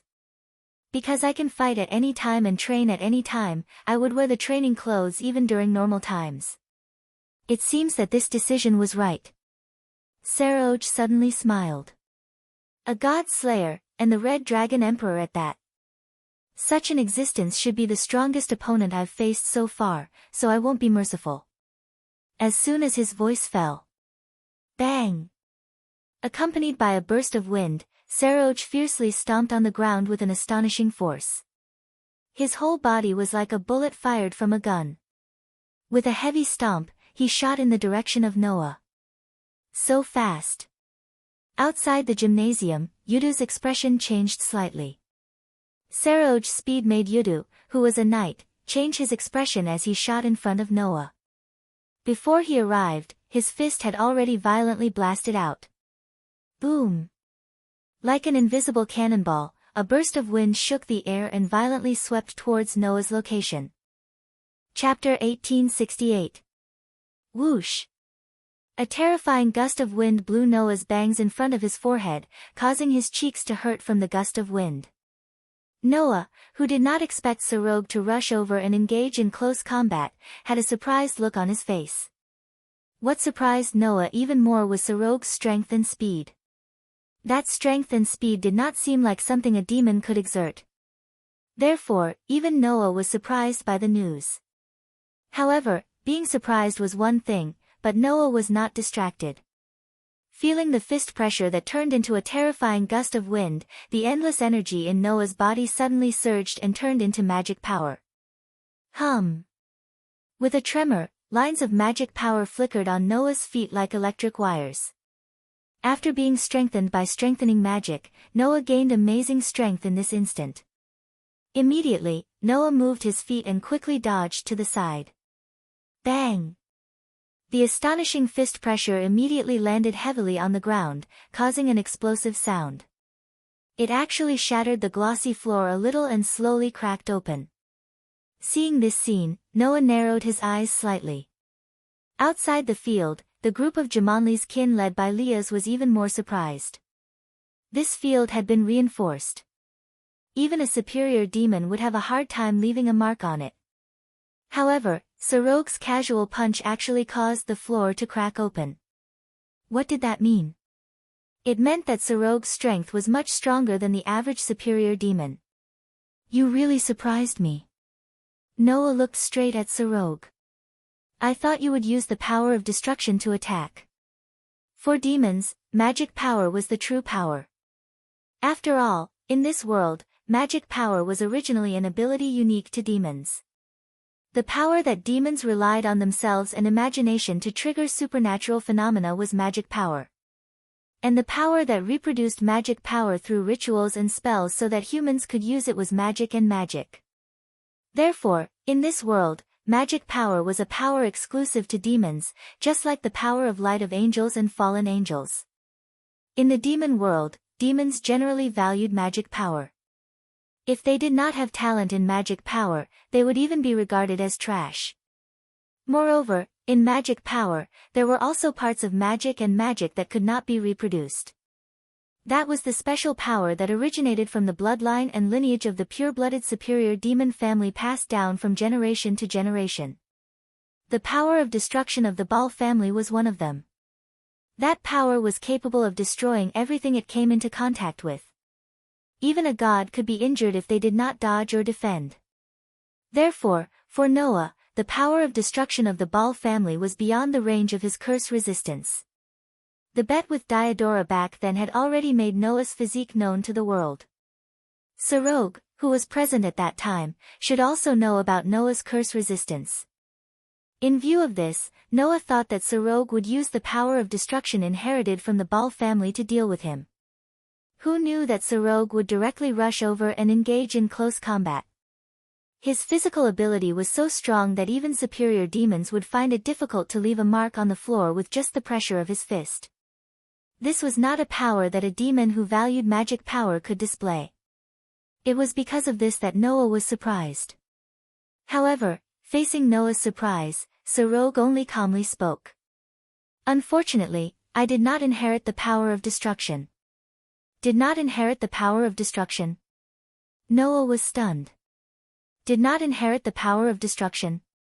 The next master of the Baal family did not inherit the power of destruction passed down from generation to generation? Was this a joke? I am not joking. I indeed did not inherit the power of destruction of the Baal family. I did not even have magic power when I was born. My talent in magic power is practically zero. No, it should be said that it is completely zero. Sorog said righteously. Everyone in the family regarded me as trash without the power of destruction, and without magic power. But I wanted to prove that even without magic power, I was not completely useless. Therefore, I trained this body. After saying this, Sorog squatted, his legs were like pillars on the ground. His fists were clenched, and his whole body shook with a powerful aura.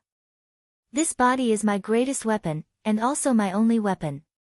You will only face my fists, not magic power. In the next moment, a sharp whistling sound was heard as Sorog's fist violently punched out. The astonishing pressure of his fist shook again, turning into an invisible cannonball that violently swept towards Noah. Noah did not hesitate and directly dodged. Peng dash. The pressure of the fist that landed in the air once again bombarded the ground, causing the ground to suddenly burst open like a spider web, and cracks spread out. Although his fist missed, Sorog's fighting spirit became more and more valiant. He simply carried a powerful domineering aura and courage, and directly rushed in front of Noah. Hu dash. A series of continuous whistling sounds rang out. That was the sound of Sorog's fists turning into fist shadows and fiercely attacking Noah like a storm. Facing the continuous punches formed by the fist that surpassed the power of ordinary superior demons, even the most superior demons would be frightened. However, Noah's expression became calmer than before. He stood in front of Sorog without retreating a single step, and actually closed his eyes. His footsteps were as light as water as he continuously dodged back and forth, dodging the continuous punches one by one. Peng dash. The suffocating powerful punches suddenly landed in the air one by one, and were all absorbed by the vast gymnasium floor, causing cracks and depressions to appear one after another. It was a scene of devastation and chaos. Noah, on the other hand, didn't even get hit by a single punch. His eyes were still closed as he relied on the increased strength of his legs to dodge all of Sorog's terrifying punches. He didn't get hit at all. Hiya dash. Sorog suddenly burst out with an astonishing roar, the veins on his arms bulging. The strength of his fists became stronger and stronger, and he even began to use his legs. His punches and kicks turned into a violent storm of attacks, mercilessly venting towards Noah. Noah, on the other hand, seemed to know where Sorog's attacks would land. He closed his eyes tightly, and like a lone boat drifting in a storm, he retreated and dodged, appearing to be in imminent danger and on the verge of collapse. In the end, Sorog's attacks did not hit him at all. Gradually, following Sorog's fierce attacks, Noah's rapid retreat and dodging, the entire vast gymnasium's floor was shaken to the point that it was covered with cracks from the astonishing punches. Looking at the scene, the expressions of the Jumanli's kin, led by Lyath, became solemn. Everyone, Lyath said in a deep voice. What do you think? Very strong. Genova gave a heartfelt evaluation. Let's not talk about Mentor first. Sorog is really strong. Just the strength of his punches and kicks is far beyond the average superior demon. Even the Rook, that can enhance attack and defense is not as strong as him, right? His speed is also astonishing. Yuda stared at Sorog who was in the midst of his fierce attacks. Although I'm not satisfied, even if my speed is enhanced, as of a knight, I'm still much weaker than Mr. Sorog, right? So this is the number one of the new generation of demons? Irina could not help but say. He's too strong. I finally know why even Minister Lyath can't compare to him. It's really amazing that he could reach this level just by training his body. Los Vias's expression unknowingly became solemn. The reason why he could become the next head of the Ball royal family without inheriting the power of destruction is because he has this power that far surpasses the demons of his generation, right? Mentor. Aisha said worriedly. Will Mentor be alright? Hearing Aisha's words, Laibel could not help but cast a worried look at Noah. Even Gasper could not help but poke his head out from behind Zhu Nai and look at the arena. It's fine. Kitten, on the other hand, stared at the center of the arena and said so. The opponent is strong, but Mentor is stronger. Chapter 1869. Bomb. With another explosion, the cracked floor of the gymnasium was finally blasted apart by a powerful punch. A crater was blasted open, and wood chips and debris were scattered all over the place like gravel and rubble. Noah and Sarog retreated quickly, putting some distance between each other. With the crater as the center, they returned to a standoff. Then, Noah slowly opened his eyes. In the face of that terrifying attack, there was not a trace of damage on his body. Sarog stared closely at Noah. His expression was solemn. He opened and closed his palms, and moved his feet. His eyes never left Noah's body. Then, Sarog spoke. As expected of an existence that can even kill a god. Until now, you have not launched an attack, not used your power, not even the legendary god's annihilation. You have only relied on magic to strengthen your leg strength to dodge all of my attacks. You are much stronger than I thought. Hearing that, Noah smiled slightly. Relying on his superb senses and leg strength that was comparable to a 5-digit divine being, Noah had completely grasped the rhythm and trajectory of Sarog's punches. Dodging all of the attacks was not a difficult task. You are also much stronger than I thought. Noah glanced at Sarog. And you haven't used your full strength yet, right? This one sentence caused everyone to be shocked. Oh. Sarog suddenly smiled. Why do you think I haven't used my full strength? Isn't that obvious? Noah shrugged. You have been attacking for so long, and you still don't look like you're panting. If you have used your full strength, you should be feeling tired by now, right? Only after Noah said that did Lias and the others realize what was going on. Sarog smiled bitterly and scratched his head. Damn it, you exposed yourself so quickly. I was thinking of at least giving you a surprise later. As he said that, Sarog's eyes suddenly focused. On Sarog's limbs, strange patterns began to flash. This is a technique that can increase the load and make my body bear the weight at all times. Sarog's voice echoed clearly. Let me show you my full strength. The strange patterns seemed to dissipate and gradually disappeared. Boom! In the next moment, with Sarog as the center, a powerful wave rushed out and turned into a whistling hurricane that swept out. The surrounding atmosphere suddenly became chaotic. The entire gymnasium began to shake. As the pupils of Jumanli's followers shrank, the wave that burst out from Sarog's body turned into a mist-like light that covered his entire body. That is... Kitten was shocked. That is Chi. Chi. Everyone stood up in shock. Anger. Lias was a little surprised as well. Sarog can use Chi. Could it be that he has learned immortal arts? No, Sarog did not learn magic, Sazak suddenly said. However, after a long period of training, Sarog accidentally stimulated the Chi hidden in his body. He was able to control his Chi to a certain extent and form Chi that could cause great harm to the human body and greatly increase attack and defense power. In other words, he can freely use Chi without learning any immortal techniques that can control Chi. The kitten couldn't help but tremble a little. I've never heard of such a thing. Chi was the source of life. It could also be called life force, life energy, and so on. Magic was the power that could control the flow of life, allowing people to freely use Chi. However, Sarog was able to use his own Chi to a certain extent without learning immortal spells. How could Kitten, a member of the most powerful race in the Nikomata clan, who could also use magic, not be shocked by such a thing that was beyond common sense? In response, Sazak shook his head. It can only form combat aura to increase attack and defense. It's still far from a real magic. Magic had a wide range of uses. It could be used to determine the flow of Chi between heaven and earth, as well as strengthen the body by controlling the flow of Chi in one's own body. It could even interfere with Chi in nature, causing trees to bloom or wither. When the magic was cultivated to a high level, the user could even disrupt and block the opponent's Chi, directly damaging the opponent's life force and internal body. Sarog did not learn any magic, so he could not use Chi so widely. Sarog could only activate his chi to strengthen the body inside and outside and improve his physical ability. However, even if that was the case, it was still terrifying enough. Sarog's physical ability is already powerful enough to damage this reinforced gymnasium.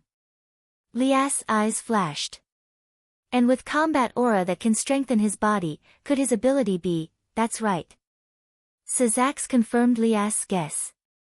Although I haven't seen Sarog use his true strength, the upper echelons all believe that if Sarog uses his full strength, he can already match some of the higher-level demons. Now, this guess has been confirmed in front of me. The combat aura that surrounded Sarog's body fluctuated, causing the air around him to riot. Sarog raised his fist that was shrouded in combat aura, the corner of his mouth slowly lifted. It's been a long time since I used combat aura. It feels good to be able to use my full strength. As expected, you're much stronger than I thought. Noah looked at Sarog, but his expression had become terrifyingly calm compared to the beginning. You're already stronger than Diodora when she used Orpheus' snake, and you even activated your combat aura. You can even fight the most powerful demon, right? Unfortunately, my goal is not the most powerful demon, but the Demon King. Sarog's voice rang. I want to be the Demon King, not the most powerful demon. Just being the most powerful demon is not enough. That's true. Noah smiled coldly. If that's the case, I'll show you a little of my true ability. Sarog's expression froze, but his eyes were filled with anticipation. What kind of power will you show me? The power to kill gods? Or the power to destroy gods? I'm looking forward to it. Don't worry. Noah looked straight at Sarog, his body began to surge with a vast amount of magic power. I won't let you down. However, the outcome of the battle between Noah and Sarog was destined to be inconclusive. In the next moment, Noah and Sazak's expressions froze at the same time, and they shouted. Be careful. Everyone at the scene was stunned. Before anyone could react, a strange phenomenon occurred. A white fog began to seep in around the gymnasium, and gradually filled the entire space. Fog. Sazak seemed to have thought of something and stood up in surprise. Not good, everyone leave this place quickly.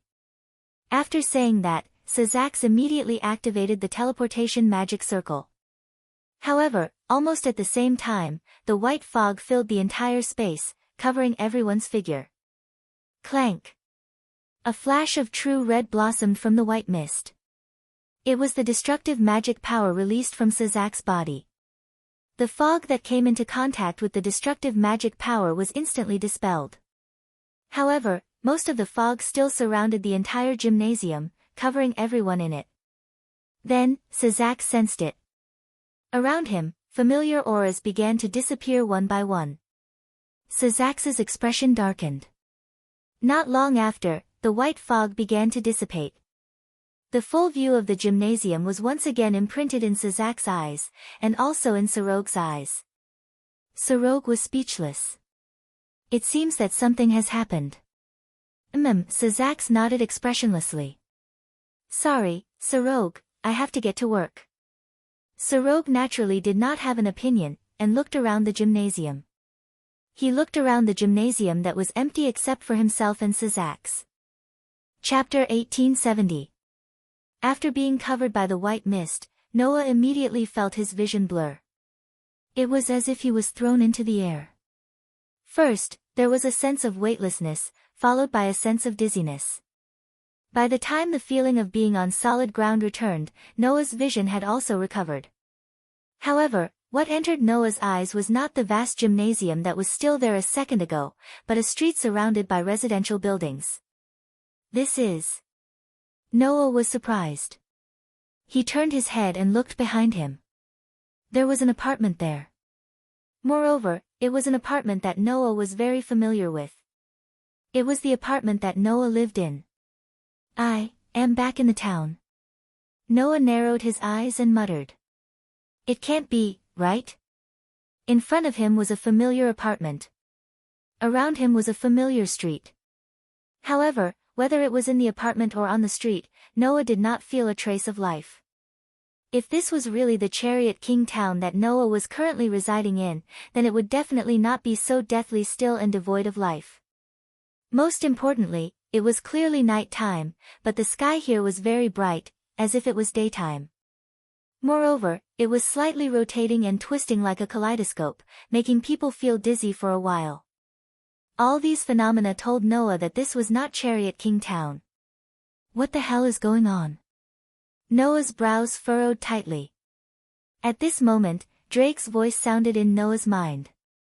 Partner, this might be the power of the dimension lost. Dimension lost? Noah was startled at first, then his heart skipped a beat. Dimension lost. It was one of the 13 types of God's destruction tools. Moreover, it was one of the highest grade God's destruction tools. The ability of this God's destruction tool was to have the user as the center, infinitely spreading spirit energy. It could seal all objects that entered it, and even send them into another dimension.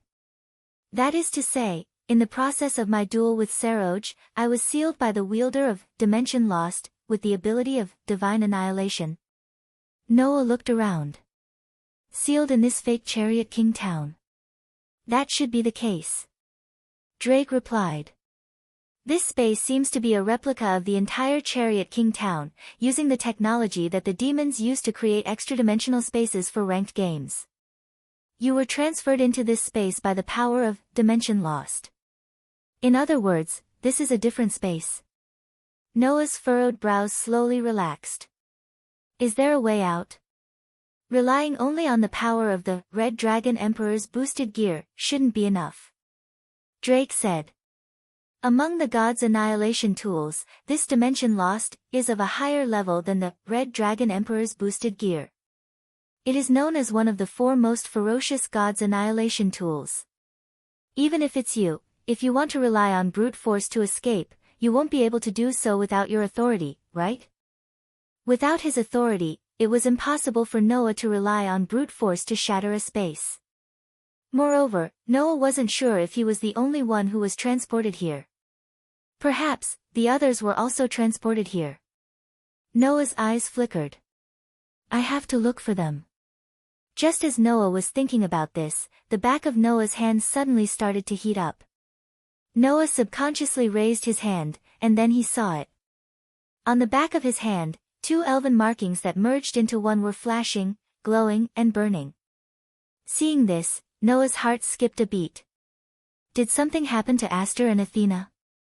With this thought in mind, Noah wanted to summon Aster and Athena, but after thinking about it carefully, he gave up on this idea.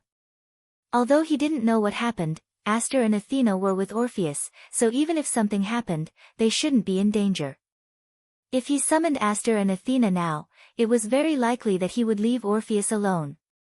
Letting Orpheus, who had absolute power but didn't have the heart to guard against others, act alone would be too unsettling. Therefore, it was more appropriate to let Aster and Athena accompany Orpheus. However, Noah and Orpheus were attacked at the same time, so Noah could only think of one person who would do this. Is it Calamity again? Suddenly, the ground began to tremble. Noah raised his head and looked forward. In the next second, Noah saw it. At the front of the replicated street of Chariot King Town, a cloud of dust rose up. Noah's eyes gradually narrowed as he stared at the flying cloud of dust. He saw that in the cloud of dust, huge black figures began to appear. They were huge ferocious beasts. Roar! Roar! Woo! Chaotic roars mixed together and turned into a deafening sound wave that reverberated in the sky. Looking at the large number of ferocious beasts rushing towards them like a stampede of hundreds of beasts, Noah was shocked. Where did so many magical beasts come from? Just as Noah was a little surprised, Drake's voice sounded again. Partner, those are most likely magical beasts that have been created. What? Noah was stunned. Created magical beasts? That's right.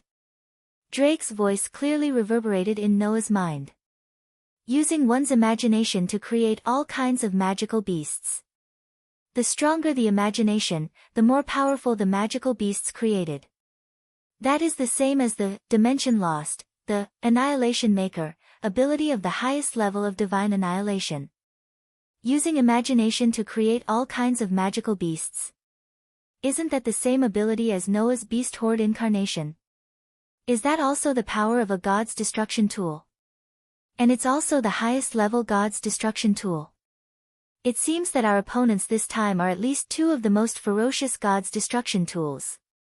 Drake couldn't help but say. This is a little troublesome. As if to prove Drake's words, a large number of roaring magical beasts' eyes flashed with ferocious light. Like wild beasts, they rushed towards Noah with earth-shaking footsteps. Noah's eyes suddenly flashed with a fierce light as he advanced instead of retreating. Whang!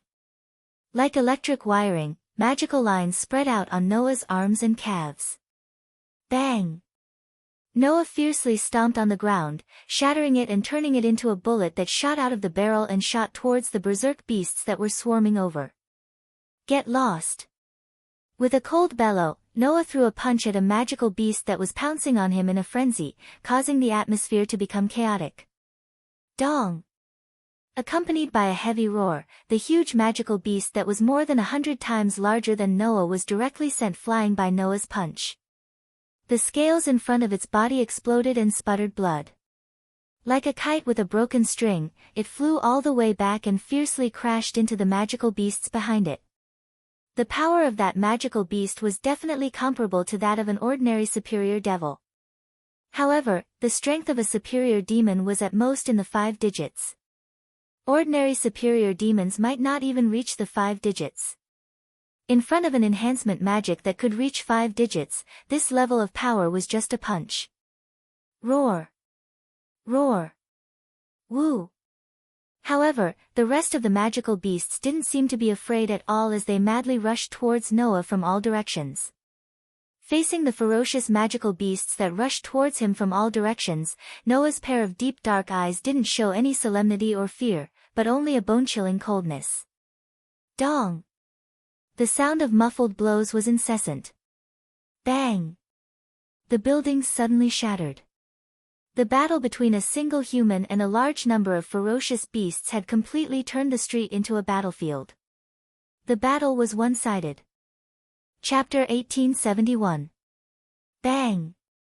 The sound of a blow that made one's heart tremble reverberated in the air, causing the huge magical beast to fly away like a rubber ball, heavily crashing into a building. At the same time, the building was smashed into pieces, and its head tilted to one side, no longer breathing. Clang! The flickering magical patterns on Noah's arms and calves faded little by little, becoming dim. However, the surroundings had greatly changed. The originally intact street seemed to have been ravaged and completely turned into ruins. One building after another became dilapidated. The streets were covered with rubble and debris. Numerous large magical beasts were lying on the ground, dripping with blood. The ground was gradually dyed red, causing the air to begin to fill with traces of the smell of blood. Noah was the only one who was standing in the center of the Azura-like battlefield. Even though he had fought with a large number of magical beasts, his face was still not red, nor was he out of breath. There was not a single trace of injury on his body. Phew! Noah gently breathed a sigh of relief, gradually calming down the excitement in his chest. Is this the power of the Annihilation Maker's godly annihilation tool? Relying on imagination to create all kinds of magical beasts' divine tools. At first glance, this Annihilation Maker's ability was very similar to one of Noah's powers, but there were still some differences. The most fundamental difference was that the beasts created by Noah's powers were just aggregations of energy, without consciousness or wisdom. Rather than calling them magical beasts, it was better to call them puppets. But the magical beasts created by the Annihilation Maker's Annihilation Maker could bleed, breathe, and even have a physical body, completely like a life. If the magical beasts created by the Annihilation Maker could exist forever, then it would be really amazing. After all, that was equivalent to the domain of creating life. However, the magical beast's strength is not high, at least much weaker than my beast horde. Noah's words made Dalag's voice sound again. That is only because the holder has not grown up yet. If the holder is stronger, then the magical beasts created will be stronger. Not to mention, since it is a divine tool, then there must be a restriction. If the restriction is used, then the magical beast's strength will be greatly increased, right? Noah nodded and agreed with Delag's words. Since the opponent is from the disaster squad, we will meet sooner or later. Noah looked around. Let's go and see if anyone else was transferred here with me. With that said, Noah was about to move when a rather ferocious aura entered the range of his sensing ability. That aura was not only fierce, but it also had a very dangerous feeling. Noah's eyes focused, and he quickly. Swoosh! Almost at the same time, a black shadow suddenly shot in Noah's direction, causing a whistling sound to be heard. Its speed was extremely fast. Noah did not even think. The magic in his body rolled, and the magic patterns on his calves flashed again. His whole body was like a ghost, and he dodged to the side. The black shadow that was shooting over at an extremely fast speed suddenly trembled. It suddenly made a turn in midair, rubbing against the air as it streaked across the sky. It flew straight in Noah's direction without hesitation. At the head of the black shadow, the shining fangs were imprinted in Noah's eyes. At this moment, an indescribable feeling rose in Noah's heart. Partner. Delag's voice also sounded. Those fangs are very dangerous. Don't get bitten. Even without Delag's reminder, Noah understood this point. Those fangs were very dangerous. If he was bitten, even Noah might not be able to survive. But, if it was the other way around, don't be a problem just because I'm bitten, right? Noah abruptly stopped retreating. His deep, dark eyes stared at the black figure that was rushing towards him. He slowly clenched his fists, and the magic patterns on his arms also flashed with light. Just as Noah and the black shadow were about to clash, a somewhat anxious voice sounded. Wait! Wait! Quickly stop! The sudden voice caused the black shadow, which was rushing towards Noah's direction, to suddenly stop. Then, the black shadow swept into the air, flashed above Noah's head, and landed on the ground. Before that, Noah had already turned around. Thus, the black shadow's full appearance was finally completely exposed in the air. Upon closer inspection, it was actually a wolf. A wolf with gray fur all over its body. The wolf's size was not considered large, and was about the size of an ordinary wolfhound.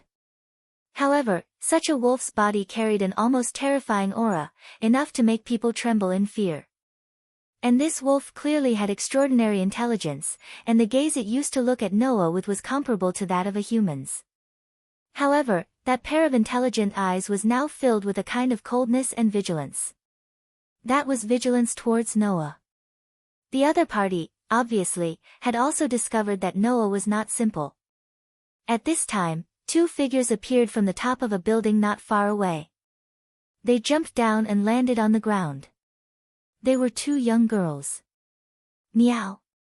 One of the girls looked at Noah, who was facing off against the dangerous wolf, and was surprised. Isn't this the little brother god slayer that our Bain thinks highly of? Bain. That was Kitten's real name. There was only one person who would call Kitten that. That was Kitten, who had once depended on each other for survival, became a reincarnated devil, but killed her own master, and became a wanted criminal in the demon realm. Her talent in magic, sorcery, and immortal arts was almost astonishingly high, and her strength was comparable to the highest level of demon Nicomeda Black Song. It's you. Noah frowned. Why are you here? I also want to know. On Black Song's delicate face, the surprise slowly faded, and was replaced by a coquettish and seductive smile. But, by the time I reacted, I had already been transferred here with Luffy-chan and Fenrir-chan, meow, Fenrir. Noah's eyes flashed, and his gaze turned to the dangerous gray wolf. So that's how it is, it's Fenrir. The most ferocious demon wolf in Norse mythology, Fenrir. If it was it, the reason why even Noah felt that its fangs were very dangerous could be understood. No matter what, that pair of fangs was the Godslayer fangs that could kill even gods. With Noah's current physical strength, if he was bitten by those fangs, he would definitely die. Of course, as said just now, if he was not bitten, then it was not a big deal. After all, although Noah felt a dangerous aura from Fenrir, he did not feel threatened. Thinking about it, just like what Sazax and Asashel said, although Varley got Fenrir from Loki, it was impossible for him to completely control the existence of the top 10 in the world. Although the aura of Fenrir was very fierce and dangerous, it was not as strong as Noah imagined. It should be that Varley, in order to be able to control Fenrir, caused Fenrir's strength to decrease a lot, right? Fenrir was taken by Varley, and now you are working with Fenrir. Noah cast his gaze on Black Song again. You became a member of Varley's team. Because the other guys are too boring. Black Song shrugged helplessly. But my captain is much more interesting. He is only interested in the strong. He is also known as the cat elf race. It is more fun to follow Varley. Meow, how you want to play is your business. Noah glanced at Fenrir. But, when you play, I hope you can control your dog well. Otherwise, if you suddenly attack people like this, be careful that you will be slaughtered. Roar. Fenrir suddenly growled, and its four limbs began to tighten. Its eyes that stared at Noah were full of murderous intent and fierceness. Seeing this, Noah just curled his lips and smiled. He raised a fist that was faintly flickering with magic patterns, causing waves of magic to surge. A sense of hostility filled the space between Noah and Fenrir. On one side was the Godslayer. On the other side was the Godslayer wolf. The two existences that had the ability to kill gods seemed to repel each other, and both released undisguised hostility. Chapter 1872. Compared to before, Fenrir's power had indeed declined a lot. If the previous Fenrir was at least a 4-digit power level, and was one of the most powerful among the 4-digit power level, then now it was only at the 5-digit power level. If Noah only used magic after the third perpetual intelligence, then it would also be at this level. At this time when Aster and Athena were not around, Noah and Fenrir's power was about the same. However, other than the 5-digit power, whether it was Noah or Fenrir, they still had other weapons. Noah had the god's vanquishing tool. Fenrir had the god's fangs. Although the latter's weapon was very terrifying, as mentioned before, as long as one was not bitten, then nothing would happen. But Noah's god's vanquishing tool was different. Once the god's vanquishing tool that could multiply one's power was used, Noah would completely suppress Fenrir. If it was the previous Fenrir, Noah would still need to treat it seriously. However, the current Fenrir only needed to be careful of its fangs, then it would not be a big enemy to Noah. Do you want to fight me here? Nordic Magic Wolf. Noah said to Fenrir with a smile that was not a smile. I won't be merciful to you for Wally's sake. Roar. Fenrir growled again, its grey fur began to stand up, and its whole body fluctuated with a fierce and powerful aura. This demonic wolf's enmity towards Noah was not an ordinary kind of great. Moreover, from the beginning, it showed an astonishing hostility towards Noah. Therefore, Noah did not need to be too polite to Fenrir, and directly provoked it. And this situation made Black, who was at the side, a little excited. What? The God's Slayer and the God's Slaying Wolf want to decide the winner here. Good, good. Hurry up and fight Meow. This evil cat looked as if it wanted to see the world in chaos. On the contrary, the other girl beside Black came forward in a panic. No. No. They couldn't fight here. Fenrir sauce.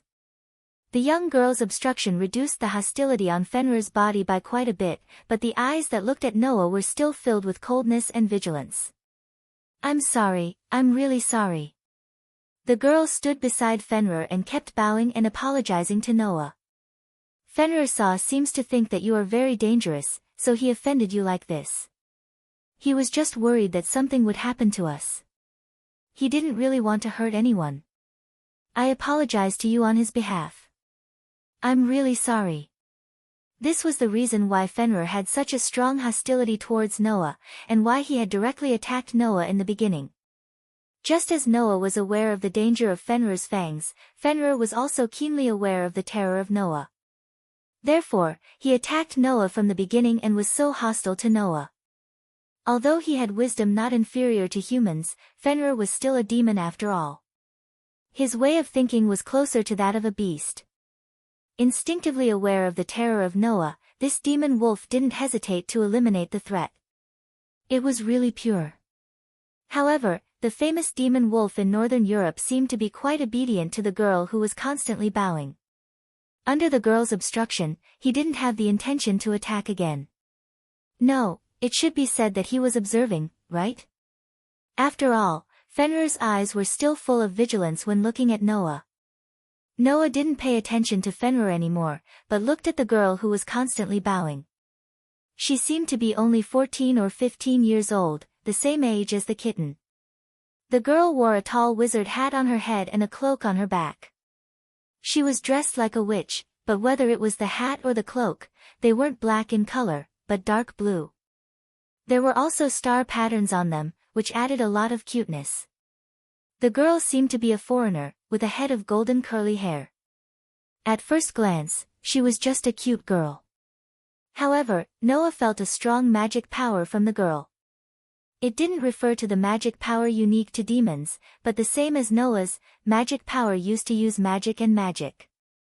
In other words, the cute girl in front of him was a magician. This girl should be the Luffy that Black Goo was talking about, right? Looking at the girl who was constantly bowing to him with an apologetic expression, Noah couldn't help but sigh, loosening his clenched fist. Forget it, I didn't expect you to be transferred here. Could it be that Varley was also transferred here? Yes. Yes. Luffy quickly replied. We just got in touch with our companions in the team. Except for Captain Varley, the rest were transferred here. This is the work of Dimension Lost, right? Black Goo licked his lips, as if he didn't realize how flirtatious his action was. His eyes were fluctuating with coldness. Those guys from the Heroes faction are finally planning to make a move against us. In other words, Dimension Lost, one of the 4 highest grade gods' extermination tools, is the possession of the Heroes faction. But why would the Heroes faction make a move against you? Noah looked at Black Goo. In a terrorist group, I won't talk about companions, but you are at least members of the same organization. Is your relationship so bad? There's no other way. Who told our captain to take Orpheus by his side without permission, and even gave her to you, an enemy? Black Goo spread his hands. You'll definitely be treated as a traitor, meow. Just as this sentence fell from Black Gee's mouth, a voice resounded. Classifying you as traitors is only one of our plans. After all, you are too unrestrained. If we let you do as you please, who knows when you will ruin our plans. So, we simply recruited all of you. Are you satisfied? Along with such a voice, the atmosphere at the scene became sinister. Noah narrowed his eyes, turned his head without any surprise, and looked at a building in the distance. Black Goo, Luffy, and Fenrir also didn't show any surprise, as if they had already noticed the other party's arrival, and turned their gazes over.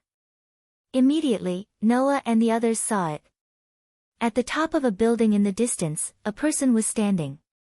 A black-haired man wearing a Han costume, with a rather upright appearance, who looked like he came from a big country in the east. Looking at this black-haired man, Luffy's expression tensed up. Fenrir also stared over. Even Goo, who had been leisurely just now, began to retract his smile. He seemed to have become vigilant. It seemed that the black-haired man wasn't a simple character. However, compared to the black-haired man, Noah was more concerned about something else. The black-haired man was carrying a gun in his hand. A gun that was filled with fluctuations like dusk and blood, which could stimulate everyone's skin. From the gun, Noah felt a dangerous power similar to Fenrir's fangs. No. Judging from the intensity of the fluctuations, the gun was even more dangerous than Fenrir's god-slaying fangs. It really is you. Black Gee's eyes flashed with an evil light. I knew that this operation couldn't be separated from you, the leader of the Heroes sect, Chow Chow. Chow Chow. This name was no stranger to those who were familiar with Chinese history.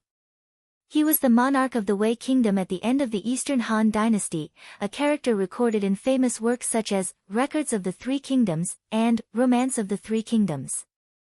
The Heroes sect was a human clan with the bloodline of heroes and brave people. The man in front of them was called Cao Cao, and he was also the leader of the Heroes sect. There was no need to guess his true identity. There was no doubt. This man was the descendant of Cao Cao, the monarch of the Wei Kingdom at the end of the Eastern Han Dynasty. He had Cao Cao's bloodline, and even had a name. The one over there is the famous God Slayer, right? Cao Cao's gaze fell directly on Noah. I finally meet you, the human with the God-slaying power. After learning of your existence, I have always wanted to meet you. I even prepared this stage for this. I don't know if you are satisfied. His tone was quite calm. However, anyone could hear the provocation in his words. Chapter 1873. Noah looked straight at the man in Han attire standing at the top of the building in the distance, but he didn't pay any attention to the other party's pretentious provocation. Instead, he put most of his attention on the gun in the other party's hand. Did you notice? The little brother of the God Slayer? Black Gu reminded with a smile. That's the most powerful divine weapon of annihilation, True Longinus. True Longinus. Calling it that might not be enough to know how famous this gun was, but if one mentioned its other name in the Bible, then one would know why it was the strongest God Slayer tool. The Spear of Longinus. The holy gun that once assassinated Jesus, in this world, referred to as True Longinus. It was an absolute artifact that could even pierce through God. It was the synonym of a true God Slayer tool. It was also the original God Slayer tool. Even the definition of Longinus was derived from its name. It was a holy relic that everyone knew. That was the true Longinus of dusk. Sure enough, the dangerous feeling that the gun gave Noah was completely genuine. Its dimension lost again, annihilation maker again, and now even the true Longinus has appeared. Noah said sarcastically. 3 of the 4 great divine artifacts, known as the most evil divine artifacts, have fallen into the hands of the disaster squad. And it seems that all of them are in the possession of the hero faction. This world is really doomed. Among all the 13 God Slayer tools, the 4 most powerful artifacts were known as the highest level of God Slayer tools. These 4 highest level God Slayer tools were True Longinus, Brilliant Thunder Prison, Zenith Tempest, Annihilation Maker, and Dimension Lost. According to the latest information, the second-ranked Zenith Tempest was on the Angel's side, and the remaining 3 had yet to be found. Who would have thought that the other 3 highest-level deities' destruction equipment that no mythical faction had been able to find so far had all appeared in the hands of the hero faction of the Team of Disaster? It was truly ironic. By the way, the Red Dragon Emperor's boosted gear and White Dragon Emperor's light wings, divine dividing, that sealed the 2 heavenly dragons were ranked 6th and 7th respectively. As for the Holy Spear, he was truly number 1. Aside from the Holy Spear, Cao Cao's strength should not be underestimated either, He Gu said, intentionally or unintentionally. After all, even Wally had no choice but to use Tyrannosaurus against this hero's descendant. Wally used Tyrannosaurus on Cao Cao. Noah was surprised. Really? It's true, Lu Fei answered Noah nervously. Captain once said that among all the opponents he had ever encountered, in terms of human strength, Cao Cao was the strongest after you. Oh. The strongest human? Cao Cao suddenly laughed. That's a good evaluation, but is that an evaluation after excluding the God Slayer over there?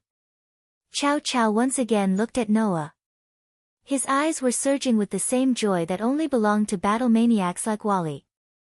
It seems that Wally thinks that you are stronger than me. Let me test it out a little.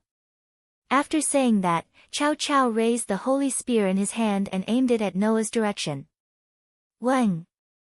A burst of bright flames fluctuated from the tip of the holy spear, causing the surrounding air to vibrate. The flames were solemn and sacred, giving people a suffocating feeling as if their bodies were tightly strangled. Seeing that the holy flames at the tip of the holy spear began to expand, Noah, Hagu, and Fenrir reacted at the same time. Fenrir directly bit onto Lu Fei's cloak, who did not react in time. Then, Noah, Hagu, and Fenrir fled in different directions. At the same time, the holy flames at the tip of the holy spear suddenly exploded, turning into a huge beam of light, shooting out like a meteor and heavily landing at the original location of Noah's group. Dong! The power of the strongest god-slaying tool exploded the entire ground like a nuclear bomb, causing the surrounding rubble, gravel, and even buildings to be drawn in, causing intense flames and shockwaves. In an instant, everything within a few hundred meters was covered, wreaking havoc crazily. In the flames and shockwaves, Noah's arms and legs flashed with magic patterns as he flashed out like a phantom. However, in the next second, Noah's eyes narrowed, and without any hesitation, he turned around and fled to the side. Almost at the same time, a holy spear fluctuating with holy flames swept out from the flames and shockwaves in front, piercing at the original location of Noah with a faint sound of breaking through the air. And in the flames and shockwaves, Chow Chow's figure holding the holy spear gradually appeared. Dodged? Failing to hit, Chow Chow did not advance rashly, but instead took a big step back. However, if the other party wanted to retreat, he would have to ask Noah if he agreed. Although the holy spear was indeed a threat, but like Fenrir's fangs, as long as he was not hit, it was not a big deal. Moreover, Noah, who had some attainments in swordsmanship, knew that compared to swords and sabers, the spear had more advantages in battle because its body was longer than swords and sabers. However, it was more difficult to use than swords and sabers, and its trajectory was easier to see through. Therefore, at the moment when Chow Chow retreated, Noah suddenly stopped, and with the strength of his strengthened legs, he stepped forward with a momentum that could crush the earth. As a result, Chow Chow, who was retreating, suddenly stopped and laughed. "I knew you would definitely attack." With such a sentence, before Noah stepped forward, the holy spear in Chow Chow's hand had already slashed out. Like a laser, it turned into a flash of sudden thrust, and violently pierced in the direction of Noah. That was a reaction that could only be made when the opponent's action was predicted. No, it should be said that it was a prediction. Chow Chow made a bold prediction that Noah would violently pursue him at the moment he retreated. Therefore, at the same time when Noah moved, he released a flash of high-speed thrust. Under such circumstances, Noah, who had already closed in, had no time to stop at all. It was as though he was flying toward the tip of the god-slaying holy spear like a moth darting into a flame. The tip of the spear instantly reached his throat. If this continued, it would only take a second for Noah's throat to be pierced. At the critical moment, Noah suddenly clenched his fist, and without stopping, he punched the ground. Bang! A violent shockwave suddenly burst out, shattering the entire ground. Gravel was lifted into the air, and mixed with the strong wind, it directly exploded in all directions. What? Chow Chow did not expect Noah to be able to do such a ridiculous thing. He did not even have time to withdraw his spear, and the foothold was directly shattered. Chow Chow, who stepped on a piece of ground, was bounced into the air together with the piece of ground. Then, the gravel and the violent shock wave that filled the sky flew in all directions. Only then did Chow Chow react. Not only was he not shocked, but he showed an extremely happy smile. Very good. This is what makes it interesting. After saying that, Chow Chow simply stood on the flying gravel, raised the holy spear in his hand, and pointed it in the direction of the ground. The next moment, the holy flame once again fluctuated on the holy spear, and one after another, it turned into a beam of sniping, and slanted down like raindrops. Naturally, Noah would not dodge the attack of the holy spear that could kill a god. Relying on his superb sensing ability, he accurately grasped the trajectory of each flash, as if he was shuttling through a storm. His footsteps continuously tapped, and like a phantom, he dodged the incoming flashes one by one. Bang, bang, bang, bang, bang. The sound of the flashes exploding the ground continued to resound. Chapter 1874. Peng, peng, peng, peng, peng, Pang! Flashes of light poured down from the sky, ravaging the ground, causing it to explode and shatter.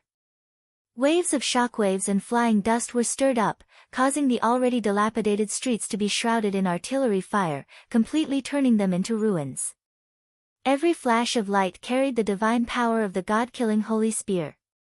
If demons and other existences that viewed divine attacks as highly toxic were treated like this, they would only need to be hit by one of the flashes to destroy them. This was the power of the holy spear that could even kill gods.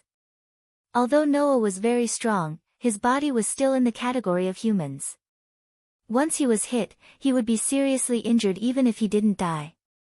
Therefore, Noah relied on his superb sensing ability and ran like a phantom in the storm like flashes, dodging each and every one of the holy flashes. At the same time, while dodging the holy flashes' shots, Noah raised a hand in a certain direction ahead. Clang! A deep-colored magic square suddenly rotated in front of Noah's palm, gathering an astonishing amount of magic power. Sensing Noah's action, Chow Chow, who was in midair and standing on the flying debris, was stunned at first, then he became speechless. This was because although Noah's magic square was not aimed at him in midair, it was aimed at the direction where the debris he was standing on was about to fall. If Chow Chow continued to stand on the debris and fall with the debris, it would be the same as Noah's. It would be equivalent to him being hit by the opponent's attack. Are you planning to give me a taste of my own medicine? Noah Dole. Chow Chow shouted as he tapped the ground with the tip of his foot, leaping high and leaving the debris he was standing on. In the next moment, a beam of magic power burst out from the magic square, turning into a huge flash of light, flashing through space and sweeping straight ahead. Coincidentally, the debris Chow Chow was standing on a second ago followed the gravity to that spot. Pang! The beam of magic power hit the debris directly, causing a violent explosion. Above the explosion point, Chow Chow's figure turned into an arrow that left the bow as if riding the wind, swooping down toward Noah who was standing on the ground. Chi, chi, chi, chi. The god-slaying holy spear suddenly thrust forward, turning into flashes of light that enveloped Noah below. That lightning-fast thrust was almost as fast as Noah's first form of the absolute sword skill, purple lightning. Noah's expression finally turned solemn in the face of these 4 lightning-fast thrusts. Although Chow Chow's thrusts were not as fast as the purple lightning, they were different from the absolute sword skill. Chow Chow's thrusts were completely dependent on his own skills, unlike the absolute sword skill which was combined with Shin Wei. The stronger the Shin Wei, the stronger the power. If he didn't train his skills to the extreme, it would be impossible to achieve such a fast thrust. Noah could tell. Compared to himself, Chow Chow was the complete opposite. Noah's battle was basically based on the power he obtained from various worlds. Chow Chow, on the other hand, did not rely on any power other than the god-slaying holy spear. He only relied on his own skills to fight. This kind of fighting style could not be achieved without a firm goal and willpower, as well as painstaking research and training. In other words, Chow Chow was a super skill-based fighting expert. In terms of martial arts, Chow Chow might be a lot weaker than Luo Hao. However, he relied on his ever-changing responsibility and the holy spear that could kill gods. He was evaluated by Wally as the strongest human existence besides Noah. He was definitely not weaker than the Demon King. Watching Chow Chow's battle, anyone would have the same thought. This was the fighting style that humans should have. Not relying on innate power, but relying on acquired effort and constant thinking to fight. This was the power that the descendants of the heroes and brave people who ruled the heroes sect possessed. Relying on this power, Chow Chow let Wally, who inherited the power of the Demon King and the Sky Dragon, use the Tyrannosaurus Rex. In that case, Noah stared at the 4 lightning-fast thrusts, his body surging with amazing magical power. I will also be a little more serious here. After saying that, Noah raised his hand. Clang! A red light flickered and turned into a ferocious dragon claw-like gauntlet, covering Noah's arm. Boost! Along with the sound, a powerful force burst out from Noah's body. Transfer! In the next moment, the powerful force turned into a torrent and poured into Noah's limbs. At this moment, Noah directly transferred the doubled power to the strengthening magic that he was using, doubling the effect of the strengthening magic. The magical lines that covered Noah's limbs suddenly became brighter. That is, Chow Chow's expression suddenly changed. However, at this moment, Noah had already tightened his body. Like a rocket soaring into the sky, he created a burst of wind and shot toward Chow Chow, who was diving down. Whoosh! The fist that was covered by the red gauntlet carried a whistling wind. Under a burst of sonic boom, it blasted toward the 4 streaks of spear light that were coming at him at lightning speed. Clang! In the crisp sound of steel colliding with steel, the 4 streaks of spear light directly collapsed. The holy spear that killed the god was fiercely bounced away, causing Chow Chow's posture to collapse. Oh no! Chow Chow's face was full of shock. Without thinking, he fiercely held the holy spear in front of him. At the same time, the red gauntlet that carried a violent force came violently, shaking the air. Under the entanglement of the chaotic airflow, it heavily smashed on the holy spear. Boom! A muffled thunder-like sound resounded. Whoosh! In midair, Chow Chow was sent flying with his spear. Like a meteorite, he fiercely hit the ground in the sharp sound of breaking the air. Bang! In an instant, dust flew, and thick sand filled the air. Carried by a gust of wind, it blew in all directions. When the flying sands settled down, Noah, who was suspended in mid-air, saw the situation inside clearly. There, Chow Chow was half squatting on the ground. The holy spear in his hand was planted on the ground, supporting his body. A trace of blood flowed from the corner of his mouth. Looking at this scene, Noah narrowed his eyes. At the last moment, he removed the force and reduced the damage by a lot. If not, with Chow Chow's superb skills, it was absolutely impossible for him to be unscathed after being hit by Noah's superpower that had been multiplied. After all, Chow Chow was just a human. His body's endurance and toughness did not allow him to withstand an attack that could split mountains and rocks. In other words, Chow Chow's only weakness was his defense. In a battle with Chow Chow, whether it was the enemy or himself, both sides could only withstand one blow. Either the opponent was pierced by the holy spear that killed the god and was defeated, or Chow Chow was hit by the enemy's attack and lost the ability to fight. So, the conditions were the same. The moment he understood that Chow Chow was a superb skillful player, Noah saw through this weakness and used his superpower, enhanced magic, and overwhelming strength to defeat Chow Chow.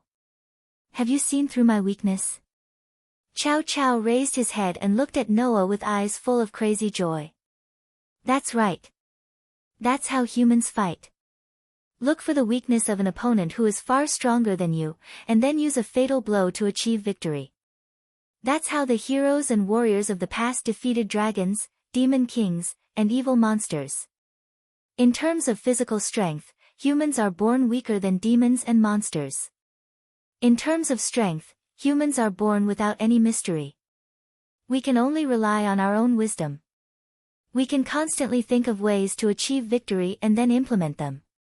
This is what humans are, and this is what we are. Chow Chow used the holy spear to support his body and stood up.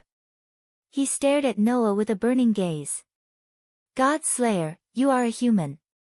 You should be on our side. You shouldn't be on the same side as a group of demons, angels, and fallen angels. They are the aliens that are destined to be defeated by us humans. Come with me. Chow Chow reached out his hand to Noah. Let those mythical beings who are countless times stronger than humans see the power of humans. Chapter 1875. Chow Chow's impassioned words echoed in the air and did not calm down for a long time. However, Noah understood Chow Chow's meaning almost immediately. Chow Chow extended an olive branch to Noah. This descendant of the heroes wanted to recruit Noah and let Noah join the disaster squad and the heroes sect. Noah fell silent. However, Noah's eyes were still fixed on Chow Chow. After a long while, he said, "Let's go." After a while, he said, "Chow Chow, why did you join the disaster squad and lead the heroes sect?" Noah's words stunned Chow Chow. Obviously, Chow Chow did not expect Noah to ask such a question at this time. However, Chow Chow reacted quickly and spoke without hiding anything. "I want to know where the limits of humans lie." "The limits of humans?" Noah frowned. "What do you mean?" "It means literally." Chow Chow wiped the blood from the corner of his mouth, raised the holy spear in his hand, and carried it on his shoulder. "Everyone knows that compared to those demons, angels, fallen angels, monsters, and even gods that only exist in legends, we humans are too weak. We are not born with magic like demons, nor are we born with the power of light like angels and fallen angels." Chow Chow sighed. "Compared to those monsters in legends, we do not have strong physiques and bodies. Compared to those gods, we are as weak as ants. If humans want to become stronger, there is only one way, and that is to work hard." Chow Chow clenched his fists. Just like mages, if they want to surpass humans, they have to learn how to analyze the magic of demons. The power of the exorcists of the churches comes from the holy sword, holy water, and the blessings of heaven. If humans rely on their own conditions, they will not be able to become stronger. At least, they will not be able to compare to those supernatural creatures that do not appear in daily life. They can only become stronger through unremitting efforts. And such a race, since ancient times, still gave birth to many heroes and warriors who were able to defeat the legendary creatures. Chow Chow continued to narrate as if he was talking to himself. A weak race is able to give birth to individuals that are superior to other creatures through hard work. If that's the case, what can I achieve in the end if I continue this training and hard work? Would they be able to annihilate the evil monsters like their ancestors? Or to achieve the unprecedented feat of killing a god? So, I want to know what a hero is, what a human is, and what kind of limit a weak race like ours can reach in the end." Chow Chow looked at Noah, his eyes burning with a strong determination. "It was to explore all of this that I joined the Calamity Squad and became enemies with the various mythical forces. Because only by doing so could I prove how far humans can go compared to the races of the various mythical forces. So far, with this spear in my hand, I have defeated many existences. But even with this holy spear, which is known as the strongest god's destruction weapon, I still don't have the confidence to succeed in killing a god." Chow Chow's eyes on Noah became burning. Under such circumstances, a human who claimed to have killed a god suddenly appeared. Do you know how excited I was at that time?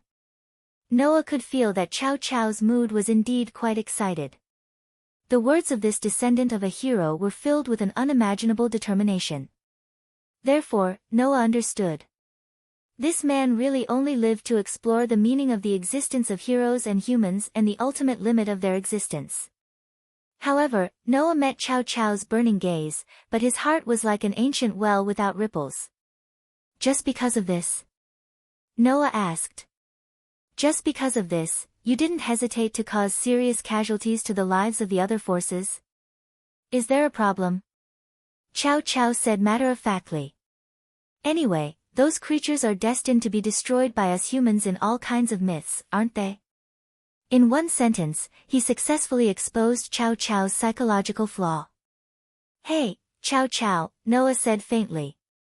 "In your heart, the so-called hero is a warrior who must destroy all kinds of demons, demon kings, and demon dragons, right?" "What?" Chow Chow asked curiously. "Isn't it?" "That's right," Noah murmured. Then, he stared at Chow Chow coldly. "Then, you really can't be a hero." Chow Chow's expression changed. Noah clenched his fist that covered the gauntlet. Boost! The surging power shook the gauntlet and turned into a torrent that flowed into Noah's body. Transfer. The torrent of power once again poured into Noah's limbs and turned into food for the electric lines of magical power. The effect of Noah's strengthening magic suddenly multiplied, giving Noah incredible power. Seeing this, Chow Chow understood. Noah disdained to be on his side. In the next second, Noah shook the void and rushed toward Chow Chow like a meteor. However, Chow Chow had already noticed that Noah didn't want to talk nonsense with him. Before that, he raised the holy spear in his hand. Clang! Holy light burst out from the holy spear and surged in all directions like waves. The strong light directly took away Noah's vision, causing him to close his eyes involuntarily. He abruptly stopped in the midst of rushing forward. Then, Chow Chow's voice came into Noah's ears. It seems that you don't agree with my philosophy. Fine, since that's the case, let's see who is the real hero between the two of us. I'll be waiting for you in a corner of this alternate space. Your students are also in my hands. If you want to save them, then come find me. After leaving behind such a sentence, the strong light that covered the entire space gradually faded away. Only then did Noah open his eyes. However, Chow Chow's figure had already disappeared without a trace. Looking at the place where Chow Chow disappeared, Noah muttered to himself. Chow Chow, on one side was a human who could kill gods. On the other side was a descendant of an ancient hero. This was the beginning of the battle between humans, and the curtains were gradually raised. On the other side, Chow Chow returned to the hero sect's base camp. Siegfried, who was wiping a sword, looked at Chow Chow, who walked in with his clothes covered in dust and a faint trace of blood at the corner of his mouth. He raised his eyebrows slightly. Why are you in such a sorry state? Can't help it. Chow Chow smiled indifferently. My opponent is an existence who can kill gods. Moreover, he has a dragon residing in his body. Even if it's me, it's natural for me to be forced to this extent. Is that so? The corner of Siegfried's mouth rose. It seems that you are very satisfied with your opponent this time. It's not a matter of satisfaction, Siegfried. Chow Chow narrowed his eyes, which were surging with emotions. My opponent this time is really too good. He's so good that any battle maniac would not hesitate to risk his life in a fight with him. Oh. Siegfried was surprised. You weren't even this excited when you faced Wally. Is that Noah Doria really that strong? Very strong. Chow Chow said solemnly. Without using a divine artifact, he was already not weaker than me. After using a divine artifact, he suppressed me directly. I was completely at a disadvantage when fighting him. Is he that strong? Siegfried's eyes lit up, and he was a little restless. This is the first time I've seen you give a person such a high evaluation. A god slayer. Even I want to fight him. There will be a chance. Chow Chow shrugged, then turned his head and looked ahead. There, magic squares were suspended in midair. Within those magic squares, people wearing the uniforms of the Full King Academy were sucked into the magic squares like Jesus nailed to a cross. It was none other than Leah's and the other Jumanli family members. Hurry up and come to me, Noah Doria, Chow Chow muttered. I can't wait to fight with you again. Chapter 1876. So handsome meow, when Noah fell from midair and landed on the ground, Black Song jumped out from an unknown corner and hugged Noah fiercely. Suddenly, the touch and softness of her voluptuous body assaulted Noah's entire body. A fragrance that did not belong to a cat also burrowed into the tip of Noah's nose, causing Noah to jump in fright. To be able to force Chow Chow away so easily, you really are worthy of being a strong opponent that my captain has set his eyes on. Meow, Black Song's arms wrapped around Noah's neck, and her eyes that looked at Noah fluctuated with a charming expression. However, if even Orpheus can fight to a certain extent, it doesn't seem strange that little brother God Slayer can defeat Chow Chow. So, what are you so excited about? Noah narrowed his eyes and said snappily. Or do you have some enmity with Chow Chow? That's not it, Black Song said frankly. But seeing the handsome side of little brother God Slayer, my heart is thumping. If you don't believe me, you can touch it. As she said that, Black Song really took Noah's hand and smiled as she pressed Noah's hand on her voluptuous bosom. Noah, who had not expected Black Song to actually do such a thing, was stunned. When the texture of the fabric and the voluptuous softness fell into his palm, he quivered and quickly withdrew his hand. "What are you doing?" Noah flew into a rage out of humiliation. "Don't tell me you're also in heat like a kitten." Meow. Black Song blinked her eyes. "So Bayin has entered the estrus period? You've done it. It's none of your business." Noah said bluntly. "Get away from me." As he said that, Noah intended to push Black Song away. It was a pity that Noah's strength was no match for the Nikomata clan's cat spirit without the use of magic or artifact to strengthen himself. He was unable to push Black Song away. Not only that, but Black Song was even more insatiable. He snuggled his entire body into Noah's embrace. His tail wrapped around Noah's waist and wrapped around Noah's waist.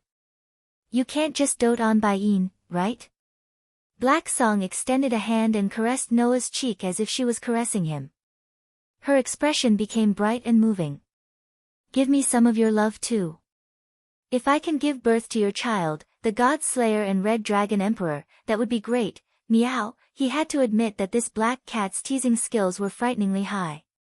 He snuggled tightly against Noah's body. His body was so soft that Noah could feel his body heat through his clothes. The cat's tail wrapped around his waist was like an itch, constantly rubbing against him. Noah felt his spine begin to go numb. His hot breath directly hit Noah's ears, causing Noah's heartbeat to involuntarily speed up. Noah felt that if this continued, he might really fall for this cat's teasing. He took a deep breath. Dong! A loud knocking sound rang out. Meow. Black Song held his head and squatted down with tears in his eyes. "Don't go too far." Noah sighed as he retracted his hand from Black Ge's head. "You don't even think about the situation you're in, and you don't even think about where you are right now. You're in heat so casually. Why does little cat have a sister like you? What does that have to do with anything?" Black Song protested. "It's normal for cats to be a little perverted." Meow. "Then please don't tempt me." Noah rolled his eyes at Black Song. "No matter what, I'm still your sister's teacher. It's okay." Black Song winked at Noah. "I don't mind having a pair of sisters with Bayin." Meow. A pair of sisters. Noah couldn't help but think of the situation when he had sex with his two delicate wives. Meow. Black Song blinked his eyes again and laughed mischievously. "Little brother God Slayer. Are you moved by it? You're almost drooling." What? Noah almost subconsciously wiped the corner of his mouth, but he didn't manage to wipe anything. Only then did Noah realize what was going on. He had been deceived. Pfft. Black Song couldn't help but laugh out loud. "Meow meow meow, I didn't think little brother God Slayer would be so fun." Meow. It wasn't just Black Song.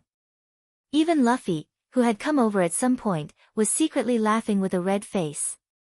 As for Fenrir, who was standing beside Luffy, when he looked at Noah, his eyes were no longer cold and vigilant. Instead, there was only contempt and disdain. Noah suddenly had the urge to find a hole and hide in it. He looked at Black Song, who was squatting in front of him, and raised his hand angrily. Meow meow. Black Song jumped in fright and hurriedly hugged his head. "Okay meow. I won't laugh anymore." Meow. This silly cat didn't hesitate to act cute.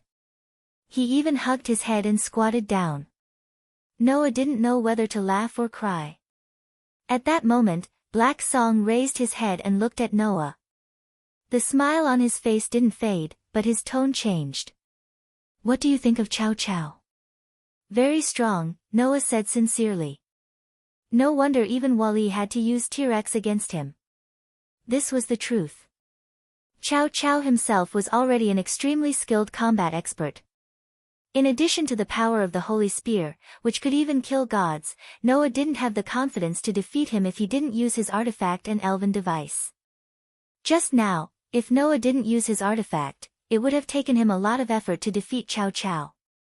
The strength displayed by the descendant of the Wei Kingdom at the end of the Eastern Han Dynasty was at the peak of the 5-digit level. He was definitely not inferior to the Demon King. Moreover, that wasn't Cao Cao's full strength.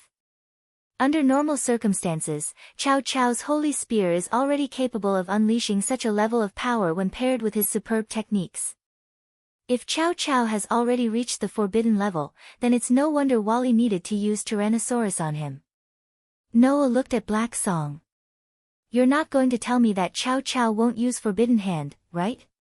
Cao Cao will use Forbidden Hand, Black Song said with a smile. And it's a very tricky Forbidden Hand. Wally had no choice but to use T-Rex after Cao Cao used Forbidden Hand. In addition to the god-killing Holy Spear, if Cao Cao really wants to kill a god like Loki should be able to succeed. Meow, in this case, Cao Cao's full strength should be at the 4-digit level. Although I don't think the Godslayer will lose to Cao Cao, it's best to be careful. Black Song snuggled into Noah's arms and whispered again. That guy is a human after all. He highly values the theory of weakness. Perhaps, after the battle just now, Cao Cao has found your weakness. Meow, weakness? Noah ignored Black Song's affectionate gesture and slowly curved the corner of his mouth. Then I'll wait and see. After all, Cao Cao wasn't the only one who didn't use his full strength. According to Cao Cao, Leah's and the others should have all fallen into his hands. Noah turned his gaze to Black Song and Luffy. Do you have a way to help me find them?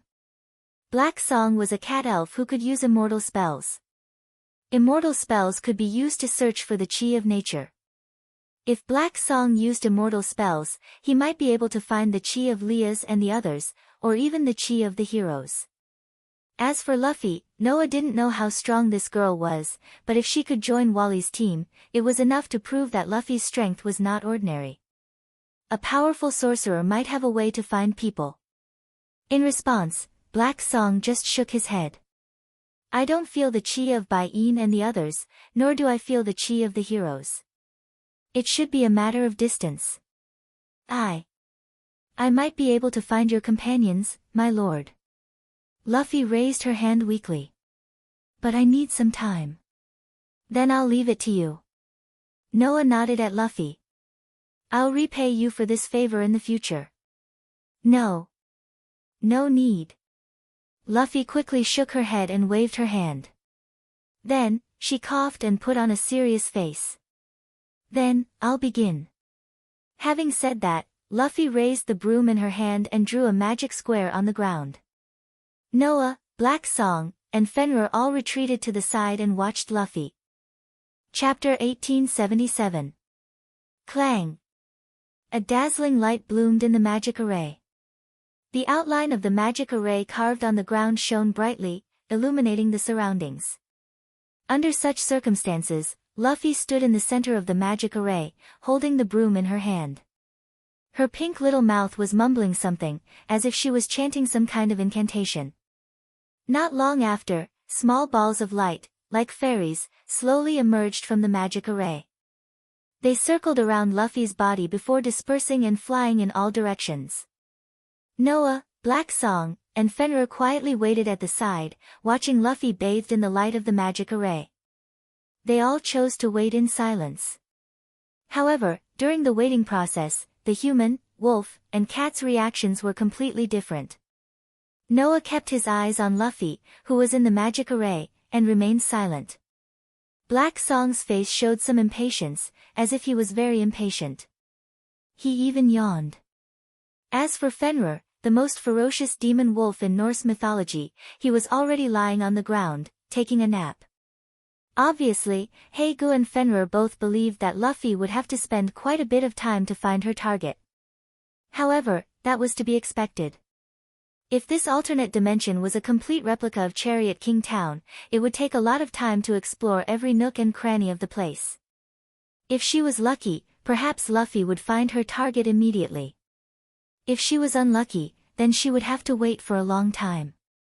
Noah had nothing to complain about. He could only wait quietly. Until a certain moment, the yawning Black Song's ears suddenly twitched. He covered his mouth with a happy expression. Looks like our companions are here first, meow. Hearing this, Noah was startled at first, but then he understood Black Song's meaning. He turned his head and looked in a certain direction. Almost at the same time, a teleportation magic array flashed not far in front of Noah, Black Song, and Fenrir.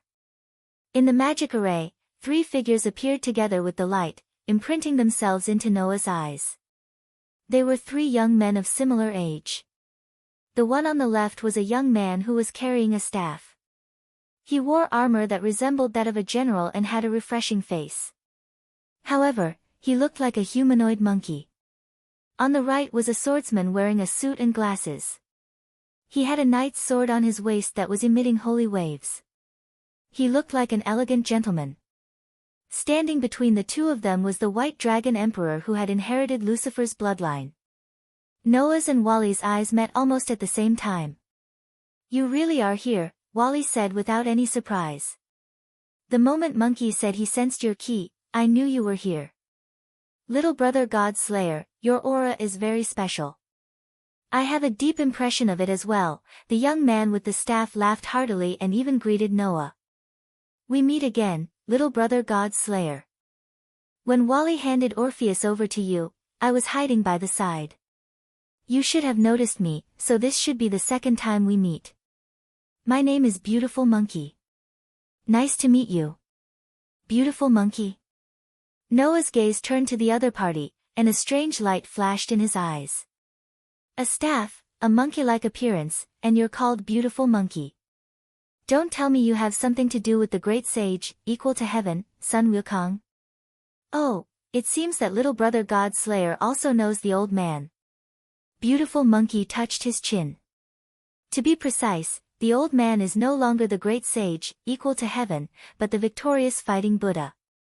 As for me, I'm considered a monster like that guy's descendant." "Sun Wukong's descendant?"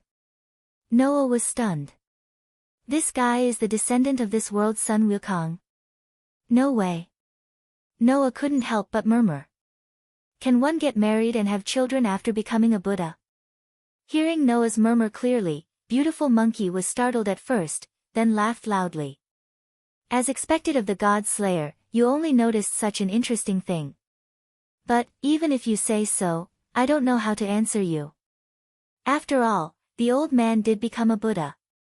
Maybe that guy fooled around outside before becoming a Buddha and left his bloodline behind?" Noah's mouth suddenly twitched.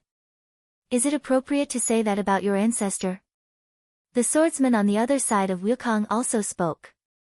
"I'm Arthur Pendragon, sir, you can call me Arthur." "Arthur?" Noah raised his eyebrows. There was indeed no clearer and easier to understand self-introduction than this. Arthur Pendragon was the king of knights in Celtic mythology and British legends. In other worlds, Noah had more than once come into contact with this legend. In the world of the shaped moon, Noah even came into contact with the person himself. In this world, since the swordsman introduced himself like this, there were only 2 possibilities. Either the swordsman in front of him was King Arthur. Either that, or he had inherited the name from his ancestor. "I see." Noah glanced meaningfully at the sword at Arthur's waist that was emitting an unusually strong holy wave. "The descendant of King Arthur of Great Britain?" "Yes." Arthur smiled slightly and pointed at Luffy, who had closed her eyes and concentrated in the magical array. "By the way, the girl over there is my sister who has the same bloodline as me. She also inherited the bloodline of the King of Knights. Moreover, everyone here is my teammate." Wukong suddenly smiled. "Should be able to catch your eye." "The God Slayer?"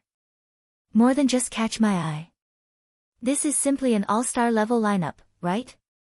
The White Dragon Emperor who inherited the bloodline of Lucifer.